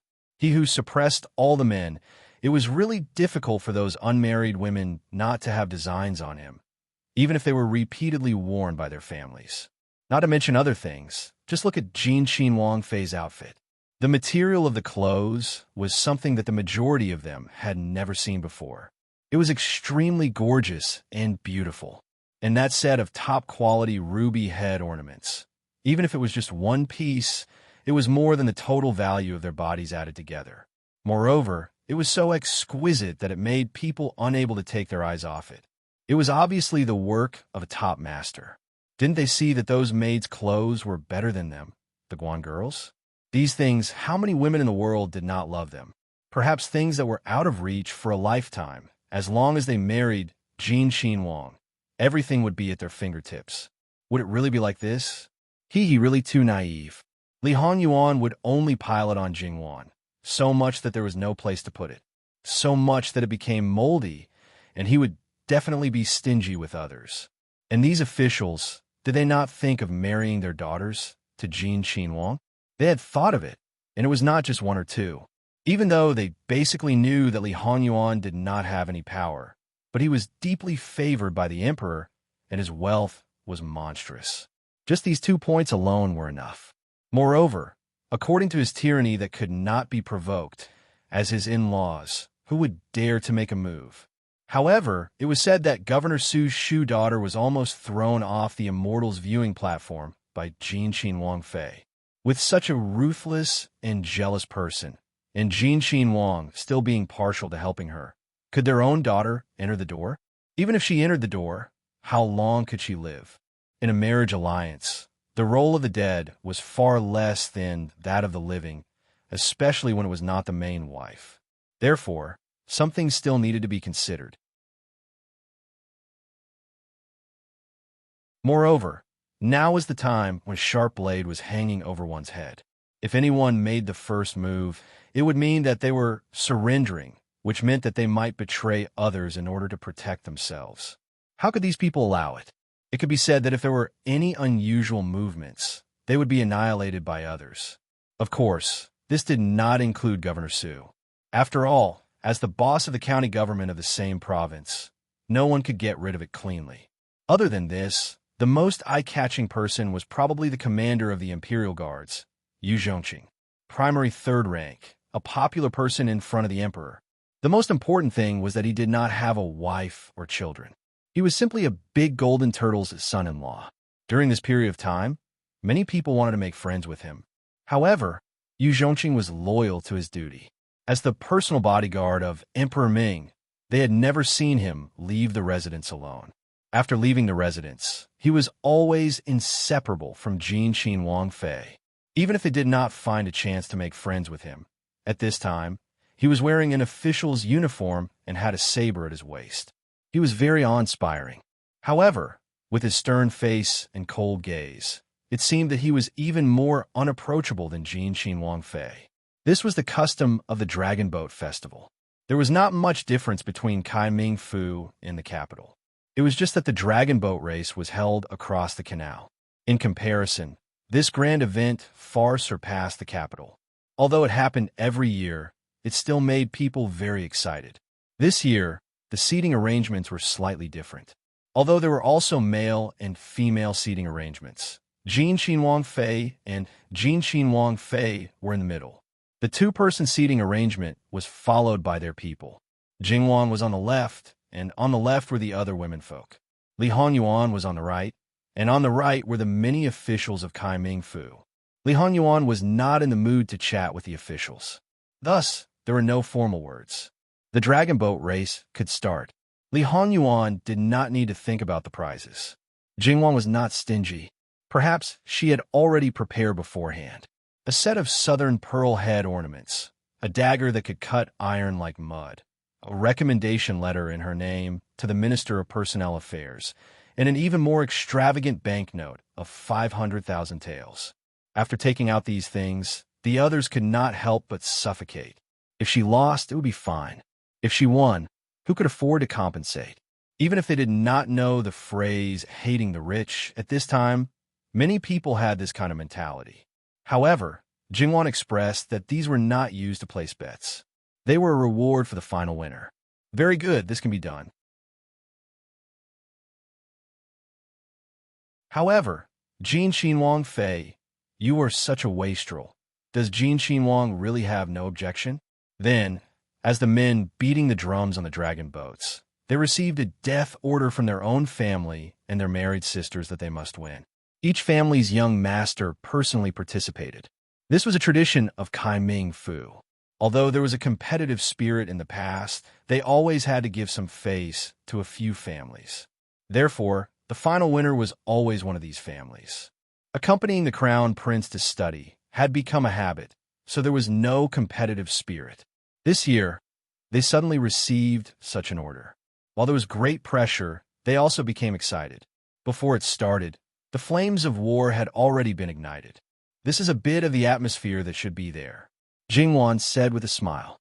Inexplicably, it gave people a feeling of wanting to spend a lot of money to have fun. However, no matter what other people thought, Jin Xinwang had no objection. There was a feeling of I spoiled it, so what? That made people want to beat him up even more. The people who deserved to be beaten were even more deserving of being beaten, and the people who wanted to be beaten were even more afraid to be beaten. The former became more and more leisurely, while the latter could only grit his teeth and hold back a mouthful of old blood in his heart. The dragon boat race started very quickly. Perhaps it was because this year's energy was particularly abundant. Everyone used all their strength to drink milk. It could be said that it was a fierce battle between dragons and tigers. You overtake me, and I catch up. It was not like the previous years, where the final result was basically decided not long after it started. Li Honyuan and Jingwan occasionally got together and whispered a few words. They talked and laughed, giving people a feeling of intimacy that outsiders could not get involved in, making people envious and jealous. Jin Xinwang was such a high and aloof person. How could he hold such a poisonous woman in the palm of his hand? As the saying goes, one may know a person for a long time without understanding their heart.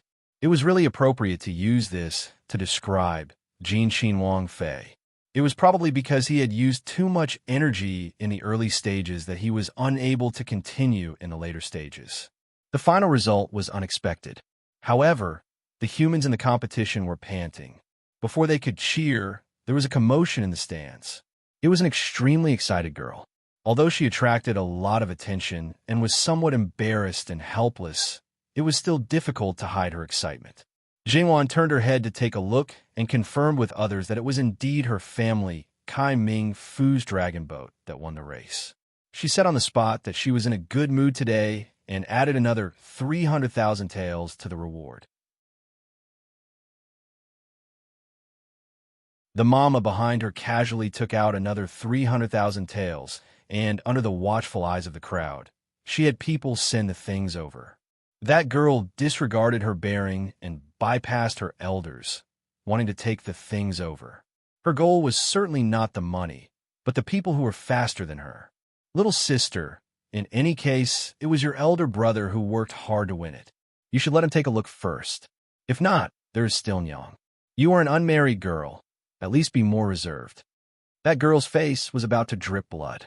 She was annoyed and resentful. Enough, don't make a fool of yourself. A woman next to her took the things and placed them by her side. No one should think about moving them. It was not that no one saw that the young woman used force when her mother-in-law took the things over. Her eyes were filled with undisguised reluctance. That young girl's eyes were red, and she was about to cry. The others all pursed their lips. On the surface, they were mocking them for being petty, but in their hearts, how many people were not envious?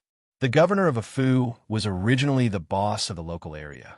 However, when the county city and the Fu city overlapped, he had to stand aside. Therefore, the governor of Kai Ming Fu was in a position that was neither good nor bad. It was slightly awkward. The things that were supposed to be his responsibility were often criticized by others. Sometimes he even had to lower his head and ask for guidance. It was sullen. In the past, he was not very conspicuous, but this time he had used a special method to show his face. The prefectural official smiled at the congratulations of others, but in his heart, he was not happy at all. This was a reward, but it was also a hot potato. If he was not careful, he would be buried. Regarding Jingwan's spending, there were many people who did not understand the meaning behind it, who did not secretly speculate the meaning behind it. After all, the figure of 800,000 taels was really subtle. It was almost half of a certain number. If there was this money, many things could be covered up. These old and new sly people in the officialdom, not many would think that it really came from Jingwan's hands. Could it be that Jin Xin Wang threw it out intentionally? But how could it be? Not to mention that Jin Xin Wang took Jin Xin Wang Fei out to play all day long. The main staff that followed him were basically sent out of Kai Ming Fu. The only two that did not do anything. How could he know about Kai Ming Fu? But 800,000 taels, it was really too much of a coincidence. The more they felt that it was impossible, the more they felt that there was a problem. Governor Darren, who was played the most miserably by Li Hanyuan, could not sit still at this moment. His heart was beating like a drum, and he could not help but look at Governor Su. But the other party was still as motionless as a mountain. No one could see what he was thinking. Perhaps he felt the governor's gaze. He even looked back and smiled indifferently. Subsequently, Li Hanyuan expressed that he was in a good mood. The dragon boat race would start another round, and the winner would be rewarded with 800,000 taels. As soon as these words came out, Governor Su's hand could not help but tighten the teacup in his hand. What was more subtle was that the second round was still won by the dragon boat led by the governor's son. The governor's back was directly soaked.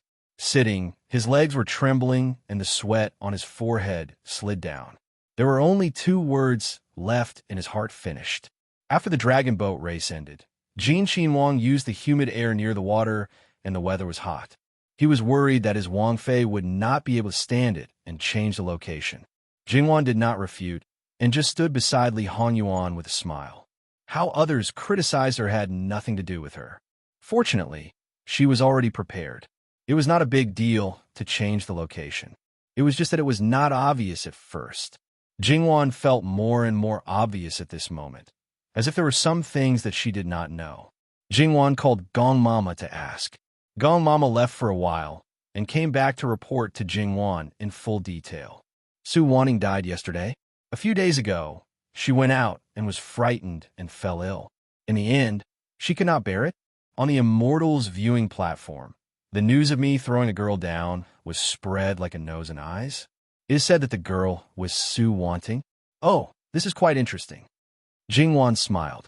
This killing incident, when it happened to a good person compared to when it happened to a bad person, it would cause a lot more reactions. This matter, Wang Ye should have a clear idea in his heart. Then you don't have to worry about it. This Kaming Fu was indeed not a simple place. However, presumably, they would leave soon. If it was like this here, then what about the center of this incident? Jingwan was inexplicably looking forward to it.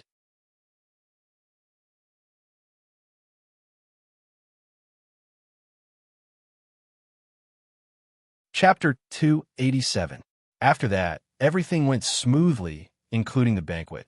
Everything was peaceful. There was nothing good without a banquet. Jingwan wondered if she was overthinking things. Even when they returned to the courtyard, nothing had happened. Jingwan blinked. Had it really ended just like that? Li Hanyuan found it funny. Wanwan really wanted something to happen. That's not it. I just think that something will happen sooner rather than later. Otherwise, it'll be quite annoying if something happens when you're in a good mood. Don't worry. The good show will happen at night if it doesn't happen during the day. It won't continue to drag on. I've told them that if they miss today, they won't have another chance. After all, they'll be reduced to lambs waiting to be slaughtered. Li Hanyuan looked at the side courtyard meaningfully. Maybe the good show will happen one after another. Anyway, you won't be disappointed. Although she didn't know the specific plan, she could roughly guess it. However, Wanwan might not be able to sleep well tonight. That's not a big deal. If we can't sleep well, there will definitely be someone who can't sleep well. Whether they can sleep well or not has nothing to do with us. If they make Wanwan unable to sleep well, I'll be very unhappy. If you're unhappy, then let them sleep more restlessly. Not only tonight, but also many, many nights in the future. Until they go where they should go and everything is settled. They know that a certain path is their final destination. When their hearts are at ease, they'll die, Jingwan said lightly. Jingwan wasn't happy either. Li Hanyuan basically didn't hide the situation in Kaming Prefecture and even the entire Tongzhou Prefecture from her.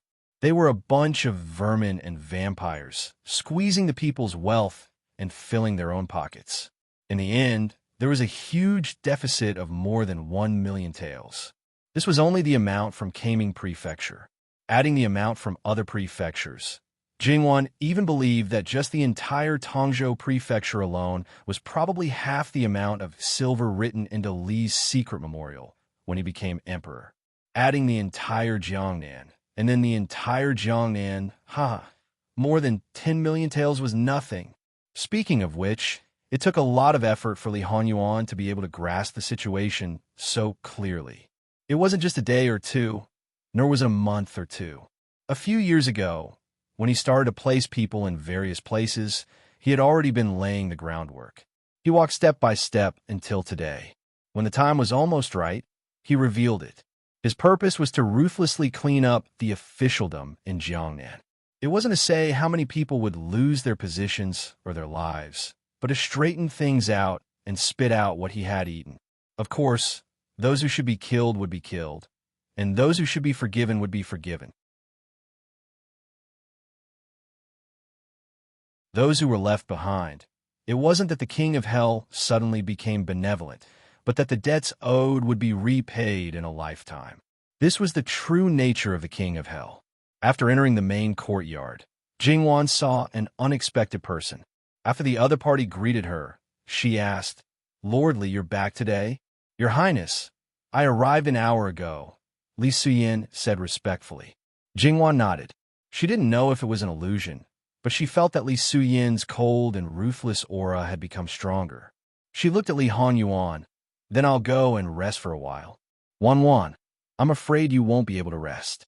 You should change into some simple and refreshing clothes. You have to leave Kaming Mansion tonight." Jingwan glanced at Li Suyin again. In other words, this person's return was actually some kind of signal. Okay. After Jingwan left, Li Suyin reported the results of this trip to Li Hanyuan. The actual situation is far more serious than what His Majesty received from the secret memorial. For out of the 100 black robe guards have been killed. In addition, I also found out another thing. 3 years ago, there were 50,000 people who survived the earthquake in Minshan County. In fact, there were only 20,000 people.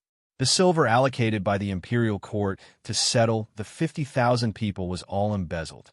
And those 20,000 people, Li Hongyuan's face was cold. They were secretly executed. It was not a question, but a certainty. His voice was so cold that there was no trace of warmth. Yes. The coldness on Li Suyin's face was not much less than Li Hongyuan's. Because of the earthquake, the people who were buried alive did not speak. After the earthquake, there was an epidemic that killed many people.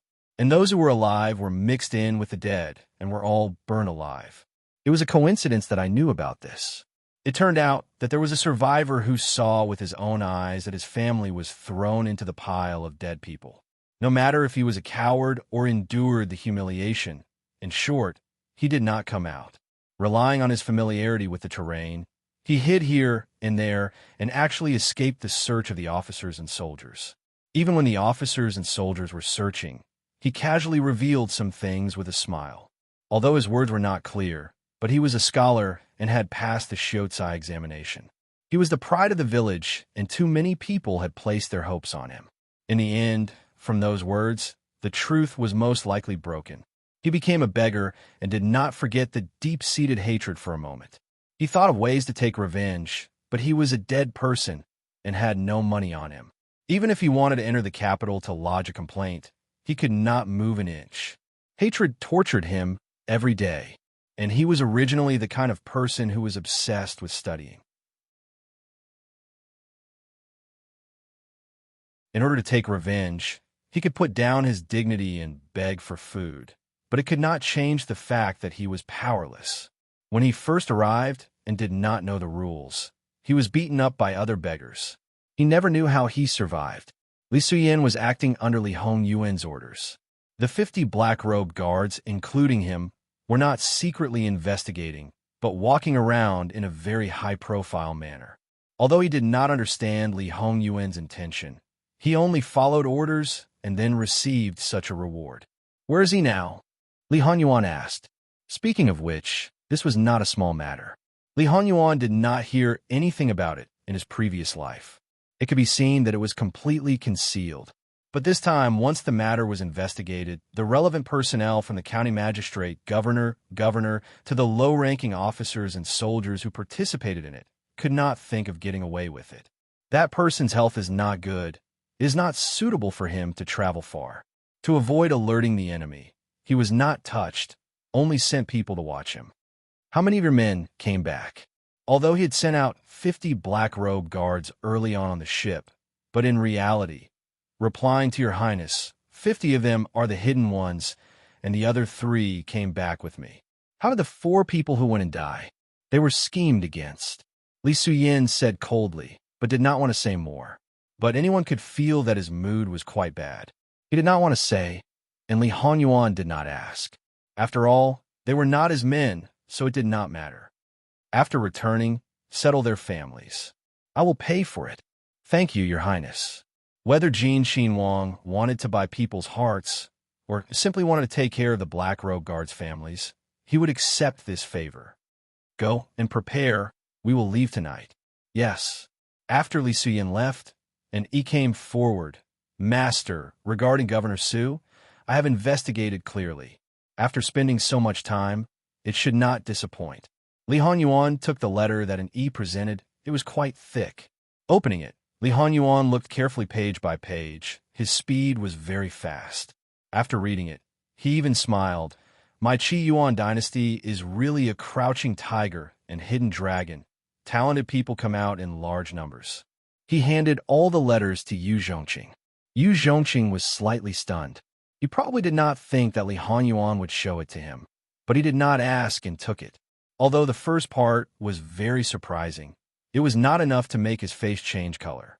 But when he saw a certain page at the back, Yu Zhongqing's eyes spewed out a strong hatred and killing intent, as if he wanted to burn through the paper. His hands trembled. Because of this, the veins on the back of his hands jumped. The next moment, he suddenly dropped the letter in his hand, turned and left, his hand holding the hilt, without Li Hongyuan's order, and he came forward to stop him. But Yu Zhongqing did not hesitate to pull out the sword, and he was also caught off guard. If it was not for the strong sense of danger as a shadow guard, his body moved faster than his mind, and he quickly turned sideways. That sword would have fallen on his body. This was not good. The other guards immediately came forward to help, but because he knew all the contents of the letter, he knew the reason why Yu Zhongqing was so abnormal, so he reminded his brothers not to hurt him. In the eyes of these people, the meaning of not hurting was not to hurt the tendons and bones, lose an arm, or break a leg. As for the rest, no matter what the reason was, just beat them up violently. Yu Zhongqing's skills were extraordinary, but could Li Hongyuan's guard be bad? What's more, an Yi, who held 2 positions, had a lot of fast, accurate, and ruthless killing methods. At the same time, there were also a lot of methods to beat people to the bone. Therefore, Yu Zhongqing, who had his sword taken away, was tragically beaten to the ground. Li Hongyuan watched leisurely from the side until Yu Zhongqing was forced to kneel in front of him. "Are you calm?" Yu Zhongqing lowered his head and did not say a word, as if he did not feel the pain in his body. "As for the other small fries, I'll find a chance for you to deal with them yourself after this mission. It's up to you to decide whether you want to kill them or let them go. However, you should know that we can't touch Old Dog Sue for the time being. A slight move in one part will affect the whole situation. Now, even if we're in the dark and they're in the light, it'll be difficult for the rest of the fishes to touch their tails." Li Hongyuan was a little patient, which was rare for him. Yu Zhongqing continued to be silent for a moment. He struggled, and the 2 guards who were pressing him released him. "I was reckless. Your Highness, please forgive me. I'll let it go this time, but if there is a next time, it won't be so easy. When a matter is over, I will hand him over to you to deal with." "Thank you, Your Highness. Go and deal with the injury." "Yes." Li Hongyuan looked at the letter that Eunuch Mu picked up from the table. Speaking of which, it was better to come at the right time than to come at the right time. The news was the same, but now he needed to make some arrangements. Jingwan changed her clothes and came over. When she saw the letter, she curiously picked it up and read it. After reading it, she did not look too good. These people are really not to be underestimated. The Qi Yuan dynasty is like a sieve. There are loopholes everywhere. Speaking of which, most of the Qi Yuan's territory is fertile and rich in resources. Many people want to take a bite of it.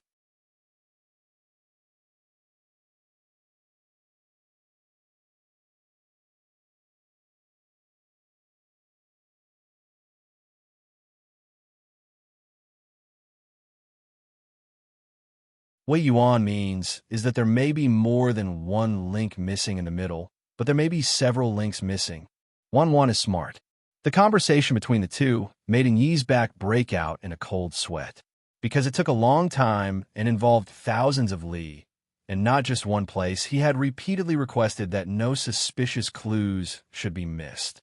He had also considered the gathered information himself, and only presented it when he felt that there was no problem. In the end, even Wang Fei saw the problem with one glance, let alone Master. Master didn't point it out at the first moment and didn't even show the slightest difference. Just thinking about it made him tremble a little. Moreover, the efficiency this time was very low, and such a mistake appeared. It was simply unforgivable, and he immediately knelt down and asked for forgiveness. Jingwan was startled, then immediately smiled and said, "Since there is a mistake, do your best to remedy it. Give me some personal opinions and reorganize it from the beginning to the end. Don't be affected by the original information. Otherwise, it's easy to have a preconceived idea. It's very likely that you will be misled or overlook something." And he secretly glanced at Li Hongyuan. Seeing that he didn't have any objections and there was no change in his expression, he gathered his courage and said, "Many thanks for Wang Fei's guidance. This subordinate will let people investigate again." Jingwan nodded. "You should have your own set of rules when doing things. Rewards and punishments are clear. You should understand what should be done now." "Yes, this subordinate understands." "Then you can go." And Yi retreated. Jingwan turned back and met Li Hongyuan's smiling face. Instead, she righteously raised her chin slightly. What what I did or said was wrong. Yes, there's nothing wrong. Li Hanyuan pulled Jingwan over and let her sit on his lap. He pinched her chin. Wanwan is also very good at playing with advancing in order to retreat. What and what? I don't understand. Jingwan snorted. You don't understand? It doesn't matter. This husband will break it down bit by bit and explain it to you. You will definitely understand. You let an E receive the punishment by himself. Aren't you worried that this prince's punishment will be too heavy? Originally, you directly pleaded for leniency, but now you've learned to beat around the bush. Tell me, are you becoming more soft-hearted, or what? What Wang Yuang Fei, it's time to go.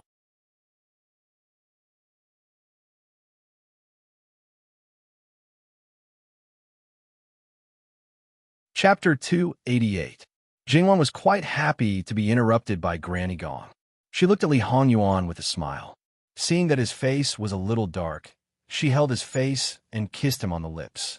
Ah, Yuan, you're not going to change? This outfit of yours isn't much better than the one I was wearing before. He stretched out his hand and tugged at his broad shoulders. Wan, how long do you think it will take for me to change? Do you think everyone is like you, dilly-dallying for half a day? Li Hanyuan pinched the tip of her nose naughtily. He was a little rough. Jingwan slapped the back of his hand. What do you mean everyone is like me? There are many people slower than me. Although she had put on makeup today, she did not have to put it on again after washing it off. Many women put in a lot of effort to ensure that they would always have the most perfect image in front of their husbands. I don't know how others are like, but I know how Wan is like. Li Hanyuan teased. Seeing that Jingwan was grinding her teeth as if she was going to bite him, he helped her up. Let's go. It's a little earlier than expected, but it's good. Maybe we can have a good sleep later in the night. He took her hand and walked out. Outside the door, there were not only people waiting to serve her, but Mu and was also holding clothes. Then, a certain someone put on a good show in front of her. The clothes that usually looked complicated and difficult to put on and take off were simply like magic in his hands.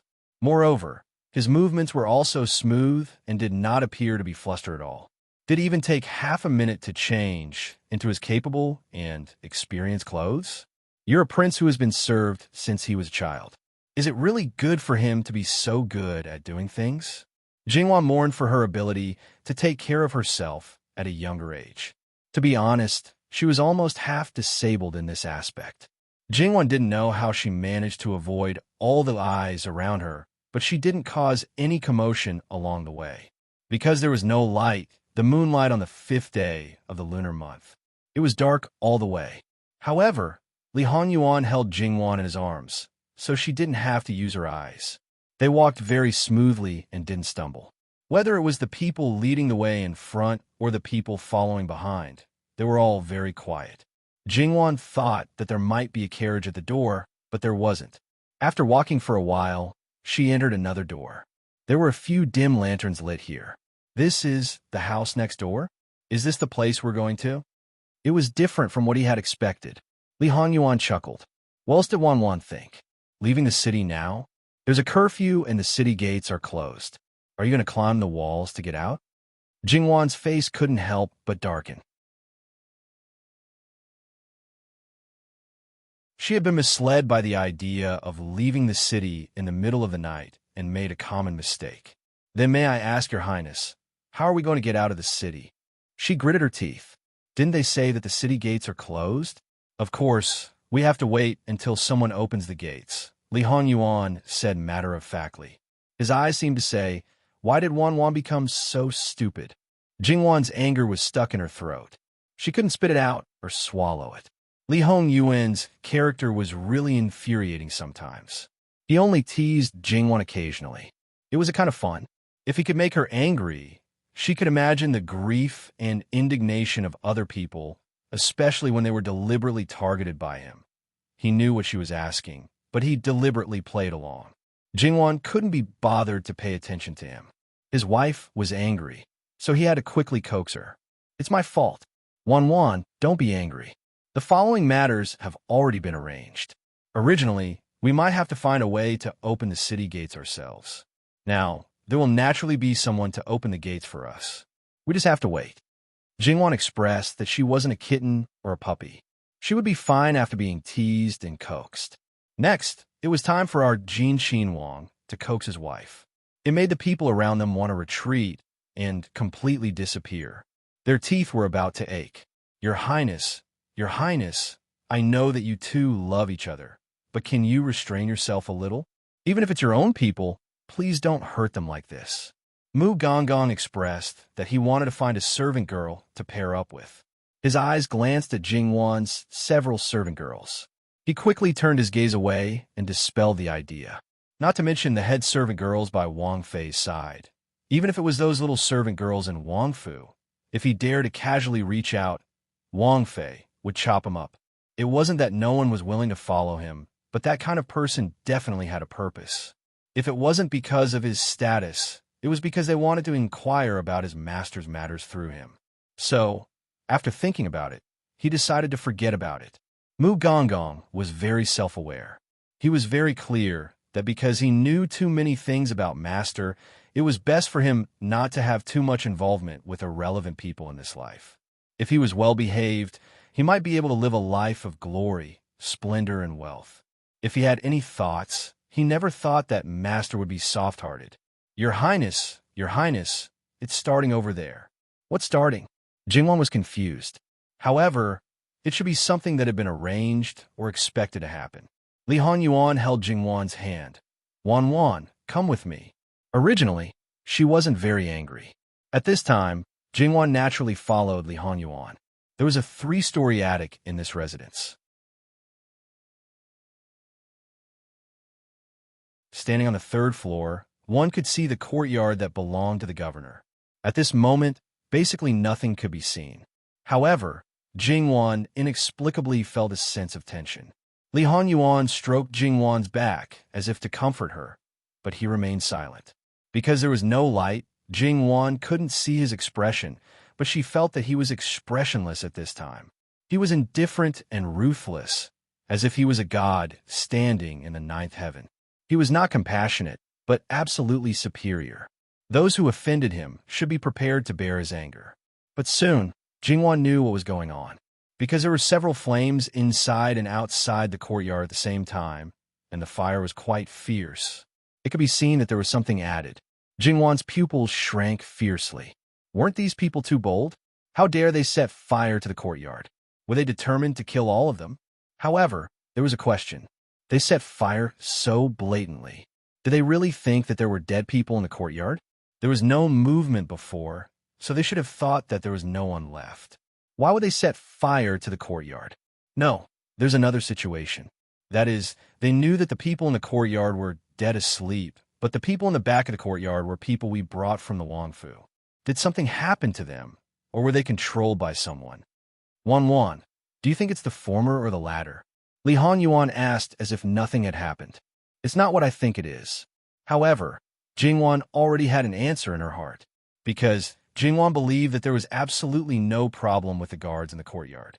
With them there was no reason for outsiders to take advantage of and enter the courtyard to kidnap and drug the chefs. But as far as she knew, the chefs that were brought out this time had been in the Jin Wangfu for at least 3 years and had always been well. It could be seen how deep they were hidden. Or perhaps they were hidden chess pieces. They didn't do anything on normal days, only leaving them for crucial moments. But they had all left. The number of people was not small. Was there really no one who suspected? Also, the people who didn't leave with them, were they going to be buried in the sea of fire? Jingwan couldn't help but clench her fists. Her expression was very ugly. Li Hanyuan seemed to know what she was thinking. There are substitutes in the courtyard. These people are not ordinary people. Because they had already taken precautions, this is just a show to beat them at their own game. As for the others, knowing that you are soft-hearted and can't bear to see innocent people die, we have already let them return to their own residences. You will know when you see. Right now they are far from being affected. As for the future, rest assured, there will be people coming back to be good people. Unless they are too unlucky, no one will die. Jingwan breathed a sigh of relief. Her tense body gradually relaxed. She hugged Li Hanyuan from the side. Ah Yuan, thank you.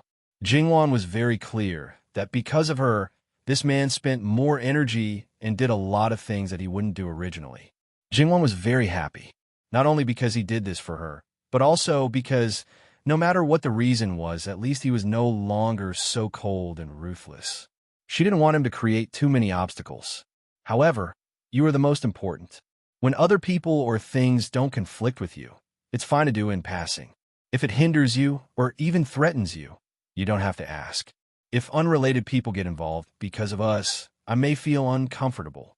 But if something happens to you, I may be in so much pain that I wish I was dead.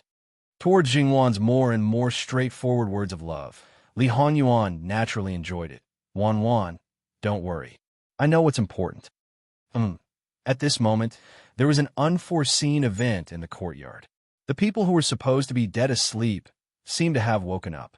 In an instant, the whole courtyard was in an uproar. Not only were there people shouting to put out the fire, there were also people shouting to kill. The flames soared into the sky and set off the chaotic figures.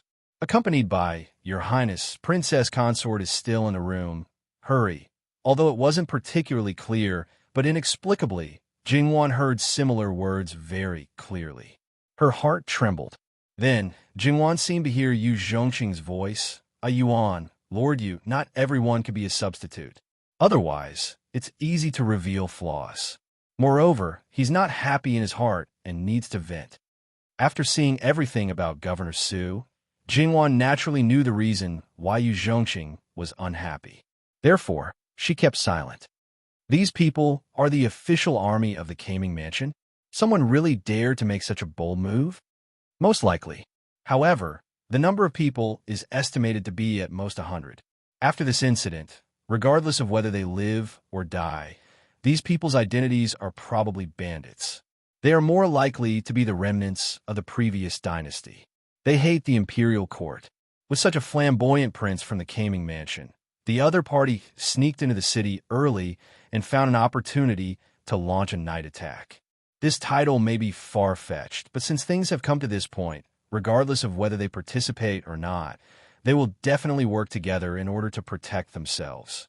Then, they will jointly ask for forgiveness from the emperor.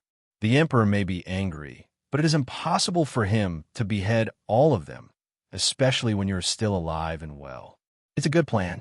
However, these people will lose their lives for nothing. Their families may not even get any benefits. There were always some people who didn't take other people's lives seriously. No matter who is the instigator or the participant, no one can escape from this incident. It's fine on the surface, but secretly, I will definitely make them suffer a fate worse than death. At this time, Li Honyuan was ruthless, but Jingwan was not the least bit surprised. Because of the noise, the surrounding houses also lit up their lights.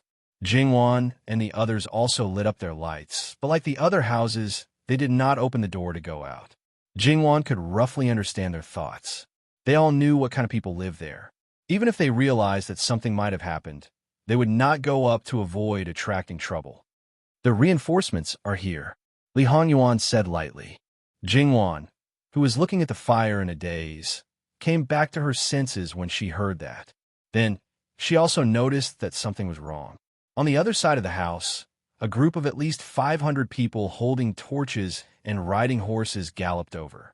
Just when Jingwan was guessing who brought the reinforcements, Li Honyuan seemed to be performing a magic trick and handed a clairvoyant to her. Jingwan paused and took it. In fact, she wanted to say, "Dear, you are simply a treasure chest." Jingwan raised the clairvoyant and looked carefully. She found a more special position in the group. The seemingly elegant man was riding on the horse with an anxious face. He was swaying on the horse, but he kept shouting, "Hurry, hurry, hurry." Who else could it be but Governor Su? And around him, there were a few other people. Although they were not wearing official uniforms, they should be military officers. Yuan knew that he would come. Seeing Li Hongyuan's confident attitude before, how could Jingwan not know? Since this person has some guesses about me, then he will not easily take risks, let alone wallow in the mire with others.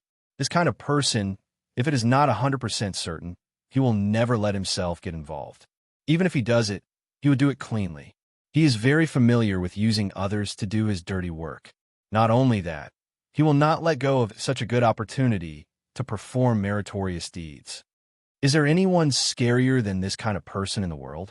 Jingwan whispered. Yes, your husband is me. Don't you see that no matter what he does, your husband is still better than him? Li Hongyuan laughed. Your skin is thicker than the city wall. What's one time?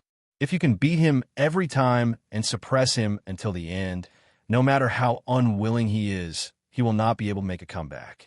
Then, it will not be too late for you to say this. Jingwan refuted him without holding back. Then, Wanwan, let's wait and see. Due to the arrival of Governor Su and his men, the originally chaotic situation in the courtyard was quickly brought under control. For some unknown reason, these people did not show any mercy to the black-clothed men who committed the crime. They directly killed them without mercy. The bloody scene was reflected in Jingwan's eyes frame by frame. Jingwan's face turned pale and her hands trembled. Li Honyuan wanted to take off her clairvoyance, but she stubbornly continued to watch. Li Honyuan did not quite understand what she was thinking at this time, but he did not insist on stopping her.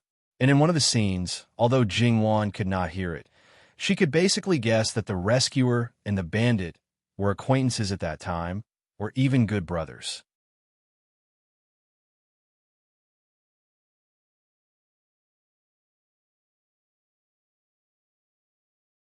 Chapter 289. And among them, there was a scene, although Jingwan could not hear it, but she could basically guess that the reinforcements and the bandits were acquaintances or even good brothers. The bandits were masked, and the soldier was in uniform. At first, perhaps because of the chaos, the soldier did not recognize the bandits. But the bandits could see each other clearly. The bandits were shocked, and because they were familiar with each other, they subconsciously retreated. But when they retreated, Bing excitedly rushed forward and mercilessly stabbed the bandits with his knife. One must know, this was a once-in-a-lifetime opportunity, and every one of them had a part to play. When there was no war, to these small soldiers, wanting to be promoted was basically impossible, and this time, many people were fighting for this opportunity. Perhaps the bandit did not think that it would be like this. His eyes suddenly burst open. At the same time made a sound, and Bing seemed to have just realized something. In a breath of time, his pupils suddenly shrank from doubt to suspicion to disbelief, and then to fear and trembling. No, he hugged the bandit's tottering body. This was probably the only word that Jingwan could distinguish, but that heart-wrenching. Even if the voice could not be heard, it was clearly felt, and Jingwan's body could not help but tremble slightly.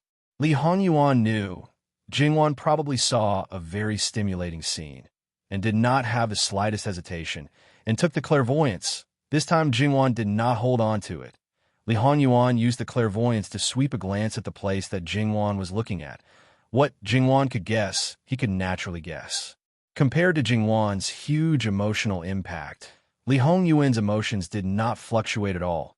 But at this time, he did not know how to comfort her, and could not empathize with her. Some words would be too empty, and might even have the opposite effect, so it was better not to say, and just tightly held her in his arms. Li Honyuan took another look, and suddenly felt a little lucky that Jingwan did not continue to look, because if she did, he was afraid that she would not be able to bear it. All of this was because the soldier was hugging the bandit. His lips were trembling, and before he could say anything, the pain on his face had not subsided at all. He was forcefully pulled away by another person.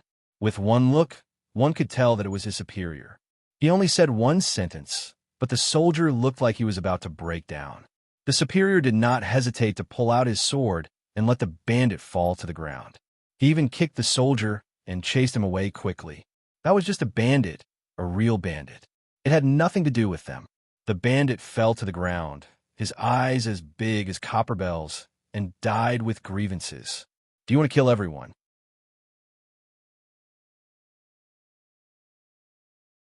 Of course, these bandits' identities were exposed. When the time came, the corpses would be piled up into mountains.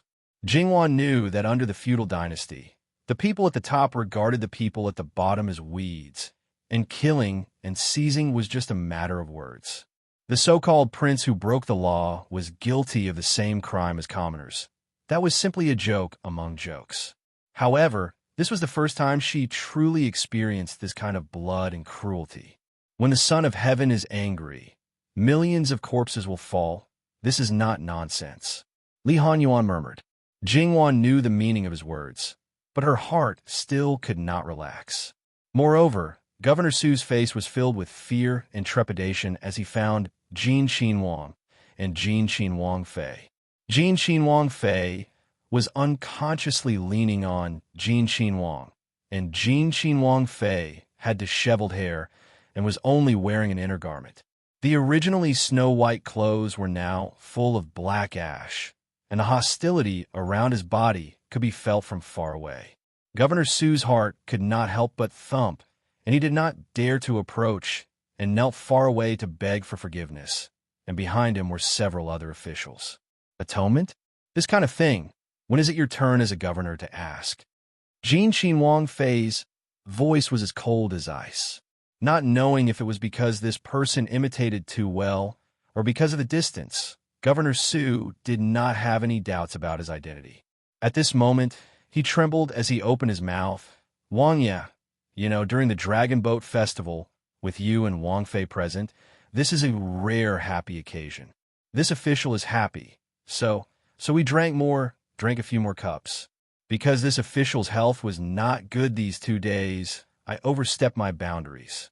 It is this official's fault. Fortunately, Wang Yan and Wang Fei are fine. Otherwise, this official will not be able to absolve ourselves from the blame, even if we die 10,000 times. After not getting a response for a long time, Governor Su's palms were sweating. Even if he knew that Jin Xinhuang Fei was not ordinary, but how could he guarantee that the Jin Xinhuang Fei on the surface was not a part of him? Encountering this kind of person who acted according to common sense, no matter how resourceful he was, there was a possibility that he would stumble and lose his life. Then there would be nothing left. However, he could not come. If Jin Xinhuang Fei was really like what he expected, wanting him to lose his life, the possibility was not big. Once he escaped this calamity, when he returned to settle accounts, he would definitely not be able to escape responsibility. Therefore, he could not gamble. Moreover, if he won, it would be of great benefit to him. From the current situation, at least half of the gamble was right. If he did not bring anyone, tonight's matter would not be successful. Such a big Kai Ming Fu, if he did not do anything, thinking about the consequences. Jin Xinhuang Fei naturally knew that some people were drunk. If he did not find an excuse, how could he avoid tonight's matter? However, according to Master's temperament, did he think that it would be over if he avoided it? Just wait. Even if Master was at the ends of the earth, if he wanted to deal with you, it would only be a matter of a word. Someone come, return to the ship. As he spoke, he carried Jin Xinhuang Fei horizontally. Governor Su was not sure of his attitude, so naturally he did not dare to say half a word. Returning to the ship at this time was also within his expectations. After all, Jin Xinhuang Fei carried a lot of luggage. Although it looked like a lot, it was only a part of it. Looking at the intensity of the fire, it was most likely burned away. According to Jin Xinhuang Fei's degree of pickiness, he naturally would not use the things prepared by others. When people boarded the ship, compared to unloading the luggage, it was naturally much simpler. Governor Su wanted to follow behind Jin Xinhuang Fei, but Yu Zhongqing stepped forward and easily replaced his position. It had to be said that Yu Zhongqing was quite amazing to be able to keep calm and not show any emotion when facing Governor Su. Just imagine, when he saw that the extermination of his family had a lot to do with Old Dog Su, and that he was most likely the person behind the scenes, his madness and hatred for killing people could not be shown. Even a person like Governor Su did not notice anything. It could be seen that when a person's hatred reached an extraordinary level, it might reach another extreme. Jin Xinhuang Fei rode a horse straight to the city gate with Jin Xinhuang Fei. Most of the people accompanying them were not very presentable, but now they did not say a word. The atmosphere looked quite heavy, especially those guards. Most of them were drenched. It was obvious that they had been thoroughly splashed with water.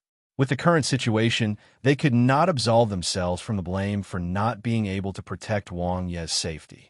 If it was not for Wang Ye's guards who were alert, and Wang Yi himself was not ordinary, who knew what the consequences would be, just thinking about it made them shudder with fear.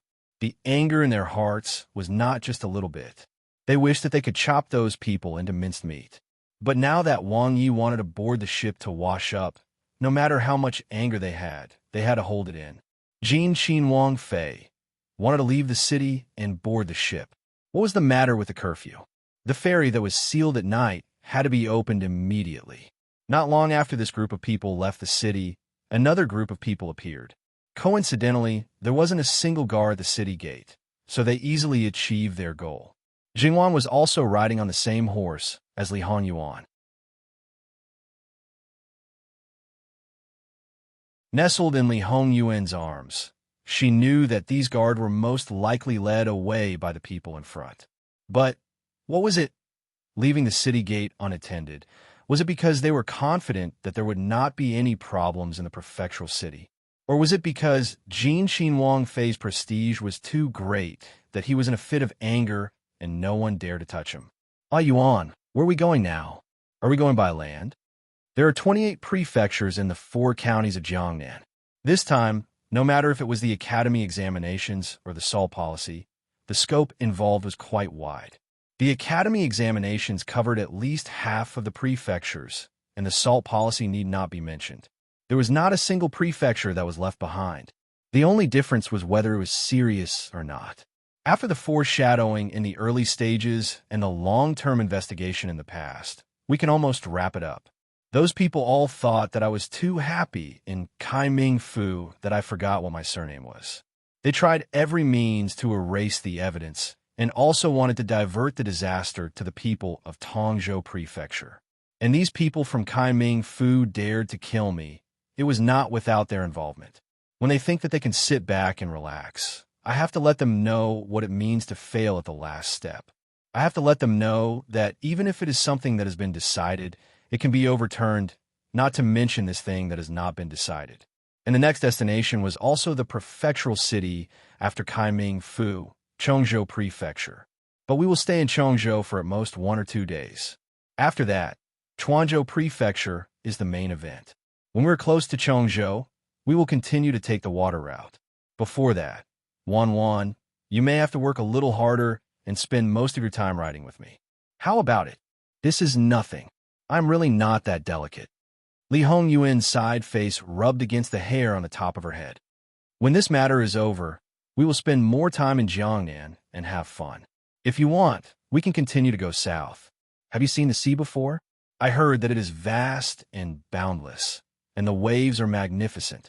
When you face it, you can't help but feel lofty. Heard? No. Li Hongyuan had been to the coastal area more than once. Of course, it was in his previous life. According to the timeline, it was still in the future. But had Jingwan seen it before? Of course, on yachts, cruise ships, and even diving. She had personally experienced the beautiful scenery of the shallow sea.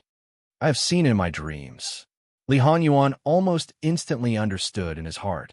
Then let's verify whether they are the same in reality. After the official business is done, it is good enough that we can stay for a while. You still want to continue going south? Don't daydream. If we anger His Majesty, He will imprison us in the capital and not give us a chance to leave the capital. Then, the gains will not make up for the losses. It is not too late to discuss everything when you are fully in charge. Wan is so considerate. She can be arrogant because she is pampered. Why can't she be willful for once? Jingwan was helpless. It is not something that must be done. Even if I don't do it, I won't feel uncomfortable. So, why should I be willful? I'm simply looking for trouble. Do you think I'm a 3-year-old child? Don't always think of spoiling me. When the time comes, you will have a headache. Don't think about nonsense all day. Wan, do you mean that I am a 3-year-old child? After all, I am famous for being willful and doing whatever I want. Yes, you're self-aware. Jingwan nodded with a smile. Can a 3-year-old child consummate the marriage with you? Can a 3-year-old child do that with you anytime and anywhere? Jingwan subconsciously pinched him. This man's mouth was so dirty from time to time. Shut up. Don't misinterpret my meaning. Then what does Wan mean? Let me put it another way. Can a 3-year-old child ride a horse and tour the mountains and rivers with you? A 3-year-old child. Okay, you win. Pretend I didn't say anything. Jingwan would always lose in a war of words. If we don't take the waterway, is there still danger? It is obvious. Old dog Su may be so eager to save people now, but that is because as long as we're still in the territory of Tongzhou, no matter big or small, as long as something happens, they will not be able to escape responsibility. When the officials of the 4 counties in Jiangnan know that we left Kaming Prefecture in such a sorry state, who knows if they will not stop until they have evil intentions and can even frame Kaming Prefecture. Therefore, the waterway before reaching Chongzhou Prefecture on the canal is the real danger. Jingwan's heart tightened. Thinking carefully, it was indeed so. Then the people on the boat. Don't worry. They can handle it. Everything has been arranged accordingly. No matter what kind of sudden situation, there will not be a problem. That's good. Jingwan believed him. If he said there would not be a problem, then there would definitely not be a problem. Her mood also relaxed slightly. That's why I told you not to bring so many things. Now it's good. Forget about burning a part of it. The rest will most likely be fed to the fish. The fish do not have that ability. I have already had people move the things on the boat away. A new boat has long been prepared 30 li away from Chongzhou Prefecture. However, it is not an official boat, but a private boat. This prince had originally worked hard to build a boat that could swim freely on the waterway. The previous official boat was to shut the mouth of the one on the throne.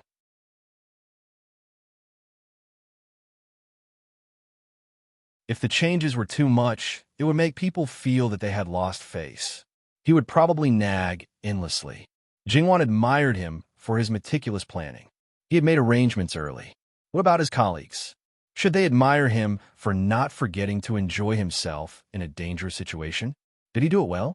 Not long after Jingwan and the others left, the many officials who had been paying attention to the governor's side courtyard, whether they were really drunk or not, had all sobered up and hurried to the ferry port. That you're tuning in to the Romance Rendezvous YouTube channel.